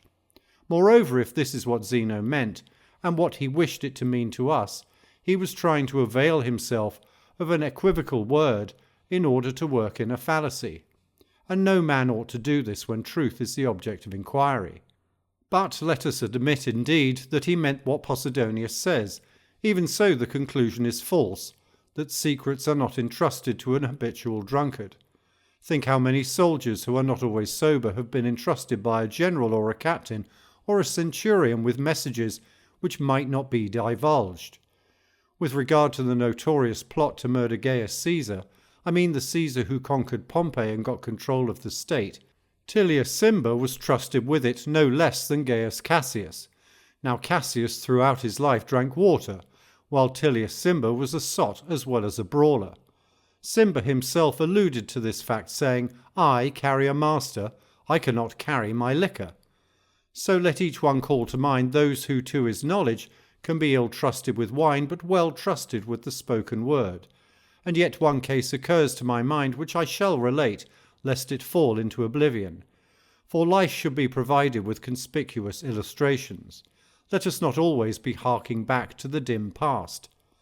Lucius Piso, the director of public safety at Rome, was drunk from the very time of his appointment. He used to spend the greater part of the night at banquets and would sleep until noon. That was the way he spent his morning hours. Nevertheless, he applied himself most diligently to his official duties, which included the guardianship of the city. Even the sainted Augustus trusted him with secret orders when he placed him in command of Thrace. Piso conquered that country. Tiberius too trusted him when he took his holiday at Campania, leaving behind him in the city many a critical matter that aroused both suspicion and hatred. I fancy that it was because Piso's drunkenness turned out well for the emperor that he appointed to the office of city prefect Cossus, a man of authority and balance, but so soaked and steeped in drink that once at a meeting of the Senate, whither he had come after banqueting, he was overcome by a slumber from which he could not be roused, and had to be carried home. It was to this man that Tiberius sent many orders written in his own hand, orders which he believed he ought not to trust even to the officials of his household.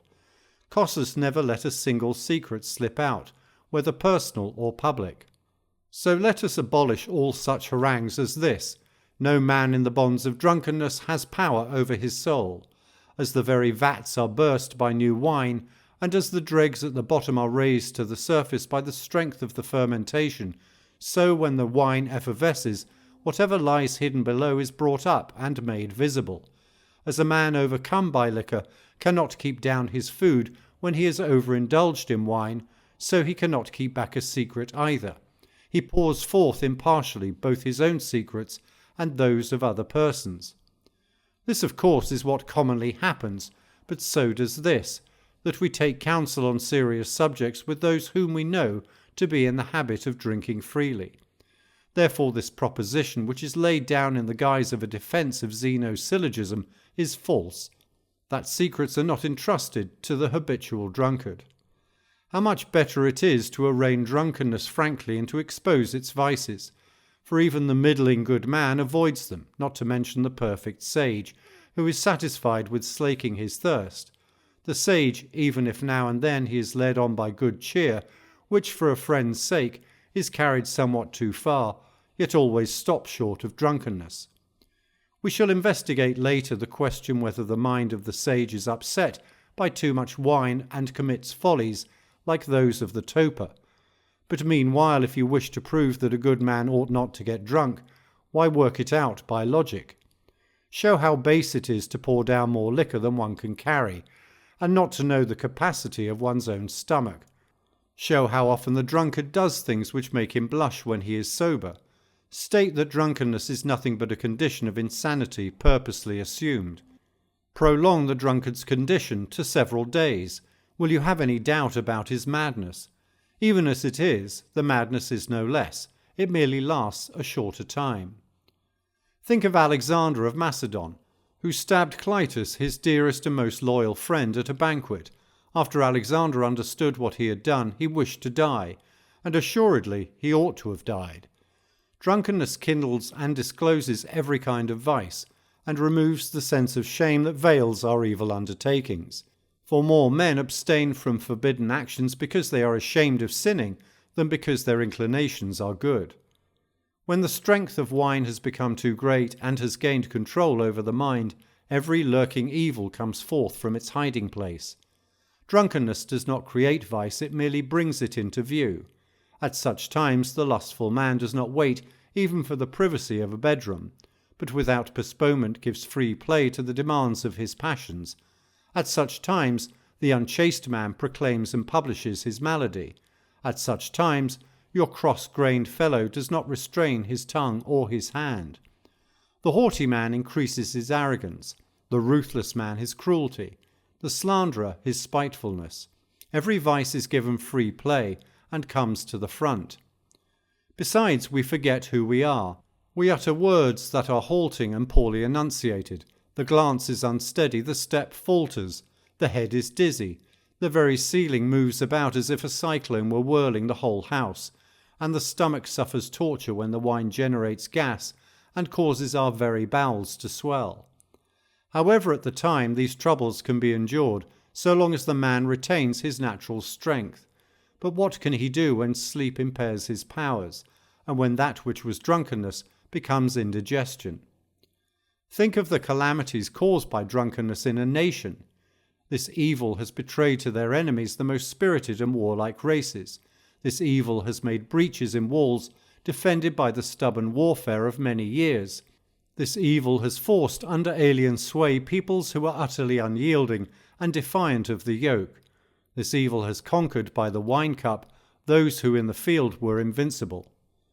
Alexander, whom I have just mentioned, passed through his many marches, his many battles, his many winter campaigns, through which he worked his way by overcoming disadvantages of time or place, the many rivers which flowed from unknown sources, and the many seas, all in safety.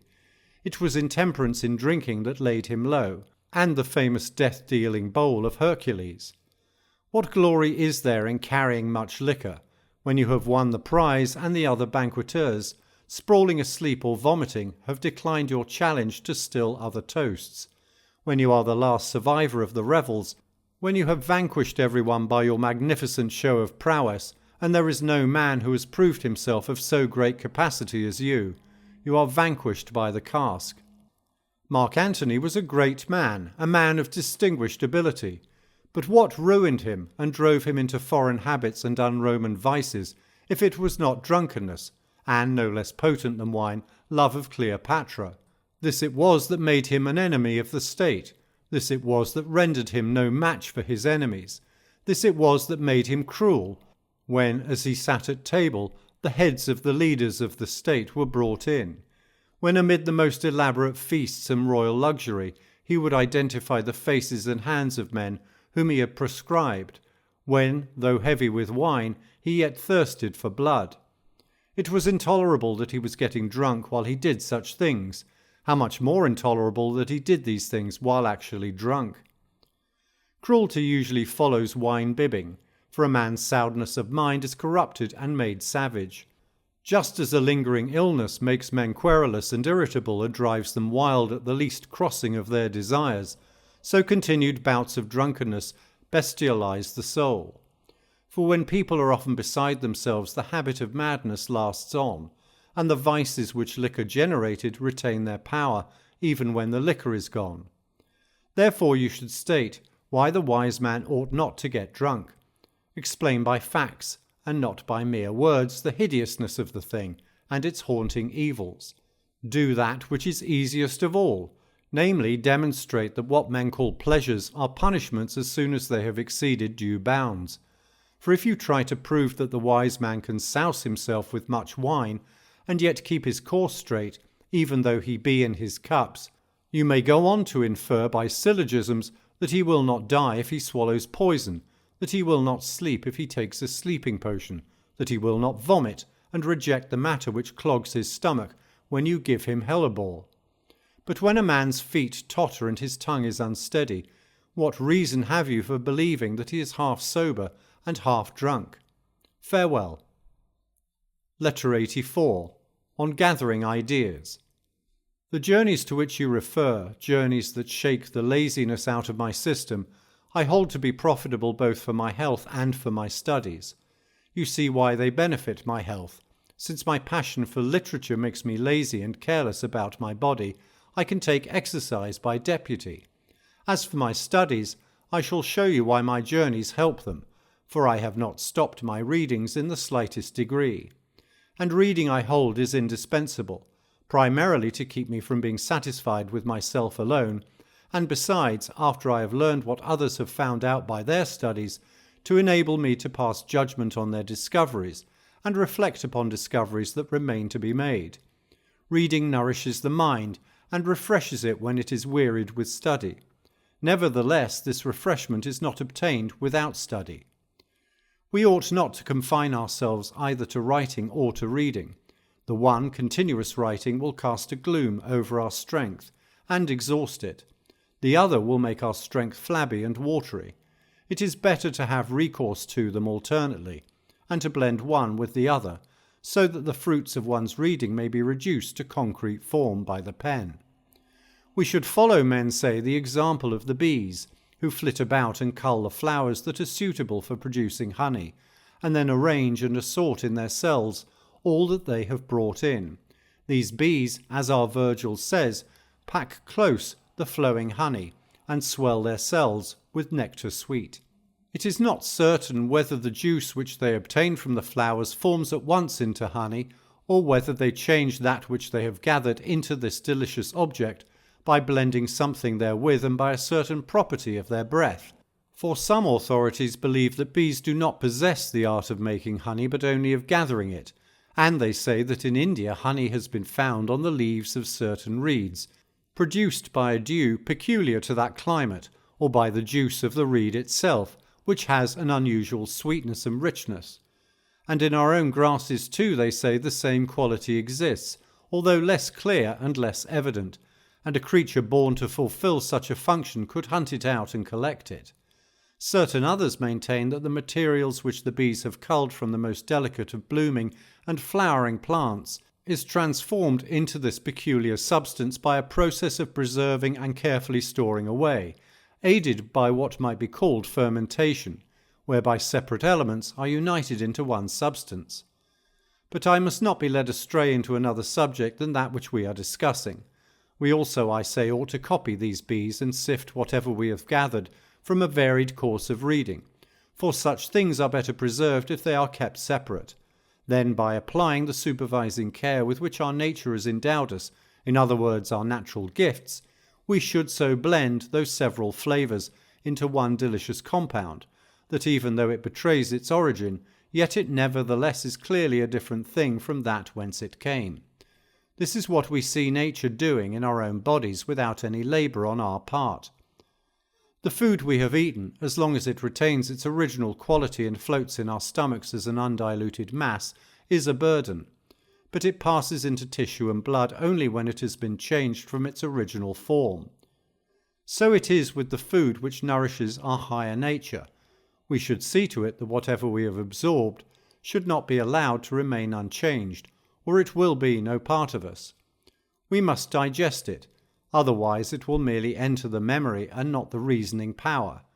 Let us loyally welcome such foods and make them our own, so that something that is one may be formed out of many elements, just as one number is formed of several elements whenever, by our reckoning, lesser sums, each different from the others, are brought together. This is what our mind should do. It should hide away all the materials by which it has been aided, and bring to light only what it has made of them.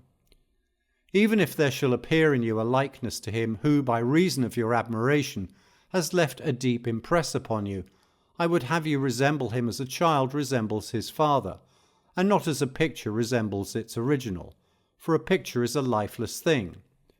What, you say, will it not be seen whose style you are imitating, whose method of reasoning, whose pungent sayings?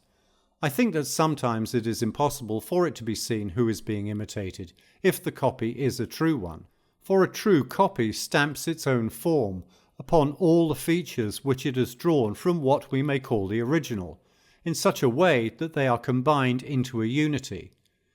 Do you not see how many voices there are in a chorus?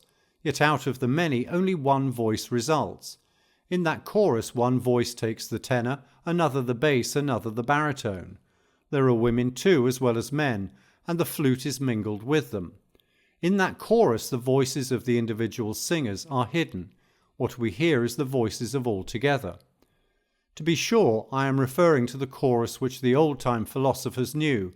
In our present-day exhibitions we have a larger number of singers than there used to be spectators in the theatres of old. All the aisles are filled with rows of singers.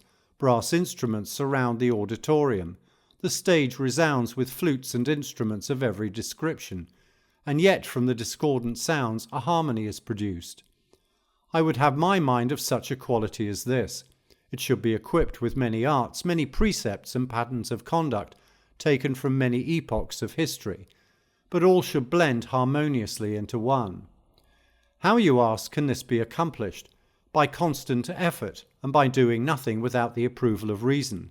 And if you are willing to hear her voice, she will say to you, abandon those pursuits which heretofore have caused you to run hither and thither. Abandon riches which are either a danger or a burden to the possessor. Abandon the pleasures of the body and of the mind. They only soften and weaken you. Abandon your quest for office. It is a swollen, idle, and empty thing, a thing that has no goal, as anxious to see no one outstrip it as to see no one at its heels. It is afflicted with envy, and in truth with a twofold envy, and you see how wretched a man's plight is if he who is the object of envy feels envy also. Do you behold yonder homes of the great, yonder thresholds uproarious with the brawling of those who would pay their respects? They have many an insult for you as you enter the door, and still more after you have entered. Pass by the steps that mount to rich men's houses, and the porches rendered hazardous by the huge throng, for there you will be standing not merely on the edge of a precipice, but also on slippery ground. Instead of this, direct your course hither to wisdom, and seek her ways, which are ways of surpassing peace and plenty. Whatever seems conspicuous in the affairs of men, however petty it may really be, and prominent only by contrast with the lowest objects, is nevertheless approached by a difficult and toilsome pathway. It is a rough road that leads to the heights of greatness, but if you desire to scale this peak, which lies far above the range of fortune, you will indeed look down from above upon all that men regard as most lofty, but none the less you can proceed to the top over level ground. Farewell. Letter 85. On some vain syllogisms. I had been inclined to spare you, and had omitted any knotty problems that still remained undiscussed. I was satisfied to give you a sort of taste of the views held by the men of our school, who desire to prove that virtue is of itself sufficiently capable of rounding out the happy life.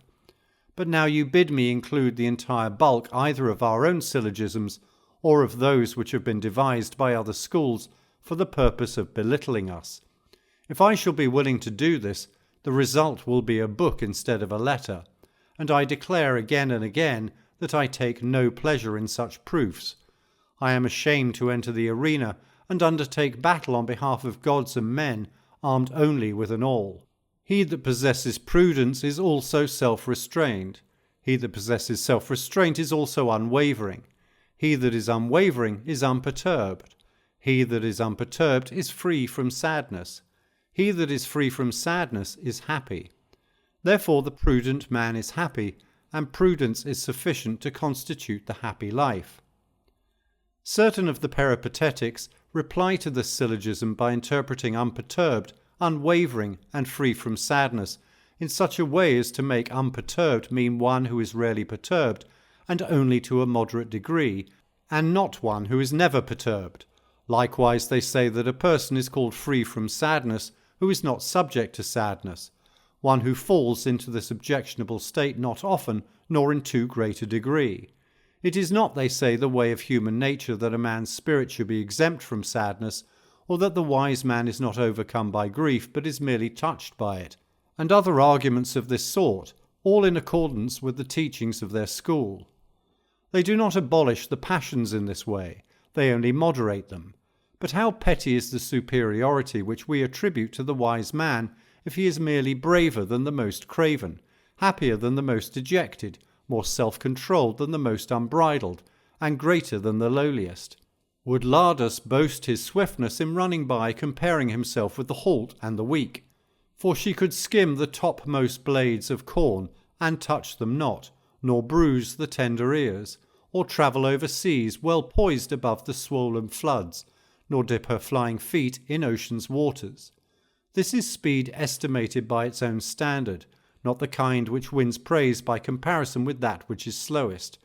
Would you call a man well who has a light case of fever? No, for good health does not mean moderate illness. They say the wise man is called unperturbed in the sense in which pomegranates are called mellow, not that there is no hardness at all in their seeds, but that the hardness is less than it was before. That view is wrong, for I am not referring to the gradual weeding out of evils in a good man, but to the complete absence of evils. There should be in him no evils at all, not even any small ones, for if there are any they will grow, and as they grow will hamper him. Just as a large and complete cataract wholly blinds the eyes, so a medium-sized cataract dulls their vision. If by your definition the wise man has any passions whatever, his reason will be no match for them, and will be carried swiftly along, as it were, on a rushing stream, particularly if you assign to him not one passion with which he must wrestle, but all the passions. And a throng of such, even though they be moderate, can affect him more than the violence of one powerful passion. He has a craving for money, although in a moderate degree. He has ambition, but it is not yet fully aroused. He has a hot temper, but it can be appeased. He has inconstancy, but not the kind that is very capricious or easily set in motion. He has lust, but not the violent kind. We could deal better with a person who possessed one full-fledged vice than with one who possessed all the vices, but none of them in extreme form. Again, it makes no difference how great the passion is. No matter what its size may be, it knows no obedience and does not welcome advice. Just as no animal, whether wild or tamed and gentle, obeys reason, since nature made it deaf to advice, so the passions do not follow or listen, however slight they are. Tigers and lions never put off their wildness. They sometimes moderate it, and then when you are least prepared, their softened fierceness is roused to madness. Vices are never genuinely tamed. Again, if reason prevails, the passions will not even get a start. But if they get under way against the will of reason, they will maintain themselves against the will of reason. For it is easier to stop them in the beginning than to control them when they gather force. This halfway ground is accordingly misleading and useless. It is to be regarded just as the declaration that we ought to be moderately insane or moderately ill. Virtue alone possesses moderation. The evils that afflict the mind do not admit of moderation. You can more easily remove than control them. Can one doubt that the vices of the human mind, when they have become chronic and callous, diseases we call them, are beyond control, as for example greed, cruelty, and wantonness? Therefore the passions also are beyond control, for it is from the passions that we pass over to the vices. Again, if you grant any privileges to sadness, fear, desire, and all the other wrong impulses, they will cease to lie within our jurisdiction. And why? Simply because the means of arousing them lie outside our own power. They will accordingly increase in proportion as the causes by which they are stirred up are greater or less. Fear will grow to greater proportions if that which causes the terror is seen to be of greater magnitude or in closer proximity, and desire will grow keener in proportion as the hope of a greater gain has summoned it to action. If the existence of the passions is not in our control, neither is the extent of their power, for if you once permit them to get a start, they will increase along with their causes, and they will be of whatever extent they shall grow to be. Moreover, no matter how small these vices are, they grow greater. That which is harmful never keeps within bounds. No matter how trifling diseases are at the beginning, they creep on apace, and sometimes the slightest augmentation of disease lays low the enfeebled body. But what folly it is, when the beginnings of certain things are situated outside our control, to believe that their endings are within our control. How have I the power to bring something to a close when I have not had the power to check it at the beginning? For it is easier to keep a thing out than to keep it under after you have let it in. Some men have made a distinction as follows, saying, if a man has self-control and wisdom, he is indeed at peace as regards the attitude and habit of his mind, but not as regards the outcome. For as far as his habit of mind is concerned, he is not perturbed or saddened or afraid. But there are many extraneous causes which strike him and bring perturbation upon him. What they mean to say is this: so-and-so is indeed not a man of an angry disposition, but still he sometimes gives way to anger, and he is not indeed inclined to fear, but still he sometimes experiences fear. In other words, he is free from the fault, but is not free from the passion of fear. If, however, fear is once given an entrance, it will, by frequent use, pass over into a vice, and anger, once admitted into the mind, will alter the earlier habit of a mind that was formerly free from anger. Besides, if the wise man, instead of despising all causes that come from without, ever fears anything, when the time arrives for him to go bravely to meet the spear or the flames, on behalf of his country, his laws, and his liberty, he will go forth reluctantly and with flagging spirit.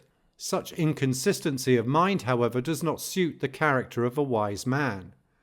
Then again, we should see to it that two principles which ought to be tested separately should not be confused, for the conclusion is reached independently that that alone is good which is honourable, and again independently the conclusion that virtue is sufficient for the happy life. If that alone is good which is honourable, everyone agrees that virtue is sufficient for the purpose of living happily.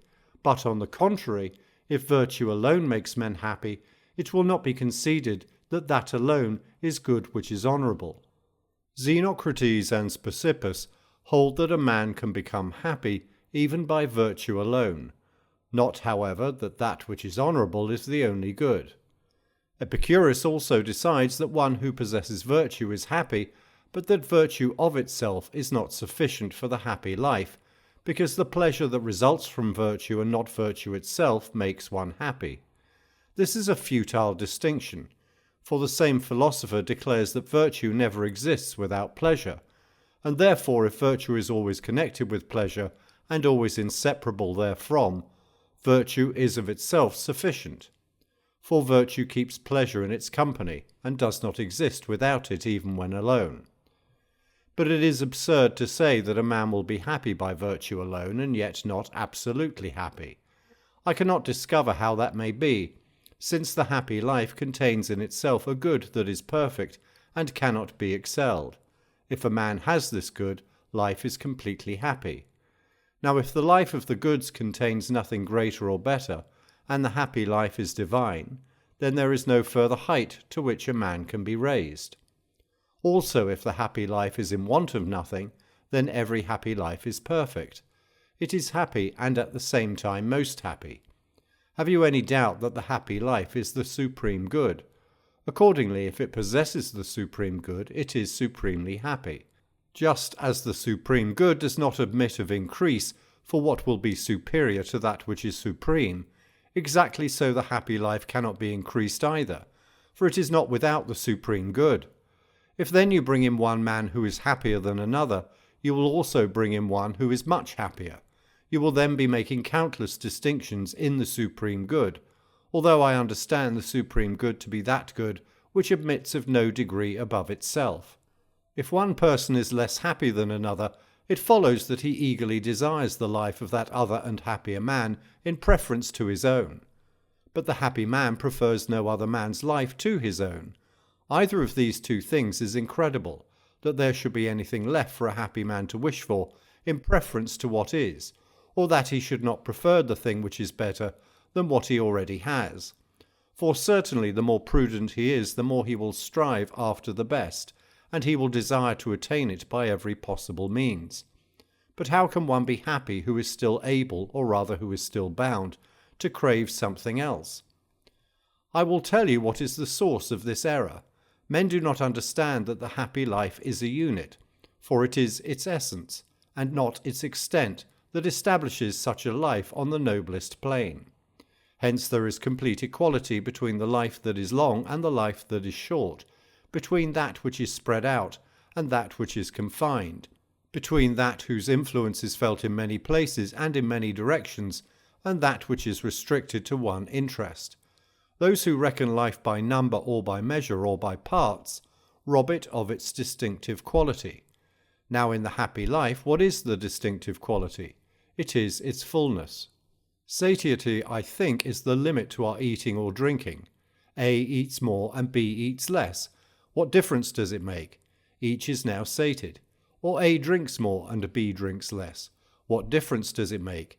Each is no longer thirsty. Again, A lives for many years and B for fewer. No matter, if only A's many years have brought as much happiness as B's few years. He whom you maintain to be less happy is not happy. The word admits of no diminution. He who is brave is fearless. He who is fearless is free from sadness. He who is free from sadness is happy. It is our own school which has framed this syllogism.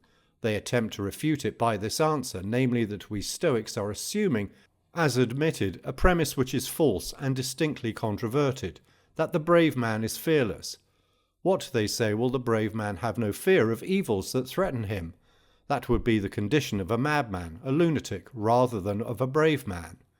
The brave man will, it is true, feel fear in only a very slight degree, but he is not absolutely free from fear. Now those who assert this are doubling back to their old argument, in that they regard vices of less degree as equivalent to virtues. For indeed the man who does feel fear, though he feels it rather seldom and to a slight degree, is not free from wickedness, but is merely troubled by it in a milder form. Not so is the reply, for I hold that a man is mad if he does not fear evils which hang over his head. What you say is perfectly true if the things which threaten are really evils, but if he knows that they are not evils and believes that the only evil is baseness, he will be bound to face dangers without anxiety and to despise things which other men cannot help fearing. Or if it is the characteristic of a fool and a madman not to fear evils, then the wiser a man is, the more he will fear such things. It is the doctrine of you Stoics, then, they reply, that a brave man will expose himself to dangers. By no means. He will merely not fear them, though he will avoid them. It is proper for him to be careful, but not to be fearful. What then? Is he not to fear death, imprisonment, burning, and all the other missiles of fortune? Not at all, for he knows that they are not evils, but only seem to be. He reckons all these things as the bugbears of man's existence. Paint him a picture of slavery, lashes, chains, want, mutilation by disease or by torture, or anything else you may care to mention. He will count all such things as terrors caused by the derangement of the mind. These things are only to be feared by those who are fearful. Or do you regard as an evil that to which some day we may be compelled to resort of our own free will? What then, you ask, is an evil? It is the yielding to those things which are called evils. It is the surrendering of one's liberty into their control, when really we ought to suffer all things in order to preserve this liberty. Liberty is lost unless we despise those things which put the yoke upon our necks. If men knew what bravery was, they would have no doubts as to what a brave man's conduct should be. For bravery is not thoughtless rashness, or love of danger, or the courting of fear-inspiring objects. It is the knowledge which enables us to distinguish between that which is evil and that which is not. Bravery takes the greatest care of itself, and likewise endures with the greatest patience all things which have a false appearance of being evils. What then is the query? If the sword is brandished over your brave man's neck, if he is pierced in this place and in that continually, if he sees his entrails in his lap, if he is tortured again after being kept waiting in order that he may thus feel the torture more keenly, and if the blood flows afresh out of bowels where it has but lately ceased to flow, has he no fear? Shall you say that he has felt no pain either? Yes, he has felt pain, for no human virtue can rid itself of feelings, but he has no fear.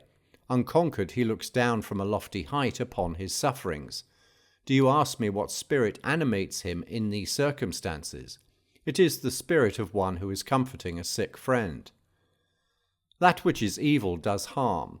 That which does harm makes a man worse. But pain and poverty do not make a man worse. Therefore they are not evils.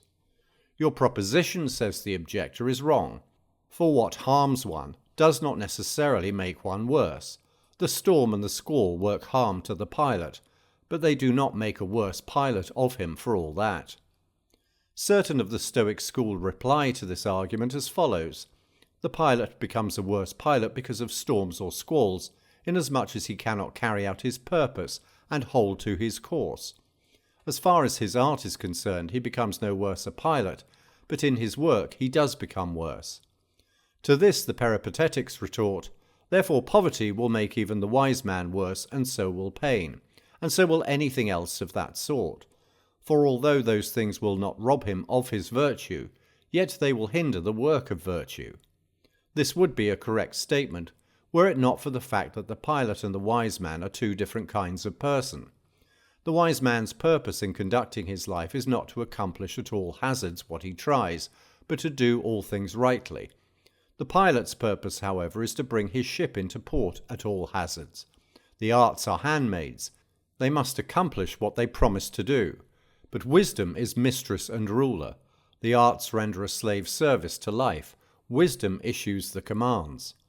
For myself, I maintain that a different answer should be given, that the pilot's art is never made worse by the storm, nor the application of his art either. The pilot has promised you not a prosperous voyage, but a serviceable performance of his task. That is, an expert knowledge of steering a ship.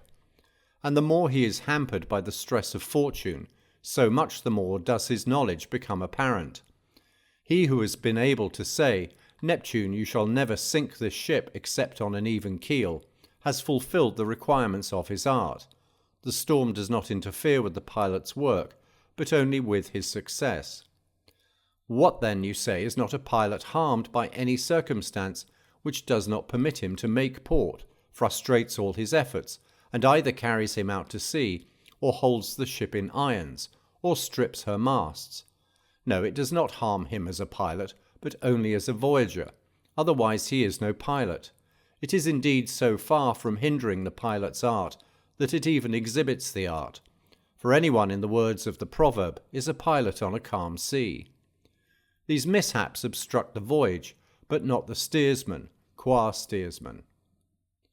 A pilot has a double role, one he shares with all his fellow passengers, for he also is a passenger. The other is peculiar to him, for he is the pilot. The storm harms him as a passenger, but not as a pilot. Again, the pilot's art is another's good. It concerns his passengers just as a physician's art concerns his patients. But the wise man's good is a common good. It belongs both to those in whose company he lives and to himself also. Hence our pilot may perhaps be harmed, since his services, which have been promised to others, are hindered by the storm.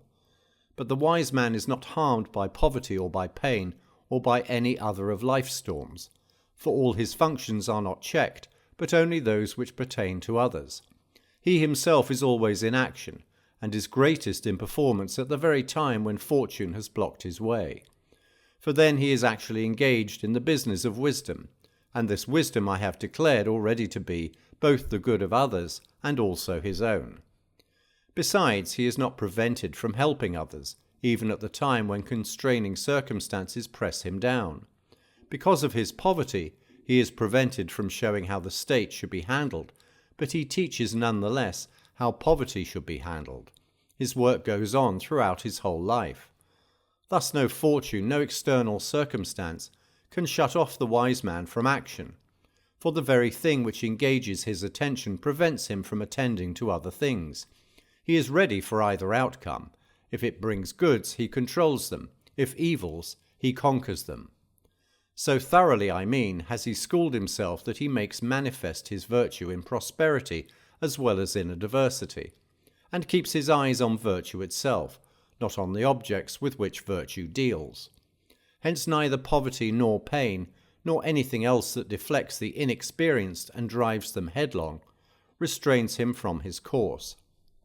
Do you suppose that he is weighed down by evils? He makes use of them. It was not of ivory only that Phidias knew how to make statues. He also made statues of bronze. If you had given him marble, or a still meaner material, he would have made of it the best statue that the material would permit. So the wise man will develop virtue, if he may, in the midst of wealth, or if not in poverty. If possible, in his own country, if not in exile, if possible, as a commander, if not, as a common soldier, if possible, in sound health, if not, enfeebled. Whatever fortune he finds, he will accomplish therefrom something noteworthy. Animal tamers are unerring. They take the most savage animals, which may well terrify those who encounter them, and subdue them to the will of man. Not content with having driven out their ferocity, they even tame them so that they dwell in the same abode. The trainer puts his hand into the lion's mouth. the tiger is kissed by his keeper. The tiny Ethiopian orders the elephant to sink down on its knees or to walk the rope. Similarly, the wise man is a skilled hand at taming evils. Pain, want, disgrace, imprisonment, exile. These are universally to be feared, but when they encounter the wise man, they are tamed.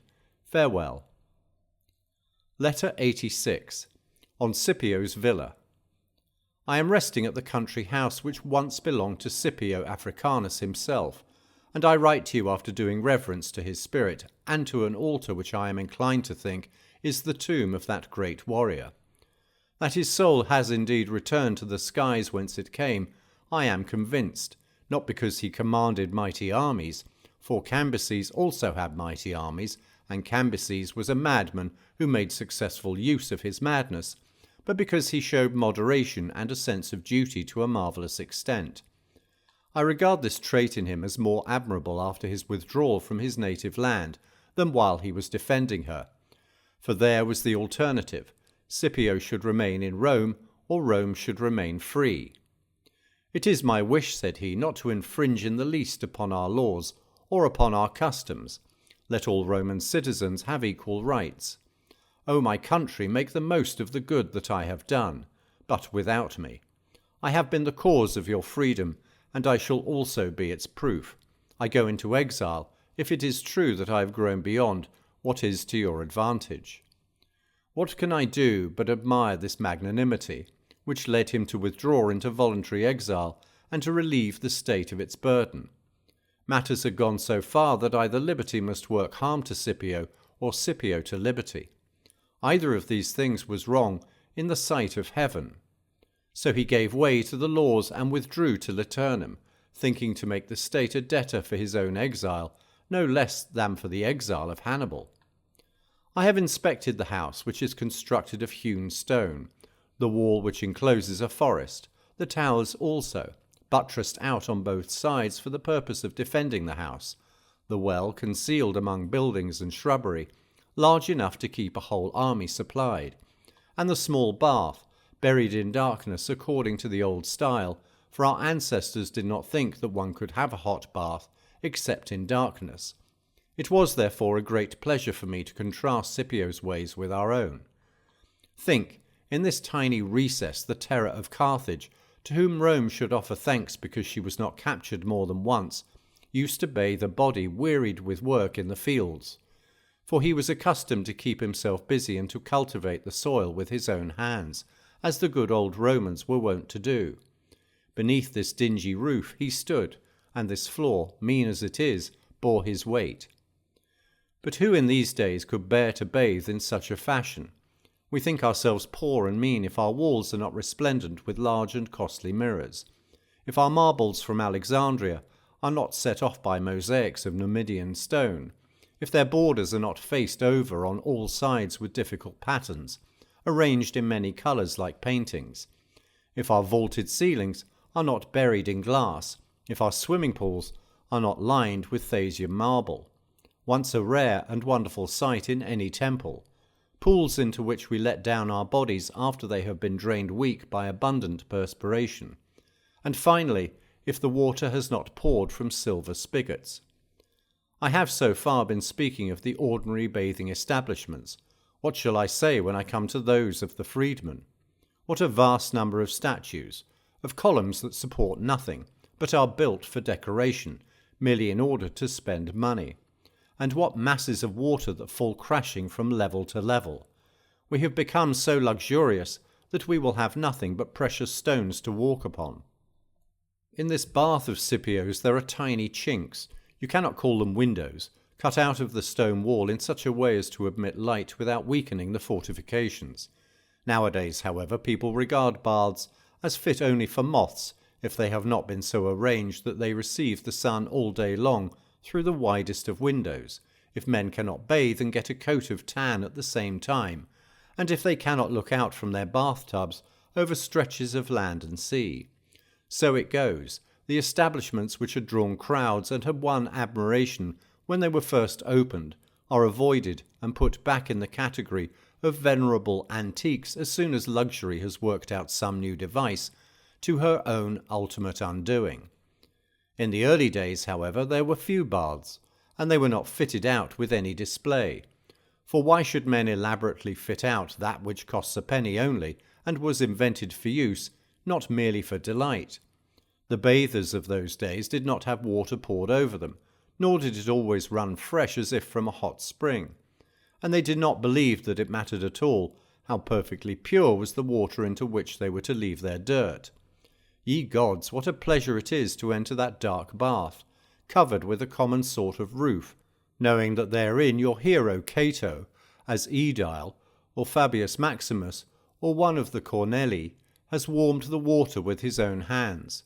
For this also used to be the duty of the noblest aediles, to enter these places to which the populace resorted, and to demand that they be cleaned and warmed to a heat required by considerations of use and health, not the heat that men have recently made fashionable, as great as a conflagration, so much so indeed that a slave condemned for some criminal offence now ought to be bathed alive.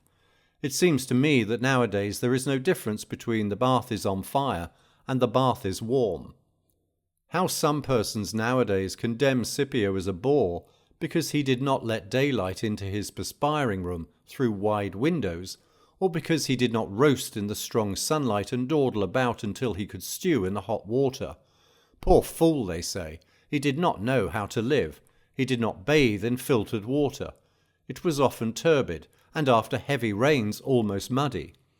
But it did not matter much to Scipio if he had to bathe in that way. He went there to wash off sweat, not ointment.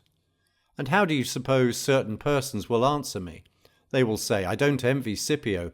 That was truly an exile's life, to put up with baths like those.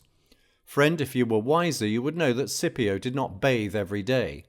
It is stated by those who have reported to us the old-time ways of Rome, that the Romans washed only their arms and legs daily, because those were the members which gathered dirt in their daily toil, and bathed all over only once a week.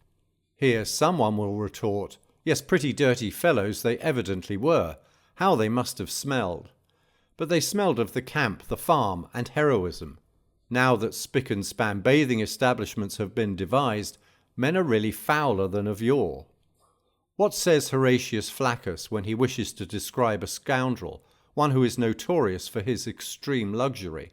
He says, Lucilius smells of perfume. Show me a Lucilius in these days. His smell would be the veritable goat smell. He would take the place of the Gorgonius with whom Horace in the same passage contrasted him.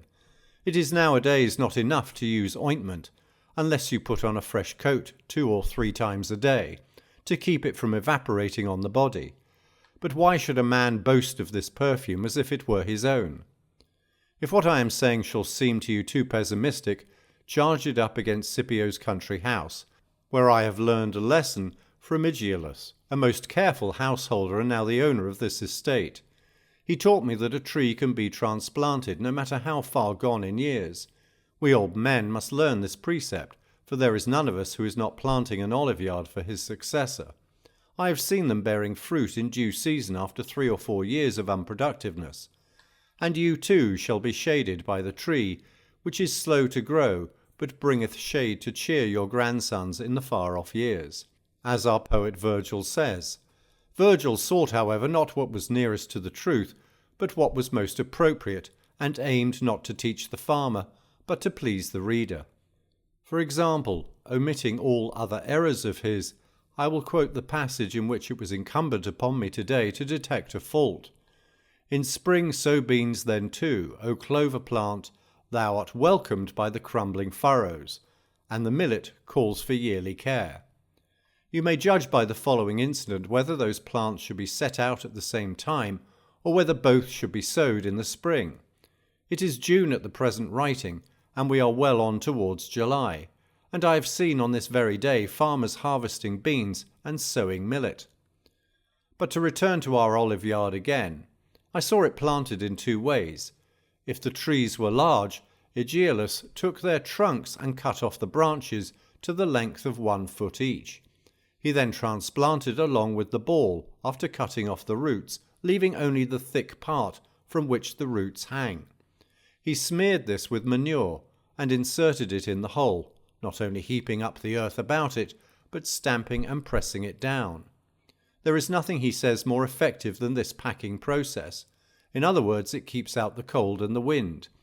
Besides, the trunk is not shaken so much, and for this reason the packing makes it possible for the young roots to come out and get a hold in the soil. These are of necessity still soft. They have but a slight hold, and a very little shaking uproots them. This ball, moreover, Aegialus lops clean before he covers it up, for he maintains that new roots spring from all the parts which have been shorn.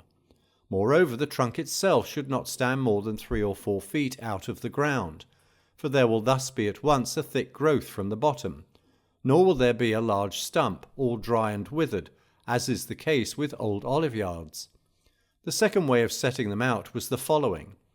He set out in similar fashion branches that were strong and of soft bark, as those of young saplings are wont to be. These grow a little more slowly, but since they are spring from what is practically a cutting, there is no roughness or ugliness in them. This too I have seen recently, an aged vine transplanted from its own plantation.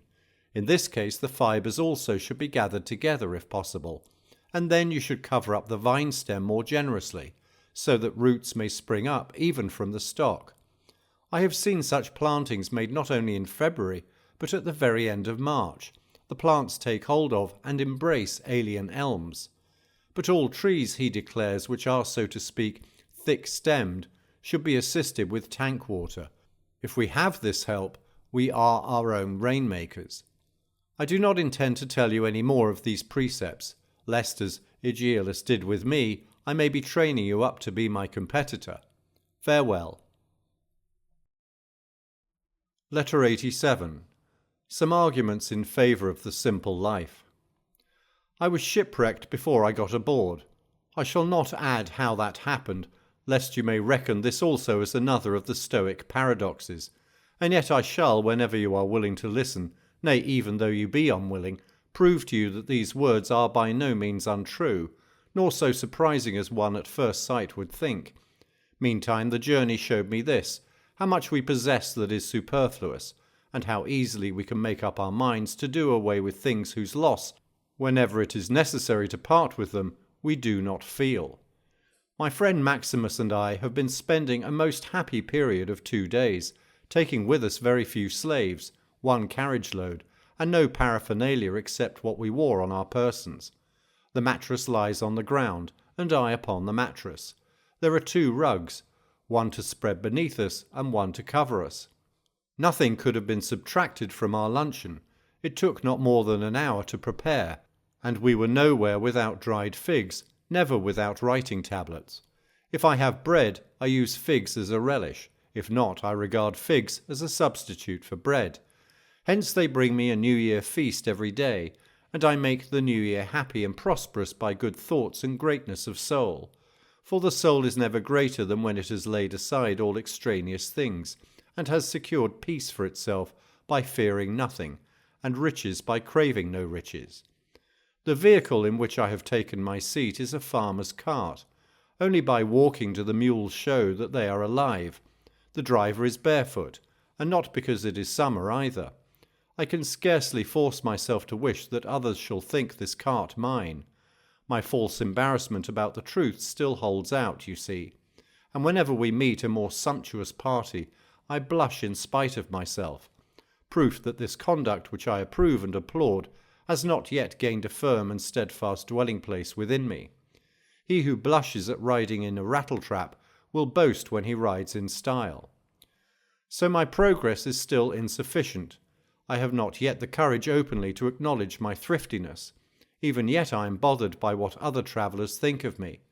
But instead of this, I should really have uttered an opinion counter to that in which mankind believe, saying, "You are mad, you are misled. Your admiration devotes itself to superfluous things. You estimate no man at his real worth. When property is concerned, you reckon up in this way with most scrupulous calculation those to whom you shall lend either money or benefits, for by now you enter benefits also as payments in your ledger. You say his estates are wide, but his debts are large. He has a fine house, but he has built it on borrowed capital. No man will display a more brilliant retinue on short notice, but he cannot meet his debts.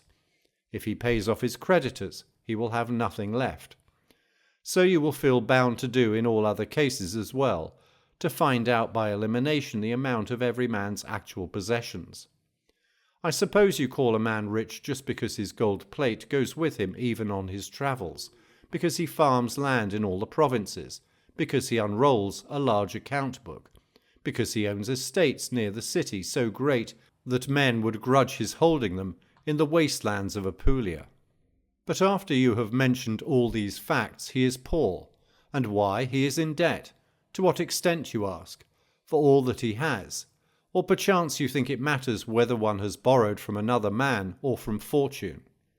What good is there in mules caparisoned in uniform livery, or in decorated chariots, and steeds decked with purple and with tapestry, with golden harness hanging from their necks, champing their yellow bits, all clothed in gold? Neither master nor mule is improved by such trappings.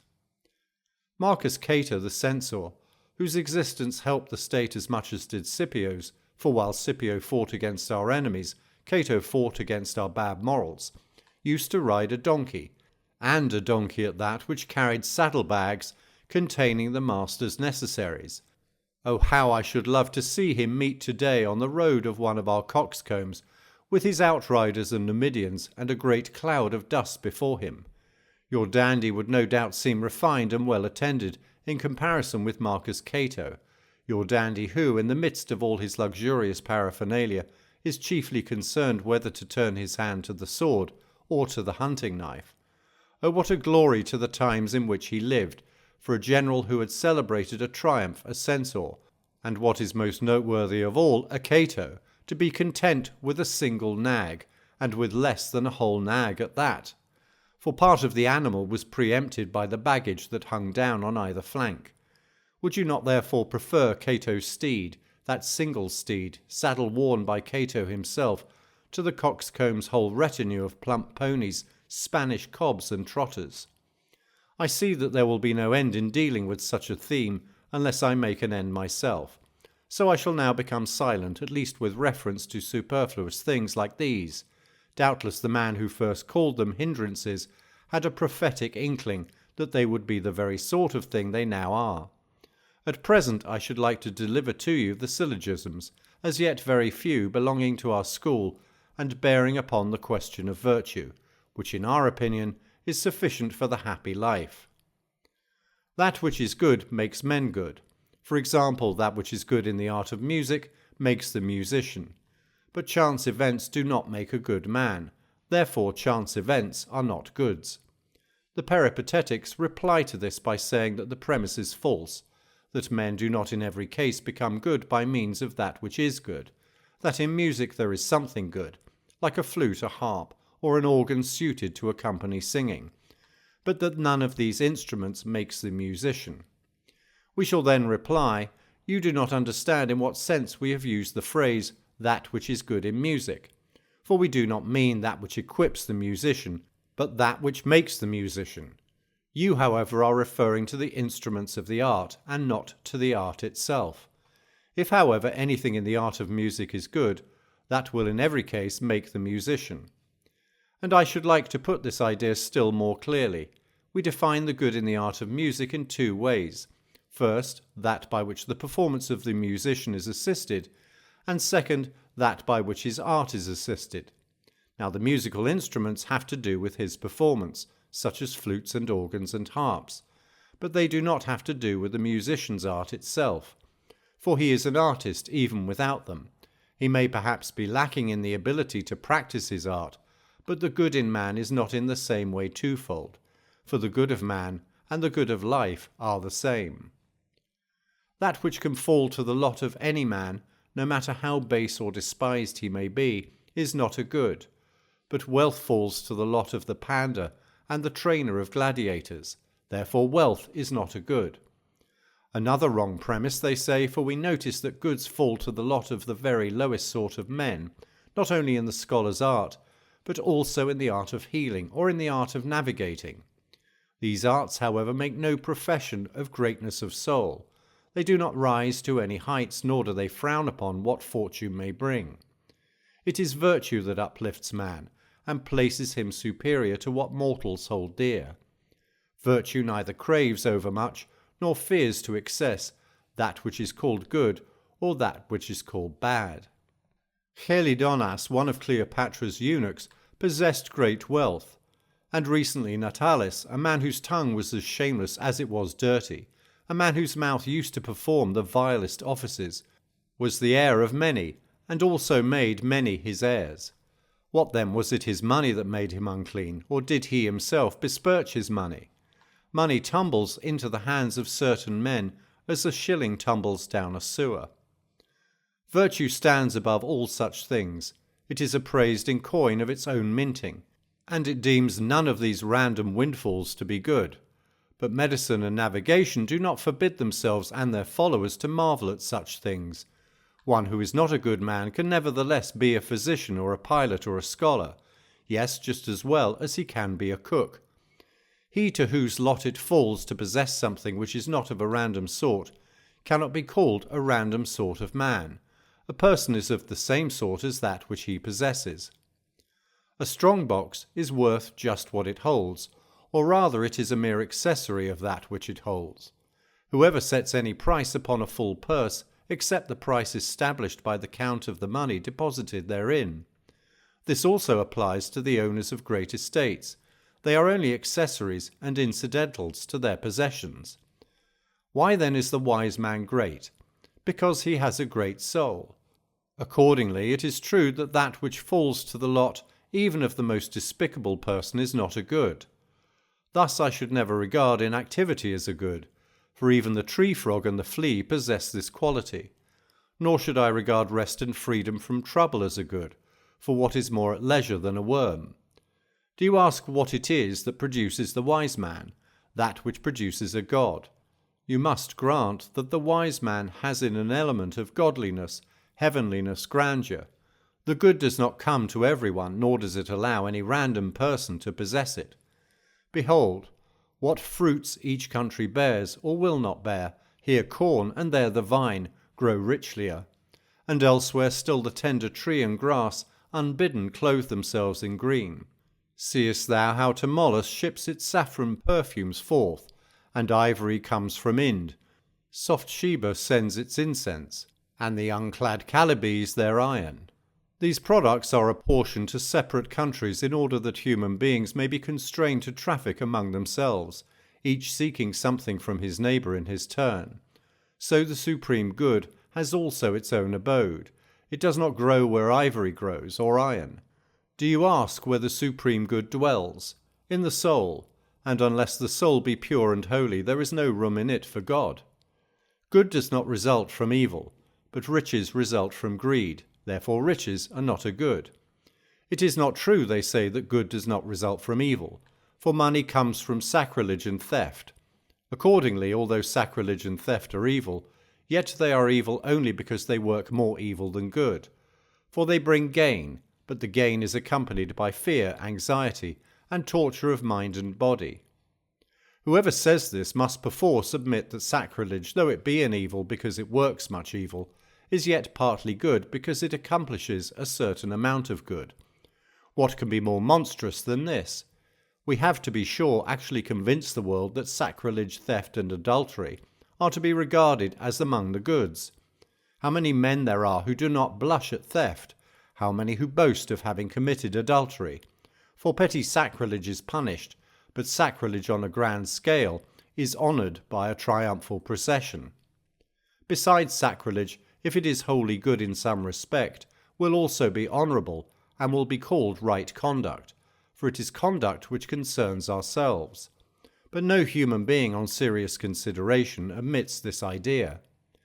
Therefore goods cannot spring from evil, for if, as you object, sacrilege is an evil for the single reason that it brings on much evil, if you but absolve sacrilege of its punishment and pledge it immunity, sacrilege will be wholly good. And yet the worst punishment for crime lies in the crime itself. You are mistaken, I maintain, if you propose to reserve your punishments for the hangman or the prison. The crime is punished immediately after it is committed, nay, rather at the moment when it is committed. Hence good does not spring from evil any more than figs grow from olive trees. Things which grow correspond to their seed, and goods cannot depart from their class. As that which is honourable does not grow from that which is base, so neither does good grow from evil, for the honourable and the good are identical. Certain of our school oppose this statement as follows. Let us suppose that money taken from any source whatsoever is a good. Even though it is taken by an act of sacrilege, the money does not on that account derive its origin from sacrilege. You may get my meaning through the following illustration. In the same jar there is a piece of gold, and there is a serpent. If you take the gold from the jar, it is not just because the serpent is there too.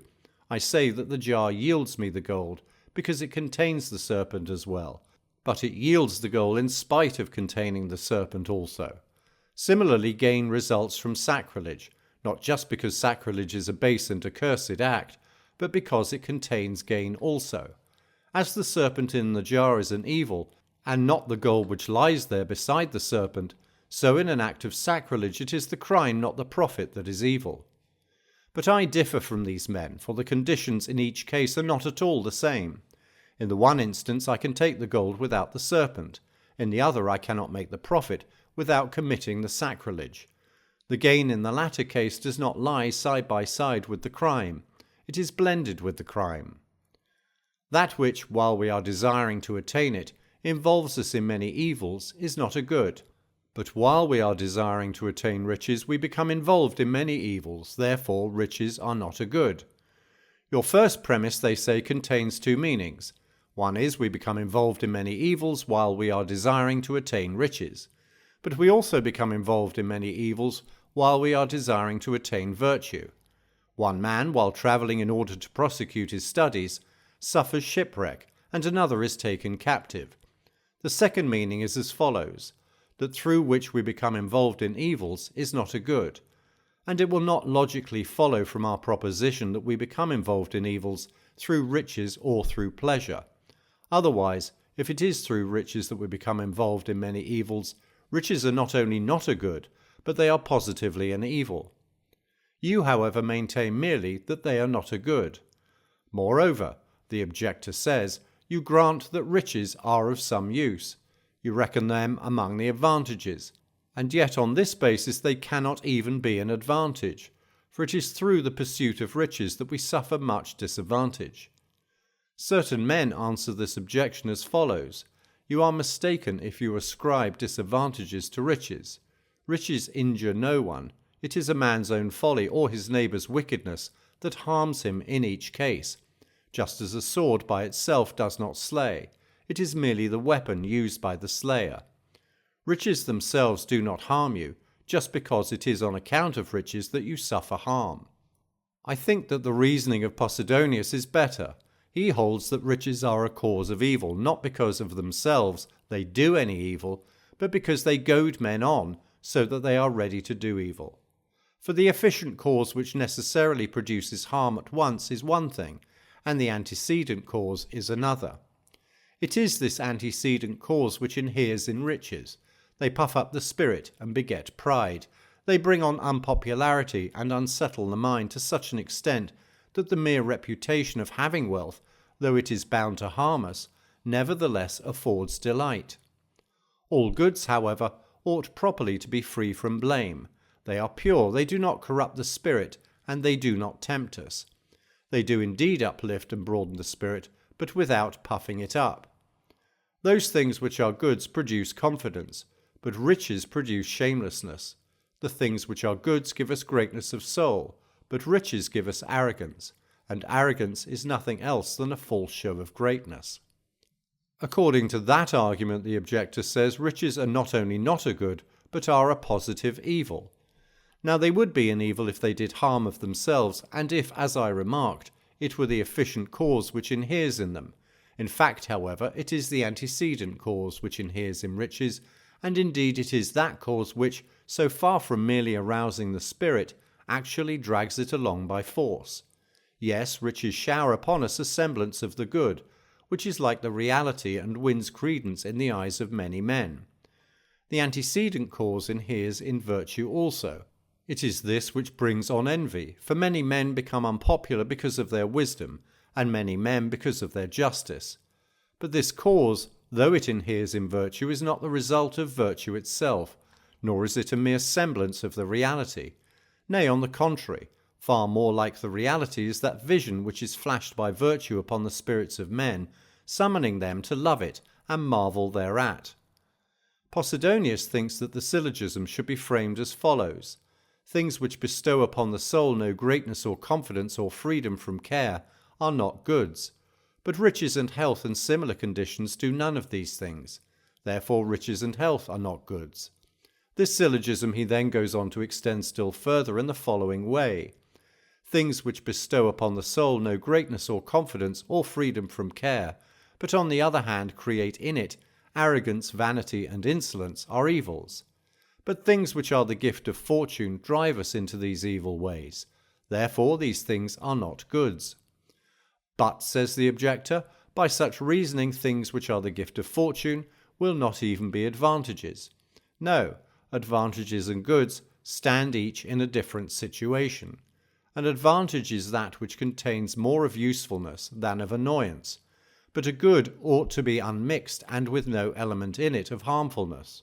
A thing is not good if it contains more benefit than injury, but only if it contains nothing but benefit. Besides, advantages may be predicated of animals, of men who are less than perfect, and of fools. Hence the advantageous may have an element of disadvantage mingled with it, but the word advantageous is used of the compound because it is judged by its predominant element. The good, however, can be predicated of the wise man alone. It is bound to be without alloy. Be of good cheer. There is only one knot left for you to untangle, though it is a knot for a Hercules. Good does not result from evil, but riches result from numerous cases of poverty. Therefore riches are not a good. This syllogism is not recognized by our school, but the Peripatetics both concoct it and give its solution. Posidonius, however, remarks that this fallacy, which has been bandied about among all the schools of dialectic, is refuted by Antipater as follows: the word poverty is used to denote not the possession of something, but the non-possession, or, as the ancients have put it, deprivation, for the Greeks use the phrase by deprivation, meaning negatively. Poverty states not what a man has, but what he has not. Consequently, there can be no fullness resulting from a multitude of voids. Many positive things, and not many deficiencies, make up riches. You have, says he, a wrong notion of the meaning of what poverty is, for poverty does not mean the possession of little, but the non-possession of much. It is used, therefore, not of what a man has, but of what he lacks. I could express my meaning more easily if there were a Latin word which could translate the Greek word which means not possessing. Antipater assigns this quality to poverty, but for my part I cannot see what else poverty is than the possession of little. If ever we have plenty of leisure, we shall investigate the question, what is the essence of riches, and what the essence of poverty? But when the time comes, we shall also consider whether it is not better to try to mitigate poverty, and to relieve wealth of its arrogance, than to quibble about the words as if the question of the things were already decided. Let us suppose that we have been summoned to an assembly. An act dealing with the abolition of riches has been brought before the meeting. Shall we be supporting it or opposing it if we use these syllogisms? Will these syllogisms help us to bring it about that the Roman people shall demand poverty and praise it, poverty the foundation and cause of their empire, and on the other hand shall shrink in fear from their present wealth, reflecting that they have found it among the victims of their conquests, that wealth is the source from which office-seeking and bribery and disorder have burst into a city once characterized by the utmost scrupulousness and sobriety, and that because of wealth an exhibition all too lavish is made of the spoils of conquered nations, reflecting finally that whatever one people has snatched away from all the rest may still more easily be snatched by all away from one. Nay, it were better to support this law by our conduct and to subdue our desires by direct assault, rather than to circumvent them by logic. If we can, let us speak more boldly. If not, let us speak more frankly.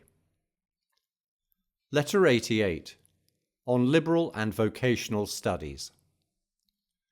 You have been wishing to know my views with regard to liberal studies. My answer is this: I respect no study and deem no study good which results in money-making. Such studies are profit-bringing occupations, useful only insofar as they give the mind a preparation and do not engage it permanently. One should linger upon them only so long as the mind can occupy itself with nothing greater. They are our apprenticeship, not our real work. Hence you see why liberal studies are so called. It is because they are studies worthy of a free-born gentleman. But there is only one really liberal study, that which gives a man his liberty. It is the study of wisdom, and that is lofty, brave, and great-souled. All other studies are puny and puerile. You surely do not believe that there is good in any of the subjects whose teachers are, as you see, men of the most ignoble and base stamp. We ought not to be learning such things. We should have done with learning them. Certain persons have made up their minds that the point at issue with regard to the liberal studies is whether they make men good, but they do not even profess or aim at a knowledge of this particular subject. The scholar busies himself with investigations into language, and if it be his desire to go farther afield, he works on history, or if he would extend his range to the farthest limits, on poetry. But which of these paves the way to virtue? Pronouncing syllables, investigating words, memorizing plays, or making rules for the scansion of poetry? What is there in all this that rids one of fear, roots out desire, or bridles the passions? The question is, do such men teach virtue or not? If they do not teach it, then neither do they transmit it. If they do teach it, they are philosophers. Would you like to know how it happens that they have not taken the chair for the purpose of teaching virtue? See how unlike their subjects are, and yet their subjects would resemble each other if they taught the same thing. It may be, perhaps, that they make you believe that Homer was a philosopher, although they disprove this by the very arguments through which they seek to prove it. For sometimes they make of him a Stoic, who approves nothing but virtue, avoids pleasures, and refuses to relinquish honour, even at the price of immortality. Sometimes they make him an Epicurean, praising the condition of a state in repose, which passes its days in feasting and song. Sometimes a Peripatetic, classifying goodness in 3 ways, sometimes an academic, holding that all things are uncertain. It is clear, however, that no one of these doctrines is to be fathered upon Homer, just because they are all there, for they are irreconcilable with one another. We may admit to these men indeed that Homer was a philosopher, yet surely he became a wise man before he had any knowledge of poetry. So let us learn the particular things that made Homer wise. It is no more to the point, of course, for me to investigate whether Homer or Hesiod was the older poet, than to know why Hecuba, although younger than Helen, showed her years so lamentably. What, in your opinion, I say, would be the point in trying to determine the respective ages of Achilles and Patroclus? Do you raise the question, through what regions did Ulysses stray, instead of trying to prevent ourselves from going astray at all times? We have no leisure to hear lectures on the question whether he was sea-tossed between Italy and Sicily, or outside our known world. Indeed, so long a wandering could not possibly have taken place within its narrow bounds. We ourselves encounter storms of the spirit, which toss us daily, and our depravity drives us into all the ills which troubled Ulysses. For us there is never lacking the beauty to tempt our eyes, or the enemy to assail us.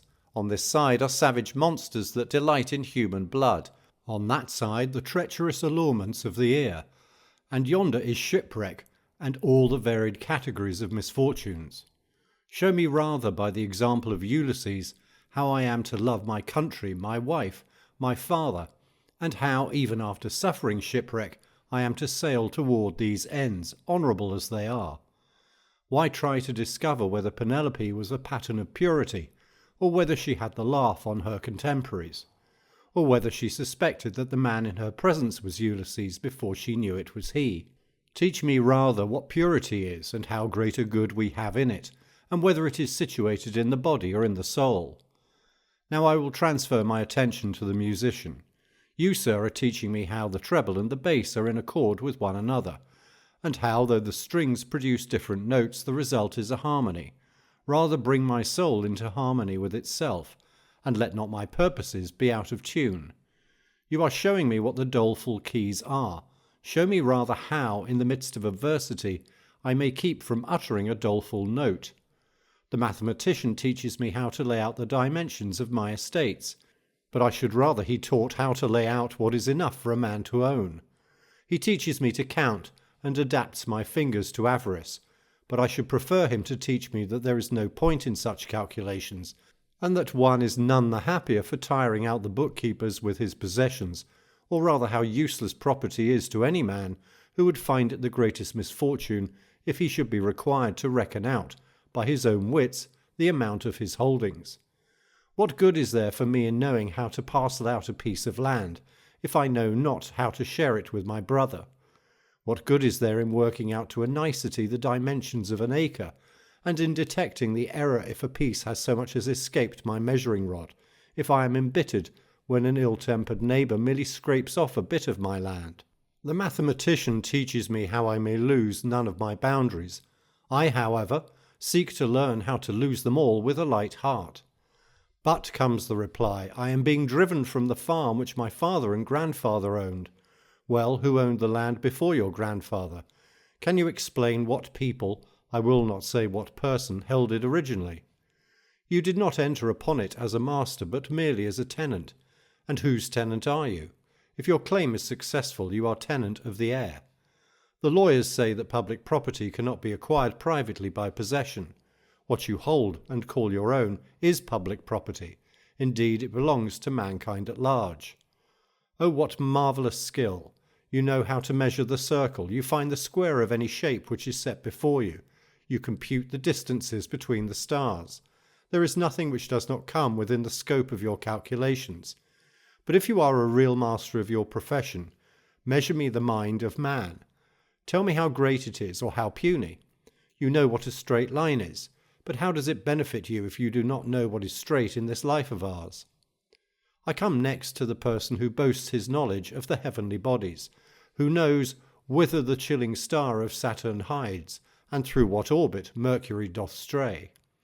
Of what benefit will it be to know this, that I shall be disturbed because Saturn and Mars are in opposition, or when Mercury sets at eventide in plain view of Saturn, rather than learn that those stars, wherever they are propitious, and that they are not subject to change?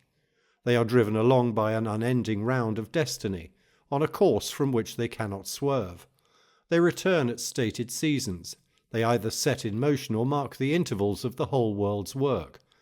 But if they are responsible for whatever happens, how will it help you to know the secrets of the immutable? Or if they merely give indications, what good is there in foreseeing what you cannot escape? Whether you know these things or not, they will take place. Behold the fleeting sun, the stars that follow in his train, and thou shalt never find the morrow play thee false, or be misled by nights without a cloud. It has, however, been sufficiently and fully ordained that I shall be safe from anything that may mislead me. What, you say, does the morrow never play me false? Whatever happens without my knowledge plays me false. I, for my part, do not know what is to be, but I do know what may come to be. I shall have no misgivings in this matter. I await the future in its entirety, and if there is any abatement in its severity, I make the most of it. If the morrow treats me kindly, it is a sort of deception, but it does not deceive me even at that. For just as I know that all things can happen, so I know too that they will not happen in every case. I am ready for favourable events in every case, but I am prepared for evil. In this discussion you must bear with me if I do not follow the regular course, for I do not consent to admit painting into the list of liberal arts, any more than sculpture, marble working, and other helps toward luxury. I also debar from the liberal studies wrestling and all knowledge that is compounded of oil and mud. Otherwise I should be compelled to admit perfumers also, and cooks, and all others who lend their wits to the service of our pleasures. For what liberal element is there in these ravenous takers of emetics, whose bodies are fed to fatness while their minds are thin and dull? Or do we really believe that the training which they give is liberal for the young men of Rome, who used to be taught by our ancestors to stand straight and hurl a spear, to wield a pike, to guide a horse, and to handle weapons? Our ancestors used to teach their children nothing that could be learned while lying down, but neither the new system nor the old teaches or nourishes virtue. For what good does it do us to guide a horse and control his speed with the curb, and then find that our own passions, utterly uncurbed, bolt with us? Or to beat many opponents in wrestling or boxing, and then to find that we ourselves are beaten by anger? What then, you say, do the liberal studies contribute? Nothing to our welfare? Very much in other respects, but nothing at all as regards virtue. For even these arts of which I have spoken, though admittedly of a low grade, depending as they do upon handiwork, contribute greatly toward the equipment of life, but nevertheless have nothing to do with virtue. And if you inquire why then do we educate our children in the liberal studies, it is not because they can bestow virtue, but because they prepare the soul for the reception of virtue.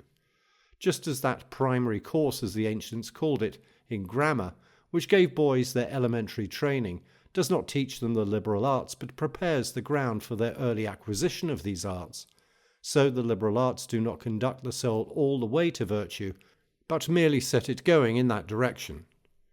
Posidonius divides the arts into 4 classes. First we have those which are common and low, then those which serve for amusement, then those which refer to the education of boys, and finally the liberal arts. The common sort belong to workmen, and are mere handwork. They are concerned with equipping life. There is in them no pretence to beauty or honour. The arts of amusement are those which aim to please the eye and the ear. To this class you may assign the stage machinists, who invent scaffolding that goes aloft of its own accord, or floors that rise silently into the air, and many other surprising devices, as when objects that fit together then fall apart, or objects which are separate then join together automatically, or objects which stand erect then gradually collapse. The eye of the inexperienced is struck with amazement by these things, for such persons marvel at everything that takes place without warning, because they do not know the causes. The arts which belong to the education of boys, and are somewhat similar to the liberal arts, are those which the Greeks called the cycle of studies, but which we Romans call the liberal.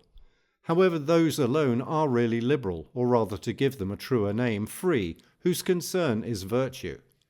But, one will say, just as there is a part of philosophy which has to do with nature, and a part which has to do with ethics, and a part which has to do with reasoning, so this group of liberal arts also claims for itself a place in philosophy. When one approaches questions that deal with nature, a decision is reached by means of a word from the mathematician. Therefore mathematics is a department of that branch which it aids. But many things aid us, and yet are not parts of ourselves. Nay, if they were, they would not aid us. Food is an aid to the body, but is not a part of it. We get some help from the service which mathematics renders. And mathematics is as indispensable to philosophy as the carpenter is to the mathematician. But carpentering is not a part of mathematics, nor is mathematics a part of philosophy. Moreover, each has its own limits, for the wise man investigates and learns the causes of natural phenomena, while the mathematician follows up and computes their numbers and their measurements. The wise man knows the laws by which the heavenly bodies persist, what powers belong to them, and what attributes. The astronomer merely notes their comings and goings, the rules which govern their settings and their risings, and the occasional periods during which they seem to stand still, although as a matter of fact no heavenly body can stand still. The wise man will know what causes the reflection in a mirror, but the mathematician can merely tell you how far the body should be from the reflection, and what shape of mirror will produce a given reflection. The philosopher will demonstrate that the sun is a large body, while the astronomer will compute just how large, progressing in knowledge by his method of trial and experiment. But in order to progress, he must summon to his aid certain principles. No art, however, is sufficient unto itself, if the foundation upon which it rests depends upon mere favour. Now philosophy asks no favours from any other source. It builds everything on its own soil. But the science of numbers is, so to speak, a structure built on another man's land. It builds on alien soil. It accepts first principles and by their favour arrives at further conclusions. If it could march unassisted to the truth, if it were able to understand the nature of the universe, I should say that it would offer much assistance to our minds. For the mind grows by contact with things heavenly, and draws into itself something from on high. There is but one thing that brings the soul to perfection, the unalterable knowledge of good and evil. But there is no other art which investigates good and evil. I should like to pass in review the several virtues. Bravery is a scorner of things which inspire fear. It looks down upon challenges and crushes the powers of terror and all that would drive our freedom under the yoke. But do liberal studies strengthen this virtue? Loyalty is the holiest good in the human heart. It is forced into betrayal by no constraint, and it is bribed by no rewards. Loyalty cries, "Burn me, slay me, kill me. I shall not betray my trust." And the more urgently torture shall seek to find my secret, the deeper in my heart will I bury it. Can the liberal arts produce such a spirit within us? Temperance controls our desires.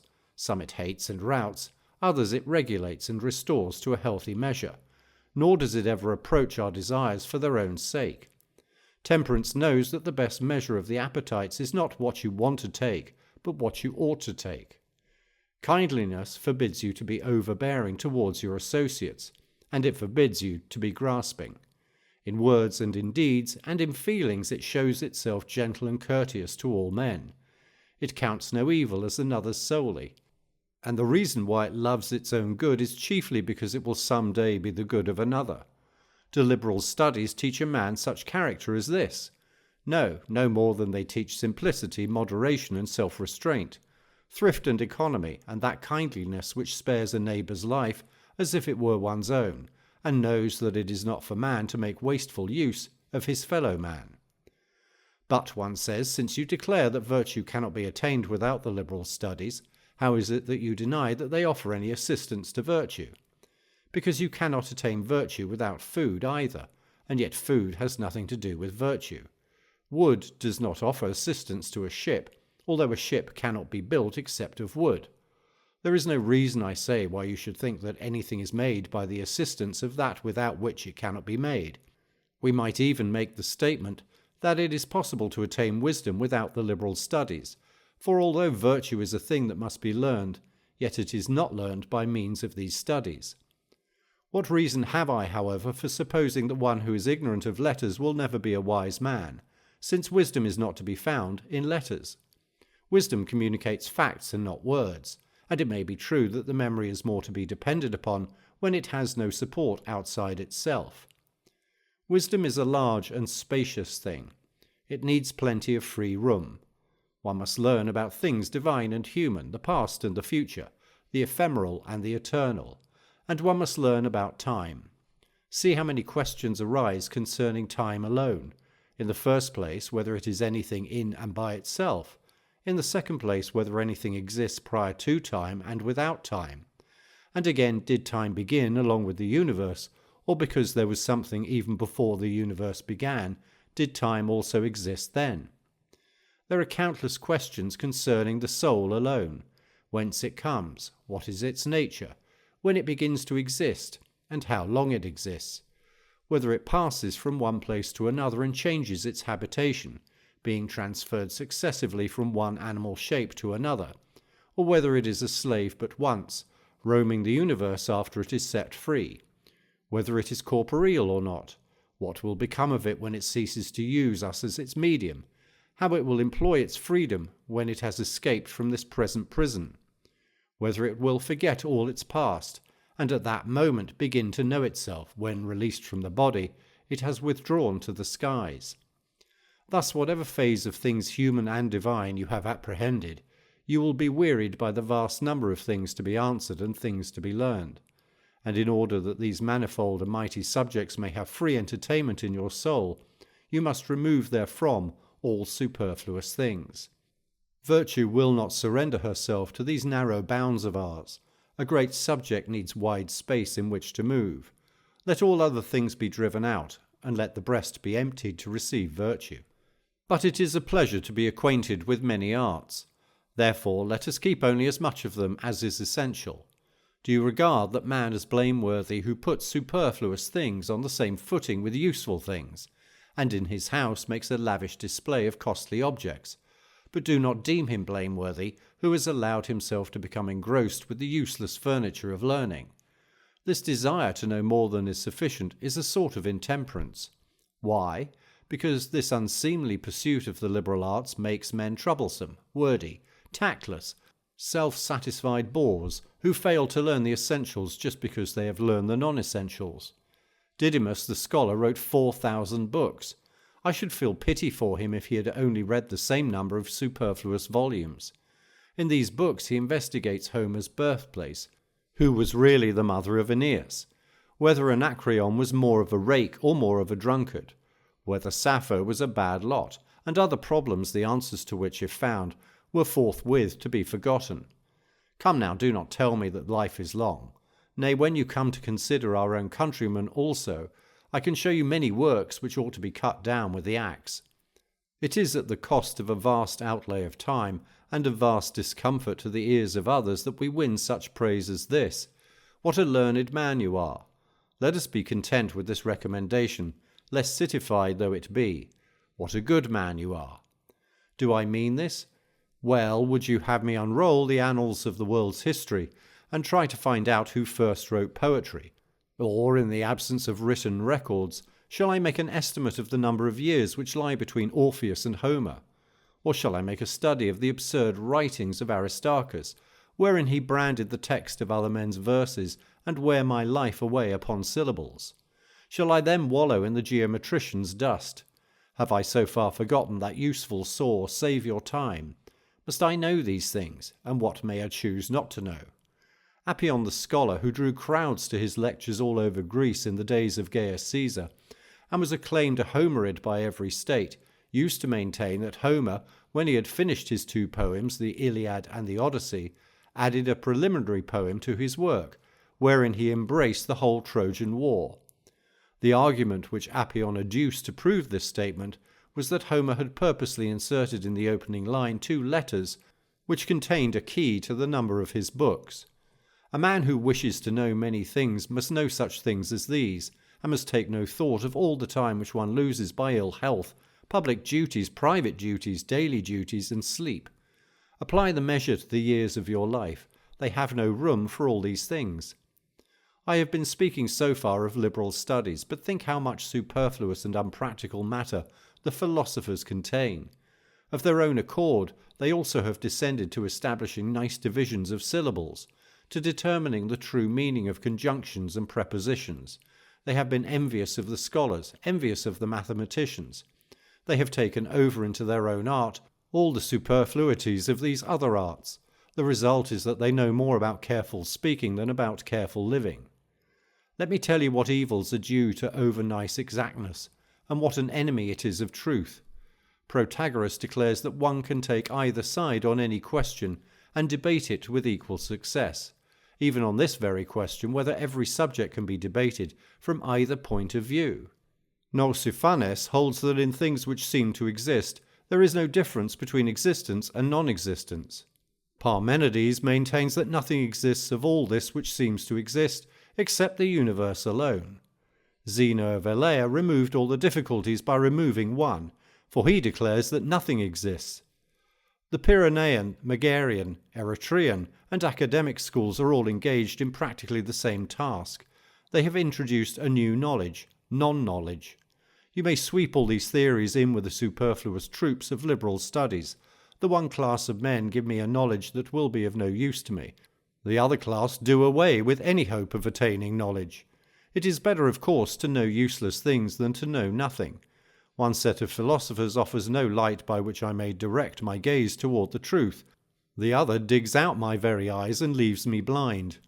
If I cleave to Protagoras, there is nothing in the scheme of nature that is not doubtful.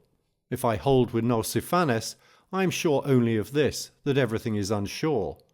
If with Parmenides, there is nothing except the one. If with Zeno, there is not even the one. What are we then? What becomes of all these things that surround us, support us, sustain us? The whole universe is then a vain or deceptive shadow. I cannot readily say whether I am more vexed at those who would have it that we know nothing, or with those who would not leave us even this privilege. Farewell. Letter 89. On the parts of philosophy. It is a useful fact that you wish to know, one which is essential to him who hastens after wisdom, namely the parts of philosophy and the division of its huge bulk into separate members. For by studying the parts we can be brought more easily to understand the whole. I only wish that philosophy might come before our eyes in all her unity, just as the whole expanse of the firmament is spread out for us to gaze upon. It would be a sight closely resembling that of the firmament. For then surely philosophy would ravish all mortals with love for her.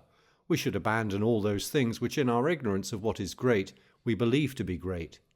Inasmuch, however, as this cannot fall to our lot, we must view philosophy just as men gaze upon the secrets of the firmament. The wise man's mind, to be sure, embraces the whole framework of philosophy, surveying it with no less rapid glance than our mortal eyes survey the heavens.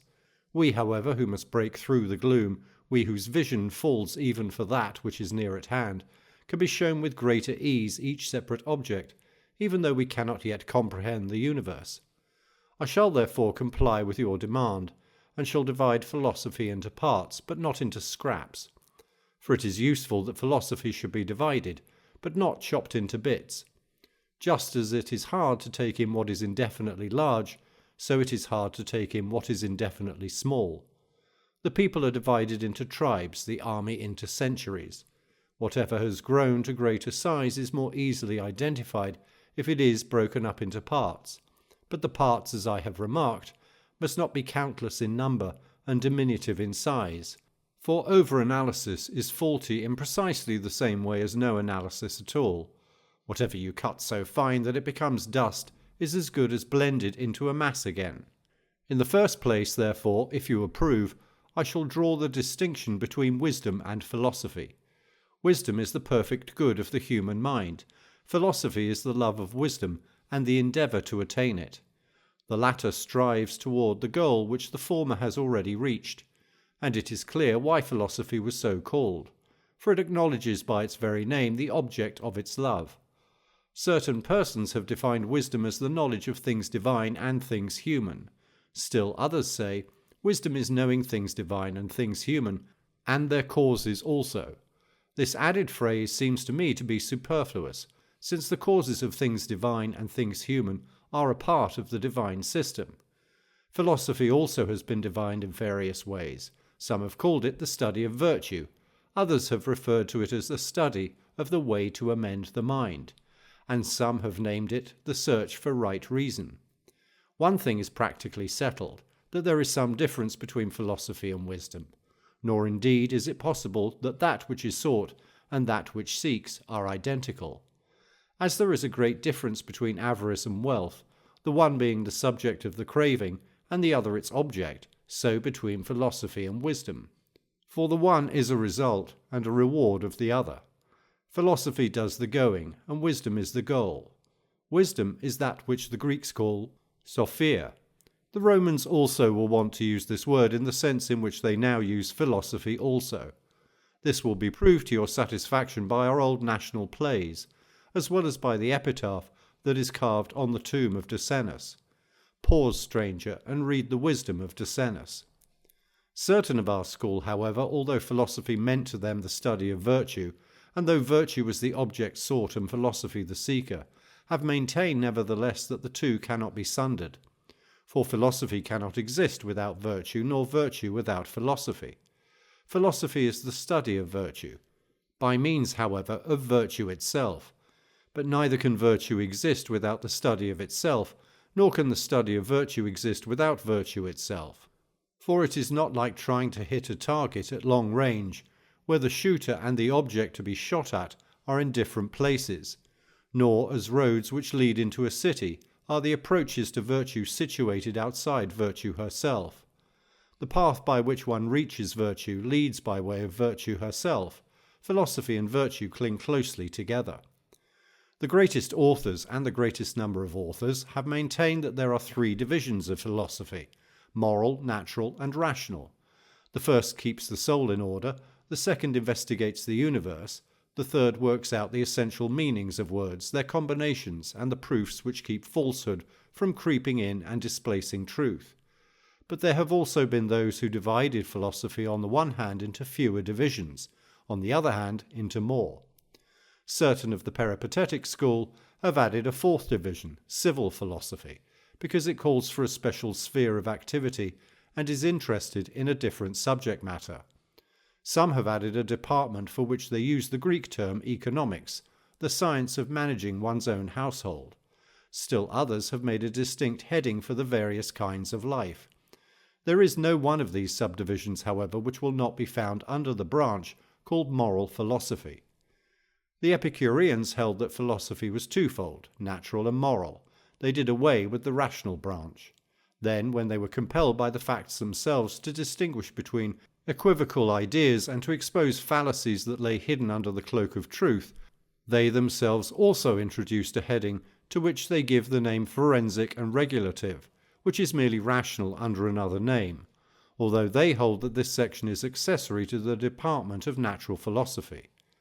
The Cyrenaic school abolished the natural as well as the rational department, and were content with the moral side alone. And yet these philosophers also include under another title that which they have rejected. For they divide moral philosophy into 5 parts: 1. What to avoid and what to seek; 2. The passions; 3. Actions; 4. Causes; 5. Proofs. Now the causes of things really belong to the natural division, the proofs to the rational. Aristo of Chaos remarked that the natural and the rational were not only superfluous, but were also contradictory. He even limited the moral, which was all that was left to him, for he abolished that heading which embraced advice, maintaining that it was the business of the pedagogue and not of the philosopher, as if the wise man were anything else than the pedagogue of the human race. Since, therefore, philosophy is threefold, let us first begin to set in order the moral side. It has been agreed that this should be divided into 3 parts. First, we have the speculative part, which assigns to each thing its particular function and weighs the worth of each. It is highest in point of utility, for what is so indispensable as giving to everything its proper value? The second has to do with impulse, the third with actions. For the first duty is to determine severally what things are worth, the second to conceive with regard to them a regulated and ordered impulse, the third to make your impulse and your actions harmonize, so that under all these conditions you may be consistent with yourself. If any of these 3 be defective, there is confusion in the rest also. For what benefit is there in having all things appraised, each in its proper relations, if you go to excess in your impulses? What benefit is there in having checked your impulses and in having your desires in your own control, if when you come to action you are unaware of the proper times and seasons, and if you do not know when, where, and how each action should be carried out? It is one thing to understand the merits and the values of facts, another thing to know the precise moment for action, and still another to curb impulses and to proceed, instead of rushing toward what is to be done. Hence life is in harmony with itself only when action has not deserted impulse, and when impulse toward an object arises in each case from the worth of the object, being languid or more eager as the case may be, according as the objects which arouse it are worth seeking. The natural side of philosophy is twofold, bodily and non-bodily. Each is divided into its own grades of importance, so to speak. The topic concerning bodies deals first with these 2 grades, the creative and the created, and the created things are the elements. Now this very topic of the elements, as some writers hold, is integral, as others hold it is divided into matter, the cause which moves all things, and the elements. It remains for me to divide rational philosophy into its parts. Now all speech is either continuous or split up between questioner and answerer. It has been agreed upon that the former should be called rhetoric, and the latter dialectic. Rhetoric deals with words and meanings and arrangement. Dialectic is divided into 2 parts, words and their meanings, that is, into things which are said, and the words in which they are said. Then comes a subdivision of each, and it is of vast extent. Therefore I shall stop at this point but treat the climax of the story. For if I should take a fancy to give the subdivisions, my letter would become a debater's handbook. I am not trying to discourage you, excellent Lucilius, from reading on this subject, provided only that you promptly relate to conduct all that you have read. It is your conduct that you must hold in check. You must rouse what is languid in you, bind fast what has become relaxed, conquer what is obstinate, persecute your appetites, and the appetites of mankind as much as you can. And to those who say, "How long will this unending talk go on?" answer with the words, "I ought to be asking you, how long will these unending sins of yours go on? Do you really desire my remedies to stop before your vices? But I shall speak of my remedies all the more, and just because you offer objections, I shall keep on talking. Medicine begins to do good at the time when a touch makes the diseased body tingle with pain. I shall utter words that will help men even against their will. At times you should allow words other than compliments to reach your ears, and because as individuals you are unwilling to hear the truth, hear it collectively. How far will you extend the boundaries of your estates? An estate which held a nation is too narrow for a single lord. How far will you push forward your ploughed fields, you who are not content to confine the measure of your farms even with the amplitude of provinces? You have noble rivers flowing down through your private grounds. You have mighty streams, boundaries of mighty nations, under your dominion from source to outlet. This also is too little for you unless you also surround whole seas with your estates, unless your steward holds sway on the other side of the Adriatic, the Ionian, and the Aegean seas, unless the islands, homes of famous chieftains, are reckoned by you as the most paltry of possessions. Spread them as widely as you will, if only you may have as a farm what was once called a kingdom. Make whatever you can your own, provided only that it is more than your neighbours. And now for a word with you, whose luxury spreads itself out as widely as the greed of those to whom I have just referred. To you I say, will this custom continue until there is no lake over which the pinnacles of your country houses do not tower, until there is no river whose banks are not bordered by your lordly structures? Wherever hot waters shall gush forth in rills, there you will be causing new resorts of luxury to rise. Wherever the shore shall bend into a bay, there will you straightway be laying foundations, and, not content with any land that has not been made by art, you will bring the sea within your boundaries. On every side let your housetops flash in the sun, now set on mountain peaks where they command an extensive outlook over sea and land, now lifted from the plain to the height of mountains. Build your manifold structures, your huge piles. You are nevertheless but individuals, and puny ones at that. What profit to you are your many bedchambers? You sleep in one. No place is yours where you yourselves are not. Next I passed you, you whose bottomless and insatiable maw explores on the one hand the seas, on the other the earth, with enormous toil hunting down your prey, now with hook, now with snare, now with nets of various kinds. No animal has peace except when you are cloyed with it. And how slight a portion of those banquets of yours, prepared for you by so many hands, do you taste with your pleasure-jaded palate? How slight a portion of all that game, whose taking was fraught with danger, does the master's sick and squeamish stomach relish? How slight a portion of all those shellfish, imported from so far, slips down that insatiable gullet? Poor wretches, do you not know that your appetites are bigger than your bellies? Talk in this way to other men, provided that while you talk you also listen. Write in this way, provided that while you write you read, remembering that everything you hear or read is to be applied to conduct and to the alleviation of passion's fury. Study, not in order to add anything to your knowledge, but to make your knowledge better. Farewell. Letter 90. On the part played by philosophy in the progress of man. Who can doubt, my dear Lucilius, that life is the gift of the immortal gods, but that living well is the gift of philosophy? Hence the idea that our debt to philosophy is greater than our debt to the gods, in proportion as a good life is more of a benefit than mere life, would be regarded as correct, were not philosophy itself a boon which the gods have bestowed upon us. They have given the knowledge thereof to none, but the faculty of acquiring it they have given to all.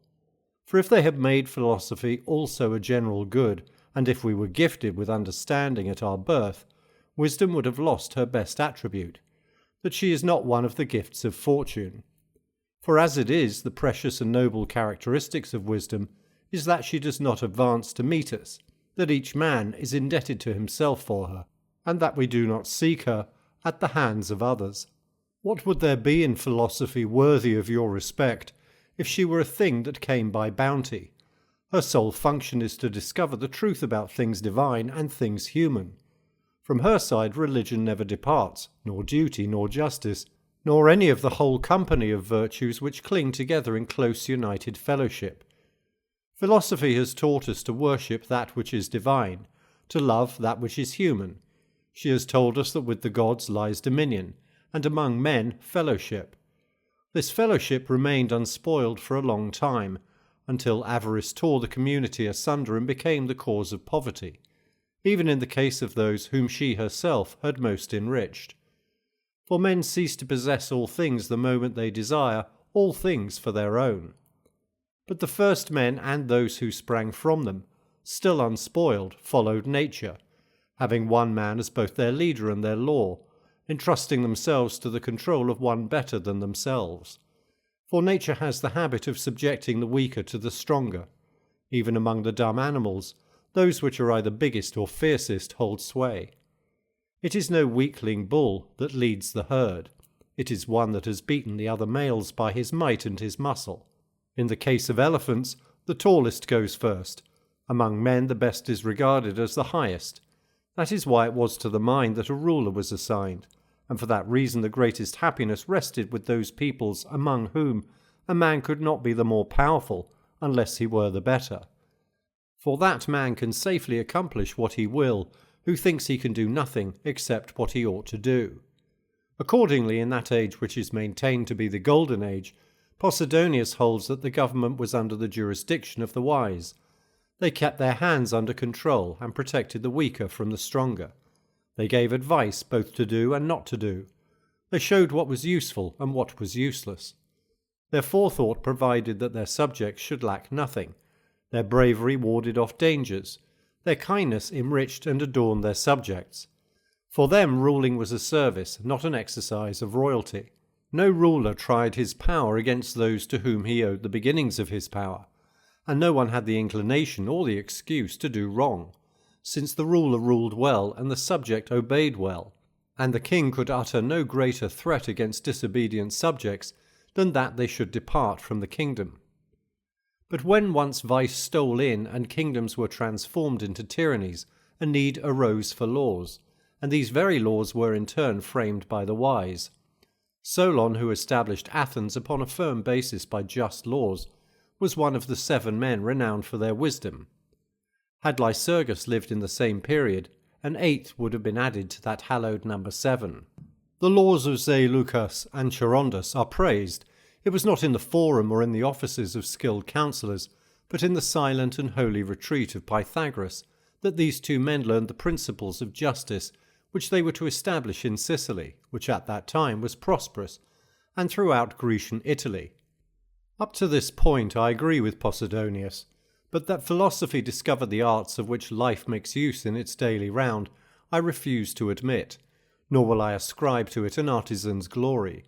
Posidonius says, when men were scattered over the earth, protected by caves or by the dug-out shelter of a cliff, or by the trunk of a hollow tree, it was philosophy that taught them to build houses. But I, for my part, do not hold that philosophy devised these shrewdly contrived dwellings of ours which rise story upon story, where city crowds against city, any more than that she invented the fish preserves which are enclosed for the purpose of saving men's gluttony from having to run the risk of storms, and in order that, no matter how wildly the sea is raging, luxury may have its safe harbours in which to fatten fancy breeds of fish. What? Was it philosophy that taught the use of keys and bolts? Nay, what was that except giving a hint to avarice? Was it philosophy that erected all these towering tenements, so dangerous to the persons who dwell in them? Was it not enough for man to provide himself a roof of any chance covering, and to contrive for himself some natural retreat, without the help of art and without trouble? Believe me, that was a happy age, before the days of architects, before the days of builders. All this sort of thing was born when luxury was being born. This matter of cutting timbers square and cleaving a beam with unerring hand as the saw made its way over the marked-out line. The primal man with wedges split his wood. For they were not preparing a roof for a future banquet hall. For no such use did they carry the pine trees or the firs along the trembling streets with a long row of drays, merely to fasten thereon panelled ceilings heavy with gold.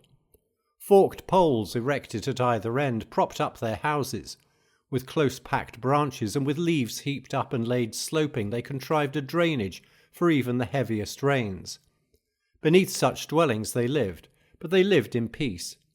A thatched roof once covered freemen. Under marble and gold dwells slavery. On another point also I differ from Posidonius, when he holds that mechanical tools were the invention of wise men, for on that basis one might maintain that those were wise who taught the arts of setting traps for game, and liming twigs for birds, and girdling mighty woods with dogs. It was man's ingenuity, not his wisdom, that discovered all these devices. And I also differ from him when he says that wise men discovered our mines of iron and copper, when the earth, scorched by forest fires, melted the veins of ore which lay near the surface and caused the metal to gush forth. Nay, the sort of men who discover such things are the sort of men who are busied with them. Nor do I consider this question so subtle as Posidonius thinks, namely whether the hammer or the tongs came first into use.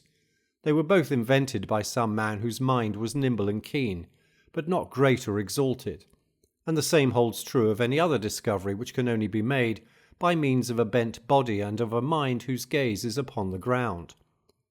The wise man was easy-going in his way of living, and why not? Even in our own times he would prefer to be as little cumbered as possible.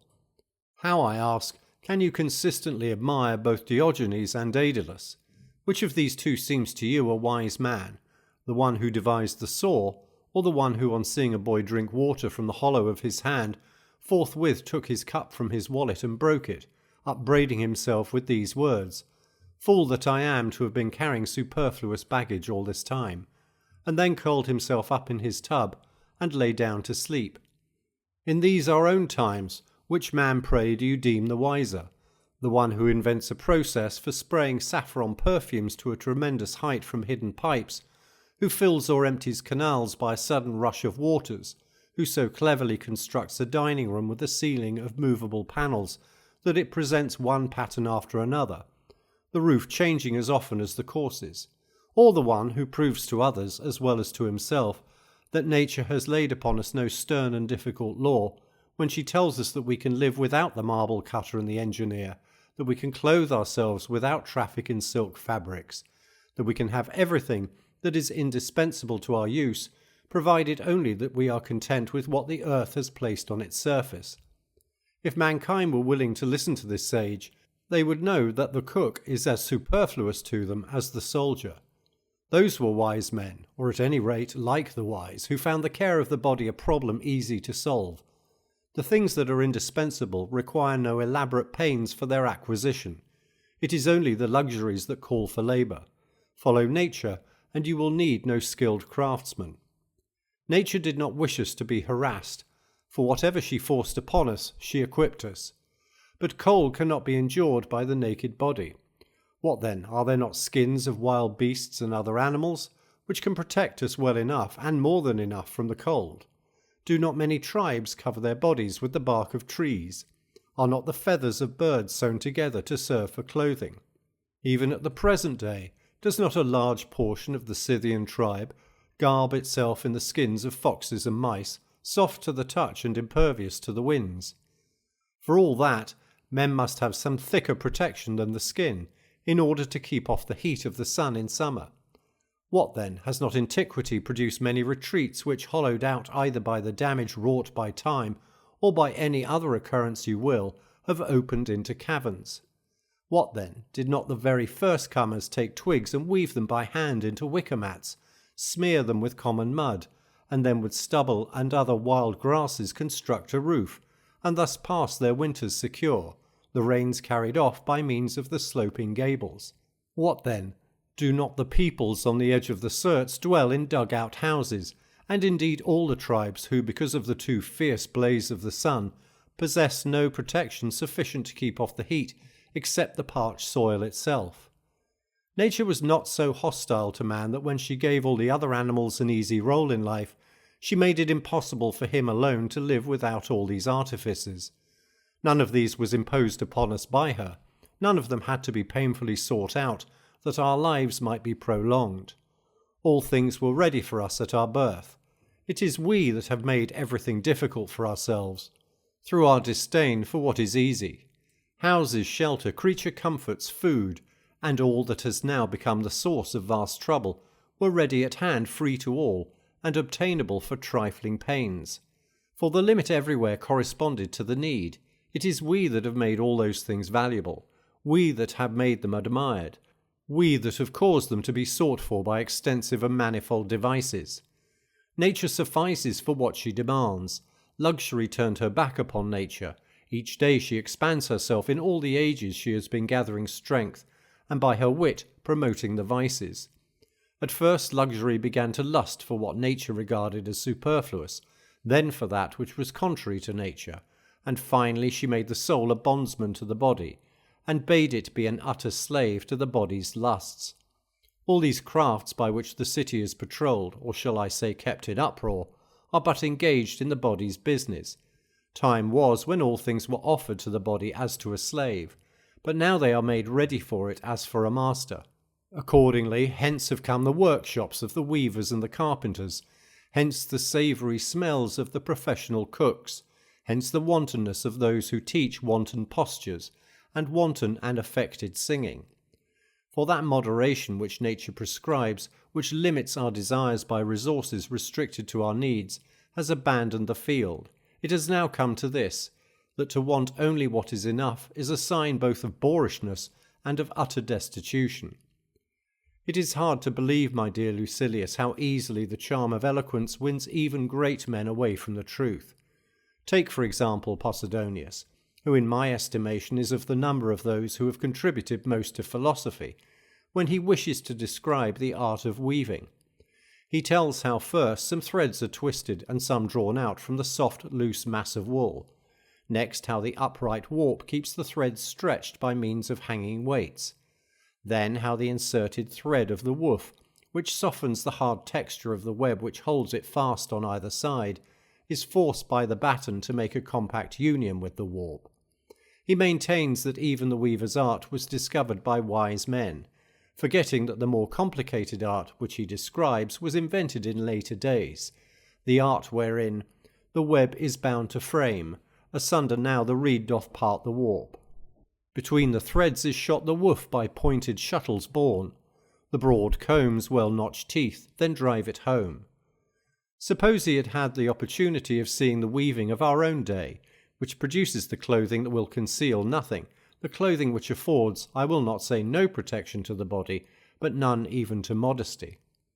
Posidonius then passes on to the farmer. With no less eloquence he describes the ground which is broken up and crossed again by the plough, so that the earth, thus loosened, may allow freer play to the roots. Then the seed is sown, and the weeds plucked out by hand, lest any chance growth or wild plant spring up and spoil the crop. This trade also, he declares, is the creation of the wise, just as if cultivators of the soil were not even at the present day discovering countless new methods of increasing the soil's fertility.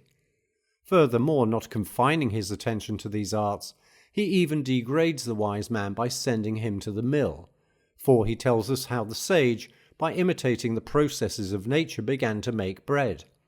The grain, he says, once taken into the mouth, is crushed by the flinty teeth, which meet in hostile encounter, and whatever grain slips out the tongue turns back to the self-same teeth. Then it is blended into a mass, that it may the more easily pass down the slippery throat. When this has reached the stomach, it is digested by the stomach's equable heat. Then, and not till then, it is assimilated with the body. Following this pattern, he goes on, someone placed 2 rough stones, the one above the other, in imitation of the teeth, one set of which is stationary and awaits the motion of the other set. Then, by the rubbings of the one stone against the other, the grain is crushed and brought back again and again, until by frequent rubbing it is reduced to powder. Then this man sprinkled the meal with water, and by continued manipulation subdued the mass and moulded the loaf. This loaf was, at first, baked by hot ashes, or by an earthen vessel glowing hot. Later on, ovens were gradually discovered, and the other devices whose heat will render obedience to the sage's will. Posidonius came very near declaring that even the cobbler's tray was the discovery of the wise man. Reason did indeed devise all these things, but it was not right reason. It was man, but not the wise man, that discovered them, just as they invented ships in which we cross rivers and seas, ships fitted with sails for the purpose of catching the force of the winds, ships with rudders added at the stern in order to turn the vessel's course in one direction or another. The model followed was the fish, which steers itself by its tail, and by its slightest motion on this side or on that bends its swift course. But, says Posidonius, the wise man did indeed discover all these things. They were, however, too petty for him to deal with himself, and so he entrusted them to his meaner assistants. Not so. These early inventions were thought out by no other class of men than those who have them in charge today. We know that certain devices have come to light only within our own memory, such as the use of windows which admit the clear light through transparent tiles, and such as the vaulted baths, with pipes let into their walls for the purpose of diffusing the heat which maintains an even temperature in their lowest as well as in their highest spaces. Why need I mention the marble, with which our temples and our private houses are resplendent, or the rounded and polished masses of stone by means of which we erect colonnades and buildings roomy enough for nations, or our signs for whole words, which enable us to take down a speech, however rapidly uttered, matching speed of tongue by speed of hand. All this sort of thing has been devised by the lowest grade of slaves. Wisdom's seat is higher. She trains not the hands, but is mistress of our minds. Would you know what wisdom has brought forth to light, what she has accomplished? It is not the graceful poses of the body, or the varied notes produced by horn and flute, whereby the breath is received, and, as it passes out or through, is transformed into voice. It is not wisdom that contrives arms or walls or instruments useful in war. Nay, her voice is for peace, and she summons all mankind to concord. It is not she, I maintain, who is the artisan of our indispensable implements of daily use. Why do you assign to her such petty things? You see in her the skilled artisan of life. The other arts, it is true, wisdom has under her control, for he whom life serves is also served by the things which equip life. But wisdom's course is toward the state of happiness. Thither she guides us, thither she opens the way for us. She shows us what things are evil and what things are seemingly evil. She strips our minds of vain illusion. She bestows upon us a greatness which is substantial, but she represses the greatness which is inflated and showy but filled with emptiness. And she does not permit us to be ignorant of the difference between what is great and what is but swollen. Nay, she delivers to us the knowledge of the whole of nature and of her own nature. She discloses to us what the gods are and of what sort they are. What are the nether gods, the household deities, and the protecting spirits? What are the souls which have been endowed with lasting life and have been admitted to the second class of divinities? Where is their abode, and what their activities, powers, and will? Such are wisdom's rites of initiation, by means of which is unlocked not a village shrine, but the vast temple of all the gods, the universe itself, whose true apparitions and true aspects she offers to the gaze of our minds. For the vision of our eyes is too dull for sight so great. Then she goes back to the beginnings of things, to the eternal reason which was imparted to the whole, and to the force which inheres in all the seeds of things, giving them the power to fashion each thing according to its kind. Then wisdom begins to inquire about the soul, whence it comes, where it dwells, how long it abides, into how many divisions it falls. Finally, she has turned her attention from the corporeal to the incorporeal, and has closely examined truth and the marks whereby truth is known, inquiring next how that which is equivocal can be distinguished from the truth, whether in life or in language, for in both are elements of the false mingled with the true. It is my opinion that the wise man has not withdrawn himself, as Posidonius thinks, from those arts which we were discussing, but that he never took them up at all. For he would have judged that nothing was worth discovering that he would not afterwards judge to be worth using always. He would not take up things which would have to be laid aside. But Anacharsis, says Posidonius, invented the potter's wheel, whose whirling gives shape to vessels. Then, because the potter's wheel is mentioned in Homer, people prefer to believe that Homer's verses are false, rather than the story of Posidonius. But I maintain that Anacharsis was not the creator of this wheel, and even if he was, although he was a wise man when he invented it, yet he did not invent it qua wise man, just as there are a great many things which wise men do as men, not as wise men. Suppose, for example, that a wise man is exceedingly fleet of foot. He will outstrip all the runners in the race by virtue of being fleet, not by virtue of his wisdom. I should like to show Posidonius some glass-blower, who by his breath moulds the glass into manifold shapes, which could scarcely be fashioned by the most skilful hand. Nay, these discoveries have been made since we men have ceased to discover wisdom. But Posidonius again remarks, Democritus is said to have discovered the arch, whose effect was that the curving line of stones which gradually lean toward each other is bound together by the keystone. I am inclined to pronounce this statement false, for there must have been before Democritus bridges and gateways in which the curvature did not begin until about the top. It seems to have quite slipped your memory that this same Democritus discovered how ivory could be softened, how by boiling a pebble could be transformed into an emerald, the same process used even today for colouring stones, which are found to be amenable to this treatment. It may have been a wise man who discovered all such things, but he did not discover them by virtue of being a wise man, for he does many things which we see done just as well, or even more skilfully and dexterously, by men who are utterly lacking in sagacity. Do you ask what, then, the wise man has found out, and what he has brought to light? First of all, there is truth and nature he has not followed as the other animals do, with eyes too dull to perceive the divine in it. In the second place, there is the law of life, and life he has made to conform to universal principles, and he has taught us not merely to know the gods, but to follow them and to welcome the gifts of chance precisely as if they were divine commands. He has forbidden us to give heed to false opinions, and has weighed the value of each thing by a true standard of appraisement. He has condemned those pleasures with which remorse is intermingled, and has praised those goods which will always satisfy, and he has published the truth abroad that he is most happy who has no need of happiness, and that he is most powerful who has no power over himself. I am not speaking of that philosophy which has placed the citizen outside his country and the gods outside the universe, and which has bestowed virtue upon pleasure, but rather of that philosophy which counts nothing good except what is honourable, one which cannot be cajoled by the gifts either of man or of fortune, one whose value is that it cannot be bought for any value. That this philosophy existed in such a rude age when the arts and crafts were still unknown, and when useful things could only be learned by use, this I refuse to believe. Next there came the fortune-favoured period when the bounties of nature lay open to all, for men's indiscriminate use, before avarice and luxury had broken the bonds which held mortals together, and they, abandoning their communal existence, had separated and turned to plunder. The men of the second age were not wise men, even though they did what wise men should do.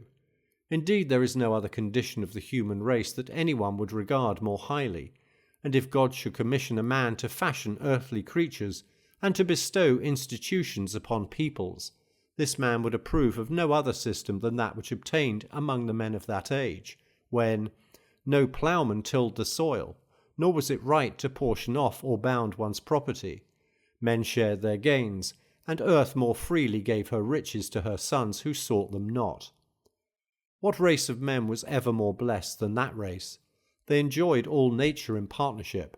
Nature sufficed for them, now the guardian, as before she was parent of all, and this her gift consisted of the assured possession by each man of the common resources. Why should I not even call that race the richest among mortals, since you could not find a poor person among them? But avarice broke in upon a condition so happily ordained, and by its eagerness to lay something away and to turn it to its own private use, made all things the property of others, and reduced itself from boundless wealth to straitened need. It was avarice that introduced poverty, and by craving much, lost all.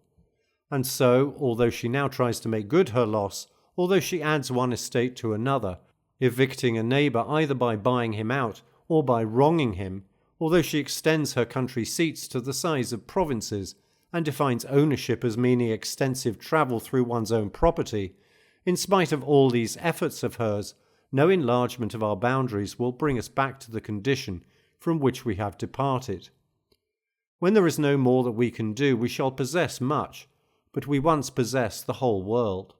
The very soil was more productive when untilled, and yielded more than enough for peoples who refrained from despoiling one another. Whatever gift nature had produced, men found as much pleasure in revealing it to another as in having discovered it. It was possible for no man either to surpass another or to fall short of him. What there was divided among unquarrelling friends. Not yet had the stronger begun to lay hands upon the weaker. Not yet had the miser, by hiding away what lay before him, begun to shut off his neighbour from even the necessities of life.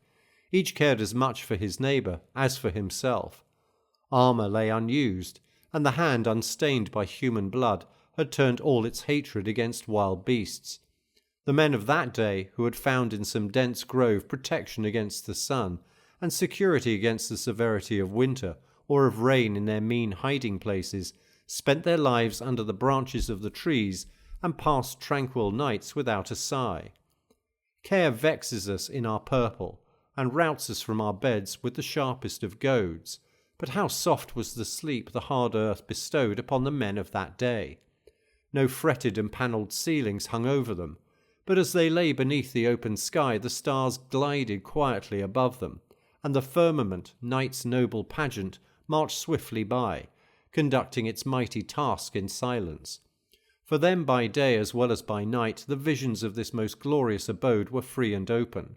It was their joy to watch the constellations as they sank from mid-heaven, and others again as they rose from their hidden abodes.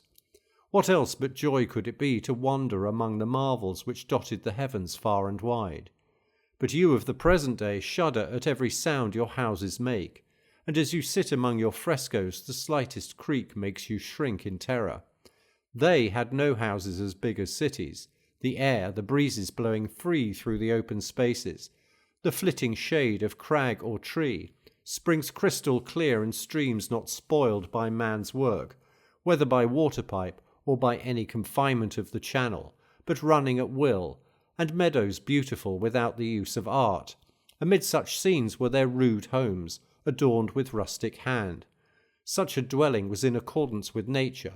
Therein it was a joy to live, fearing neither the dwelling itself nor for its safety.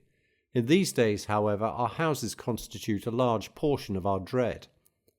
But no matter how excellent and guileless was the life of the men of that age, they were not wise men, for that title is reserved for the highest achievement. Still, I would not deny that they were men of lofty spirit, and, I may use the phrase, fresh from the gods. For there is no doubt that the world produced a better progeny before it was yet worn out. However, not all were endowed with mental faculties of highest perfection, though in all cases their native powers were more sturdy than ours, and more fitted for toil. For nature does not bestow virtue, it is an art to become good. They at least search not in the lowest dregs of the earth for gold, nor yet for silver or transparent stones, and they still were merciful even to the dumb animals, so far removed was that epoch from the custom of slaying man by man, not in anger or through fear, but just to make a show. They had as yet no embroidered garments, nor did they weave cloth of gold. Gold was not yet even mined. What then is the conclusion of the matter? It was by reason of their ignorance of things that the men of those days were innocent, and it makes a great deal of difference whether one wills not to sin or has not the knowledge to sin. Justice was unknown to them, unknown prudence, unknown also self-control and bravery, but their rude life possessed certain qualities akin to all these virtues. Virtue is not vouchsafed to a soul unless that soul has been trained and taught, and by unremitting practice brought to perfection. For the attainment of this boon, but not in the possession of it, were we born. And even in the best of men, before you refine them by instruction, there is but the stuff of virtue, not virtue itself. Farewell. Letter 91. On the lesson to be drawn from the burning of Lyon. Our friend Liberalis is now downcast, for he has just heard of the fire which has wiped out the colony of Lyon. Such a calamity might upset anyone at all, not to speak of a man who dearly loves his country. But this incident has served to make him inquire about the strength of his own character, which he has trained, I suppose, just to meet situations that he thought might cause him fear. I do not wonder, however, that he was free from apprehension touching an evil so unexpected and practically unheard of as this, since it is without precedent. For fire has damaged many a city, but has annihilated none. Even when fire has been hurled against the walls by the hand of a foe, the flame dies out in many places, and although continually renewed, rarely devours so wholly as to leave nothing for the sword. Even an earthquake has scarcely ever been so violent and destructive as to overthrow whole cities. Finally, no conflagration has ever before blazed forth so savagely in any town that nothing was left for a second. So many beautiful buildings, any single one of which would make a single town famous, were wrecked in one night. In time of such peace, an event has taken place worse than men can possibly fear, even in time of war. Who can believe it? When weapons are everywhere at rest, and when peace prevails throughout the world, Lyon, the pride of Gaul, is missing. Fortune has usually allowed all men, when she has assailed them collectively, to have a foreboding of that which they were destined to suffer. Every great creation has had granted to it a period of reprieve before its fall. But in this case, only a single night elapsed between the city at its greatest and the city non-existent. In short, it takes me longer to tell you it has perished than it took for the city to perish. All this has affected our friend Liberalis bending his will, which is usually so steadfast and erect in the face of his own trials. And not without reason has he been shaken, for it is the unexpected that puts the heaviest load upon us. Strangeness adds to the weight of calamities, and every mortal feels the greater pain as a result of that which also brings surprise. Therefore nothing ought to be unexpected by us. Our minds should be sent forward in advance to meet all problems, and we should consider not what is wont to happen, but what can happen. For what is there in existence that fortune, when she has so willed, does not drag down from the very height of its prosperity? And what is there that she does not the more violently assail, the more brilliantly it shines? What is laborious or difficult for her? She does not always attack in one way, or even with her full strength. At one time she summons our own hands against us. At another time, content with her own powers, she makes use of no agent in devising perils for us. No time is exempt. In the midst of our very pleasures there spring up causes of suffering. War arises in the midst of peace, and that which we depended upon for protection is transformed into a cause of fear. Friend becomes enemy, ally becomes foeman. The summer calm is stirred into sudden storms, wilder than the storms of winter. With no foe in sight, we are victims of such fates as foes inflict, and if other causes of disaster fail, excessive good fortune finds them for itself. The most temperate are assailed by illness, the strongest by wasting disease, the most innocent by chastisement, the most secluded by the noisy mob.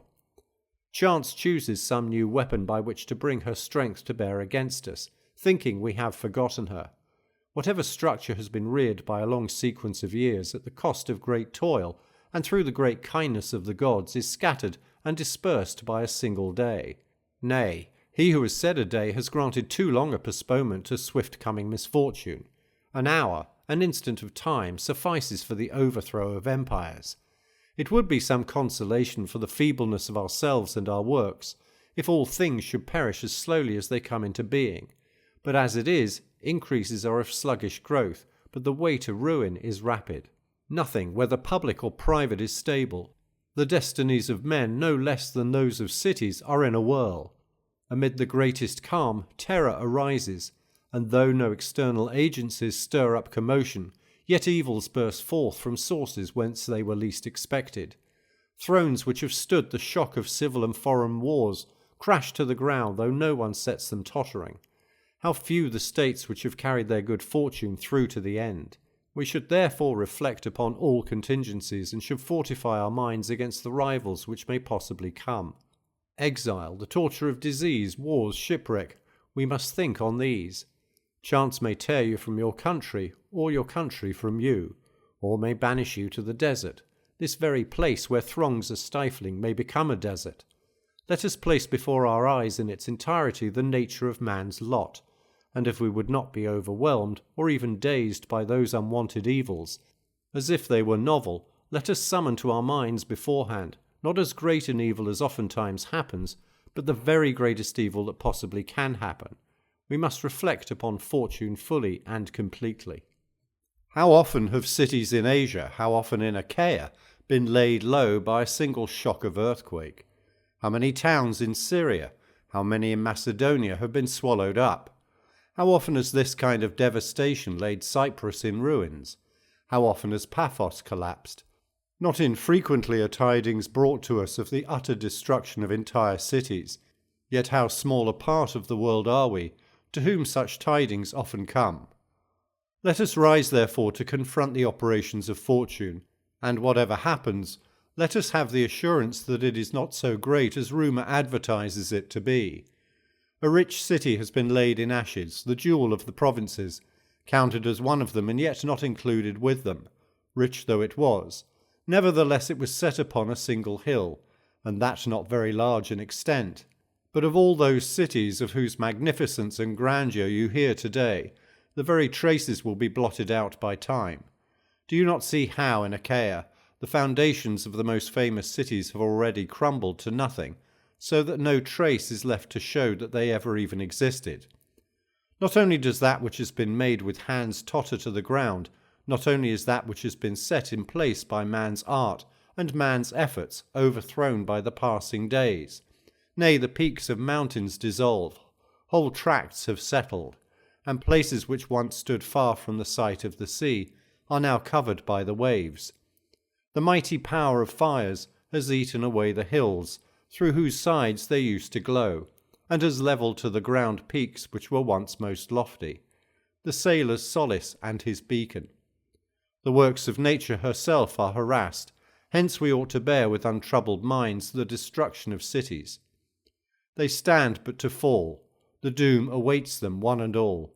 It may be that some internal force and blasts of violence which are tremendous because their way is blocked will throw off the weight which holds them down, or that a whirlpool of raging currents, mightier because they are hidden in the bosom of the earth, will break through that which resists its power, or that the vehemence of flames will burst asunder the framework of the earth's crust, or that time from which nothing is safe will reduce them little by little, or that a pestilential climate will drive their inhabitants away, and the mould will corrode their deserted walls. It would be tedious to recount all the ways by which fate may come, but this one thing I know: all the works of mortal man have been doomed to mortality, and in the midst of things which have been destined to die, we live. Hence it is thoughts like these and of this kind which I am offering as consolation to our friend Liberalis, who burns with a love for his country that is beyond belief. Perhaps its destruction has been brought about only that it may be raised up again to a better destiny. Oftentimes the reverse has but made room for more prosperous fortune. Many structures have fallen, only to rise to a greater height. Timagenes, who had a grudge against Rome and her prosperity, used to say that the only reason he was grieved when conflagrations occurred in Rome was his knowledge that better buildings would arise than those which had gone down in the flames. And probably in this city of Leon too, all its citizens will earnestly strive that everything shall be rebuilt, better in size and security than what they have lost. May it be built to endure, and under happier auspices for a longer existence. This is indeed but the 100th year since this colony was founded, not the limit even of a man's lifetime. Led forth by Plancus, the natural advantages of its site have caused it to wax strong, and reach the numbers which it contains today. And yet how many calamities of the greatest severity has it endured within the space of an old man's life? Therefore let the mind be disciplined to understand and to endure its own lot, and let it have the knowledge that there is nothing which fortune does not dare, that she has the same jurisdiction over empires as over emperors, the same power over cities as over the citizens who dwell therein. We must not cry out at any of these calamities. Into such a world have we entered, and under such laws do we live. If you like it, obey. If not, depart whithersoever you wish. Cry out in anger if any unfair measures are taken with reference to you individually. But if this inevitable law is binding upon the highest and the lowest alike, be reconciled to fate, by which all things are dissolved. You should not estimate our worth by our funeral mounds, or by these monuments of unequal size which line the road. Their ashes level all men. We are unequal at birth, but are equal in death. What I say about cities, I say also about their inhabitants. Ardea was captured as well as Rome. The great founder of human law has not made distinctions between us on the basis of high lineage or of illustrious names, except while we live. When, however, we come to the end which awaits mortals, he says, "Depart, ambition. To all creatures that burden the earth let one and the same law apply. For enduring all things we are equal. No one is more frail than another, no one more certain of his own life on the morrow." Alexander, king of Macedon, began to study geometry. Unhappy man, because he would thereby learn how puny was that earth of which he had seized but a fraction. Unhappy man, I repeat, because he was bound to understand that he was bearing a false title. For who can be great in that which is puny? The lessons which were being taught him were intricate and could be learnt only by assiduous application. They were not the kind to be comprehended by a madman who let his thoughts range beyond the ocean. "Teach me something easy," he cries, but his teacher answers, "These things are the same for all, as hard for one as for another." Imagine that nature is saying to us, "Those things of which you complain are the same for all. I cannot give anything easier to any man, but whoever wishes will make things easier for himself." In what way? By equanimity. You must suffer pain and thirst, and hunger and old age too, if a longer stay among men shall be granted you. You must be sick, and you must suffer loss and death. Nevertheless, you should not believe those whose noisy clamour surrounds you. None of these things is an evil. None is beyond your power to bear, or is burdensome. It is only by common opinion that there is anything formidable in them. Your fearing death is therefore like your fear of gossip. But what is more foolish than a man afraid of words? Our friend Demetrius is wont to put it cleverly when he says, "For me the talk of ignorant men is like the rumblings which issue from the belly. For," he adds, "what difference does it make to me whether such rumblings come from above or from below?" What madness it is to be afraid of disrepute in the judgment of the disreputable. Just as you have had no cause for shrinking in terror from the talk of men, so you have no cause now to shrink from these things, which you would never fear, had not their talk forced fear upon you. Does it do any harm to a good man to be besmirched by unjust gossip? Then let not this sort of thing damage death either. In our estimation, death also is in bad odour. But no one of those who malign death has made trial of it. Meanwhile, it is foolhardy to condemn that of which you are ignorant. This one thing, however, you do know, that death is helpful to many, that it sets many free from tortures, want, ailments, sufferings, and weariness. We are in the power of nothing when once we have death in our own power. Farewell. Letter 92. On the Happy Life. You and I will agree, I think, that outward things are sought for the satisfaction of the body, that the body is cherished out of regard for the soul, and that in the soul there are certain parts which minister to us, enabling us to move and to sustain life, bestowed upon us just for the sake of the primary part of us. In this primary part there is something irrational and something rational. The former obeys the latter, while the latter is the only thing that is not referred back to another, but rather refers all things to itself. For the divine reason also is set in supreme command over all things, and is itself subject to none. And even this reason which we possess is the same, because it is derived from the divine reason. Now if we are agreed on this point, it is natural that we shall be agreed on the following also, namely that the happy life depends upon this and this alone, our attainment of perfect reason. For it is naught but this that keeps the soul from being bowed down, that stands its ground against fortune. Whatever the condition of their affairs may be, it keeps men untroubled. And that alone is a good which is never subject to impairment. That man, I declare, is happy, whom nothing makes less strong than he is. He keeps to the heights, leaning upon none but himself, for one who sustains himself by any prop may fall. If the case is otherwise, then things which do not pertain to us will begin to have great influence over us. But who desires fortune to have the upper hand, or what sensible man prides himself upon that which is not his own?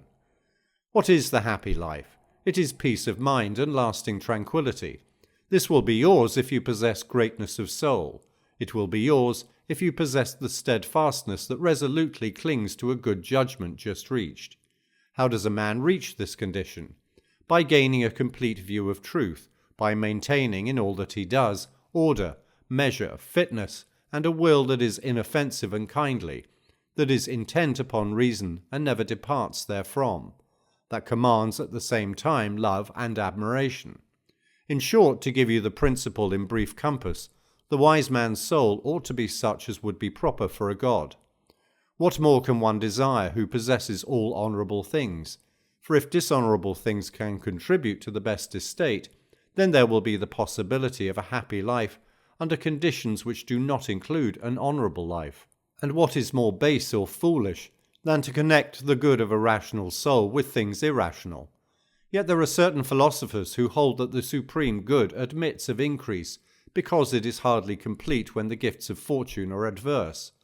Even Antipater, one of the great leaders of this school, admits that he ascribes some influence to externals, though only a very slight influence. You see, however, what absurdity lies in not being content with the daylight unless it is increased by a tiny fire.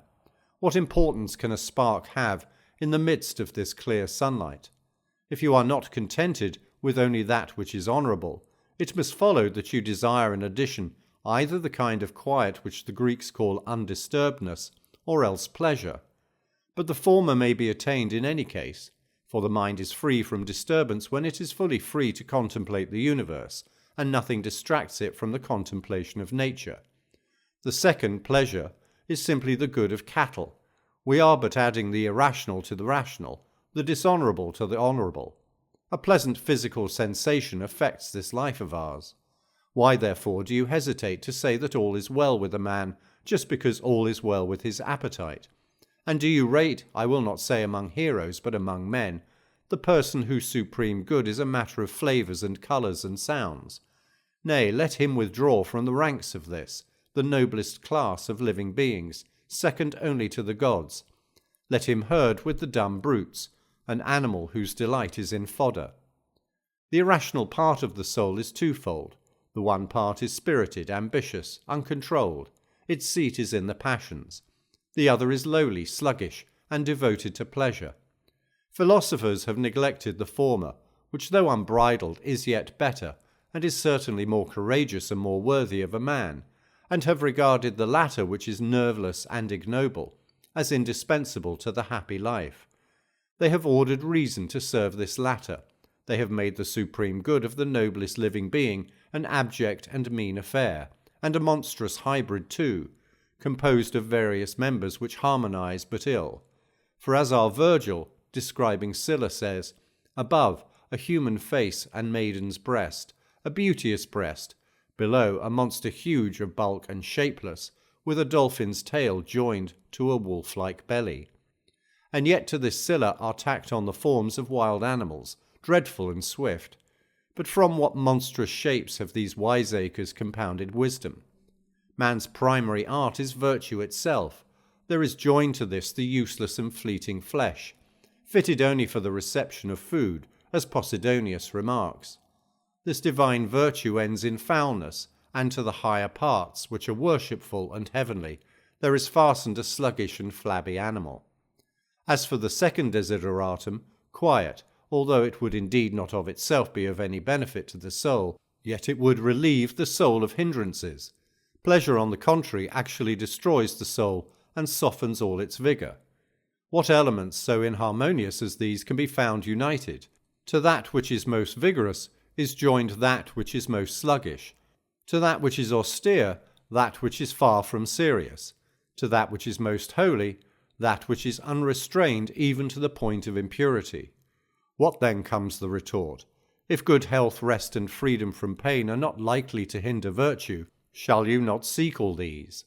Of course I shall seek them, but not because they are goods. I shall seek them because they are according to nature, and because they will be acquired through the exercise of good judgment on my part. What then will be the good in them? This alone, that it is a good thing to choose them. For when I don suitable attire, or walk as I should, or dine as I ought to dine, it is not my dinner or my walk or my dress that are goods, but the deliberate choice which I show in regard to them, as I observe in each thing I do, a mean that conforms with reason. Let me also add that the choice of neat clothing is a fitting object of a man's efforts, for man is by nature a neat and well-groomed animal. Hence the choice of neat attire, and not neat attire in itself, is a good, since the good is not in the thing selected, but in the quality of the selection. Our actions are honourable, but not the actual things which we do. And you may assume that what I have said about dress applies also to the body, for nature has surrounded our soul with the body as with a sort of garment. The body is its cloak. But who has ever reckoned the value of clothes by the wardrobe which contained them? The scabbard does not make the sword good or bad. Therefore, with regard to the body, I shall return the same answer to you, that I have the choice, I shall choose health and strength, but that the good involved will be my judgment regarding these things, and not the things themselves. Another retort is granted that the wise man is happy. Nevertheless, he does not attain the supreme good which we have defined, unless the means also which nature provides for its attainment are at his call. So while one who possesses virtue cannot be unhappy, yet one cannot be perfectly happy if one lacks such natural gifts as health or soundness of limb. But in saying this, you grant the alternative which seems the more difficult to believe, that the man who is in the midst of unremitting and extreme pain is not wretched, nay, is even happy, and you deny that which is much less serious, that he is completely happy. And yet if virtue can keep a man from being wretched, it will be an easier task for it to render him completely happy. For the difference between happiness and complete happiness is less than that between wretchedness and happiness. Can it be possible that a thing which is so powerful as to snatch a man from disaster and place him among the happy cannot also accomplish what remains, and render him supremely happy? Does its strength fail at the very top of the climb? There are in life things which are advantageous and disadvantageous, both beyond our control. If a good man, in spite of being weighed down by all kinds of disadvantages, is not wretched, how is he not supremely happy, no matter if he does lack certain advantages? For as he is not weighted down to wretchedness by his burden of disadvantages, so he is not withdrawn from supreme happiness through lack of any advantages. Nay, he is just as supremely happy without the advantages as he is free from wretchedness, though under the load of his disadvantages. Otherwise, if his good can be impaired, it can be snatched from him altogether. A short space above, I remarked that a tiny fire does not add to the sun's light, for by reason of the sun's brightness, any light that shines apart from the sunlight is blotted out. But, one may say, there are certain objects that stand in the way even of the sunlight. The sun, however, is unimpaired, even in the midst of obstacles, and though an object may intervene and cut off our view thereof, the sun sticks to his work and goes on his course. Whenever he shines forth from amid the clouds, he is no smaller, nor less punctual either, than when he is free from clouds, since it makes a great deal of difference whether there is merely something in the way of his light, or something which interferes with his shining. Similarly, obstacles take nothing away from virtue. It is no smaller, but merely shines with less brilliancy. In our eyes it may perhaps be less visible and less luminous than before, but as regards itself it is the same, and like the sun when he is eclipsed, is still, though in secret, putting forth its strength. Disasters, therefore, and losses, and wrongs, have only the same power over virtue that a cloud has over the sun. We meet with one person who maintains that a wise man who has met with bodily misfortune is neither wretched nor happy. But he also is in error, for he is putting the results of chance upon a parity with the virtues, and is attributing only the same influence to things that are more honourable as to things that are devoid of honour. But what is more detestable and more unworthy than to put contemptible things in the same class with things worthy of reverence? For reverence is due to justice, duty, loyalty, bravery, and prudence. On the contrary, those attributes are worthless with which the most worthless men are often blessed in fuller measure, such as a sturdy leg, strong shoulders, good teeth, and healthy and solid muscles. Again, if the wise man whose body is a trial to him shall be regarded as neither wretched nor happy, but shall be left in a sort of halfway position, his life also will be neither desirable nor undesirable. But what is so foolish as to say that the wise man's life is not desirable? And what is so far beyond the bounds of credence as the opinion that any life is neither desirable nor undesirable? Again, if bodily ills do not make a man wretched, they consequently allow him to be happy. For things which have no power to change his condition for the worse have not the power either to disturb that condition when it is at its best. But someone will say, we know what is cold and what is hot. A lukewarm temperature lies between. Similarly, A is happy and B is wretched, and C is neither happy nor wretched. I wish to examine this figure which is brought into play against us. If I add to your lukewarm water a larger quantity of cold water, the result will be cold water. But if I pour in a larger quantity of hot water, the water will finally become hot. In the case, however, of your man who is neither wretched nor happy, no matter how much I add to his troubles, he will not be unhappy according to your argument. Hence your figure offers no analogy. Again, suppose that I set before you a man who is neither miserable nor happy. I add blindness to his misfortunes. He is not rendered unhappy. I cripple him. He is not rendered unhappy. I add afflictions which are unceasing and severe. He is not rendered unhappy. Therefore one whose life is not changed to misery by all these ills is not dragged by them either from his life of happiness. Then if, as you say, the wise man cannot fall from happiness to wretchedness, he cannot fall into non-happiness. For how, if one has begun to slip, can one stop at any particular place? That which prevents him from rolling to the bottom keeps him at the summit. Why, you urge, may not a happy life possibly be destroyed? It cannot even be disjointed, and for that reason virtue is itself of itself sufficient for the happy life. But it is said, is not the wise man happier if he has lived longer and has been distracted by no pain than one who has always been compelled to grapple with evil fortune? Answer me now, is he any better or more honourable? If he is not, then he is not happier either. In order to live more happily, he must live more rightly.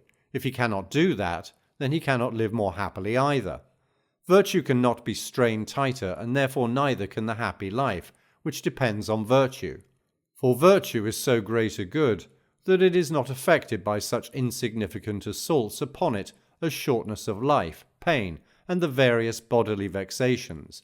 For pleasure does not deserve that virtue should even glance at it. Now what is the chief thing in virtue?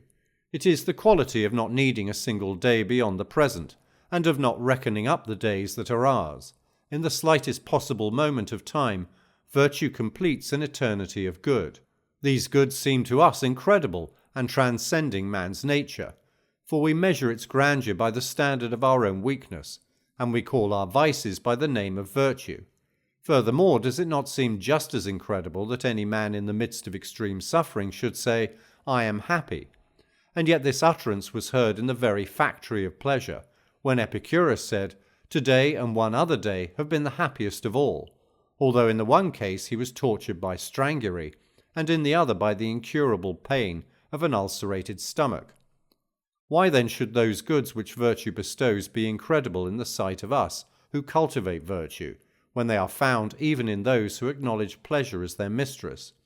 These also, ignoble and base-minded as they are, declare that even in the midst of excessive pain and misfortune, the wise man will be neither wretched nor happy. And yet this also is incredible, nay, still more incredible than the other case. For I do not understand how, if virtue falls from her heights, she can help being hurled all the way to the bottom. She either must preserve one in happiness, or if driven from this position, she will not prevent us from becoming unhappy. If virtue only stands her ground, she cannot be driven from the field. She must either conquer or be conquered. But some say only to the immortal gods is given virtue and the happy life. We can attain but the shadow, as it were, and semblance of such goods as theirs. We approach them, but we never reach them. Reason, however, is a common attribute of both gods and men. In the gods it is already perfected. In us it is capable of being perfected. But it is our vices that bring us to despair, for the second class of rational being, man, is of an inferior order, a guardian, as it were, who is too unstable to hold fast to what is best, his judgment still wavering and uncertain. He may require the faculties of sight and hearing, good health, a bodily exterior that is not loathsome, and besides greater length of days conjoined with an unimpaired constitution. Though by means of reason he can lead a life which will not bring regrets, yet there resides in this imperfect creature, man, a certain power that makes for badness, because he possesses a mind which is easily moved to perversity. Suppose, however, the badness which is in full view, and has previously been stirred to activity, to be removed. The man is still not a good man, but he is being moulded to goodness. One, however, in whom there is lacking any quality that makes for goodness, is bad. But he in whose body virtue dwells, and spirit ere present, is equal to the gods. Mindful of his origin, he strives to return thither. No man does wrong in attempting to regain the heights from which he once came down. And why should you not believe that something of divinity exists in one who is a part of God? All this universe which encompasses us is one, and it is God. We are associates of God. We are his members. Our soul has capabilities, and is carried thither, if vices do not hold it down. Just as it is the nature of our bodies to stand erect and look upward to the sky, so the soul, which may reach out as far as it will, was framed by nature to this end, that it should desire equality with the gods. And if it makes use of its powers and stretches upward into its proper region, it is by no alien path that it struggles toward the heights. It would be a great task to journey heavenwards, the soul but returns thither. When once it has found the road, it boldly marches on, scornful of all things. It casts no backward glance at wealth, gold and silver, things which are fully worthy of the gloom in which they once lay. It values not by the sheen which smites the eyes of the ignorant, but by the mire of ancient days, whence our greed first detached and dug them out. The soul, I affirm, knows that riches are stored elsewhere than in men's heaped-up treasure-houses, that it is the soul and not the strong-box which should be filled. It is the soul that men may set in dominion over all things, and may install as owner of the universe, so that it may limit its riches only by the boundaries of east and west, and like the gods may possess all things, and that it may, with its own vast resources, look down from on high upon the wealthy, no one of whom rejoices as much in his own wealth as he resents the wealth of another. When the soul has transported itself to this lofty height, it regards the body also, since it is a burden which must be borne, not as a thing to love, but as a thing to oversee. Nor is it subservient to that over which it is set in mastery, for no man is free who is a slave to his body. Indeed, omitting all the other masters which are brought into being by excessive care for the body, the sway which the body itself exercises is captious and fastidious. Forth from this body the soul issues, now with unruffled spirit, now with exultation, and when once it has gone forth, asks not what shall be the end of the deserted clay. No, just as we do not take thought for the clippings of the hair and the beard, even so that divine soul, when it is about to issue forth from the mortal man, regards the destination of its earthly vessel, whether it be consumed by fire, or shut in by a stone, or buried in the earth, or torn by wild beasts, as being of no more concern to itself than is the afterbirth to a child just born. And whether this body shall be cast out and plucked to pieces by birds, or devoured when thrown to the sea dogs as prey, how does that concern him who is nothing? Nay, even when it is among the living, the soul fears nothing that may happen to the body after death. For though such things may have been threats, they were not enough to terrify the soul previous to the moment of death. It says, "I am not frightened by the executioner's hook, nor by the revolting mutilation of the corpse, which is exposed to the scorn of those who would witness the spectacle. I ask no man to perform the last rites for me. I entrust my remains to none. Nature has made provision that none shall go unburied. Time will lay away one whom cruelty has cast forth." Those were eloquent words which Maecenas uttered. I want no tomb, for nature doth provide for outcast bodies' burial. You would imagine that this was the saying of a man of strict principles. He was indeed a man of noble and robust native gifts, but in prosperity he impaired these gifts by laxness. Farewell.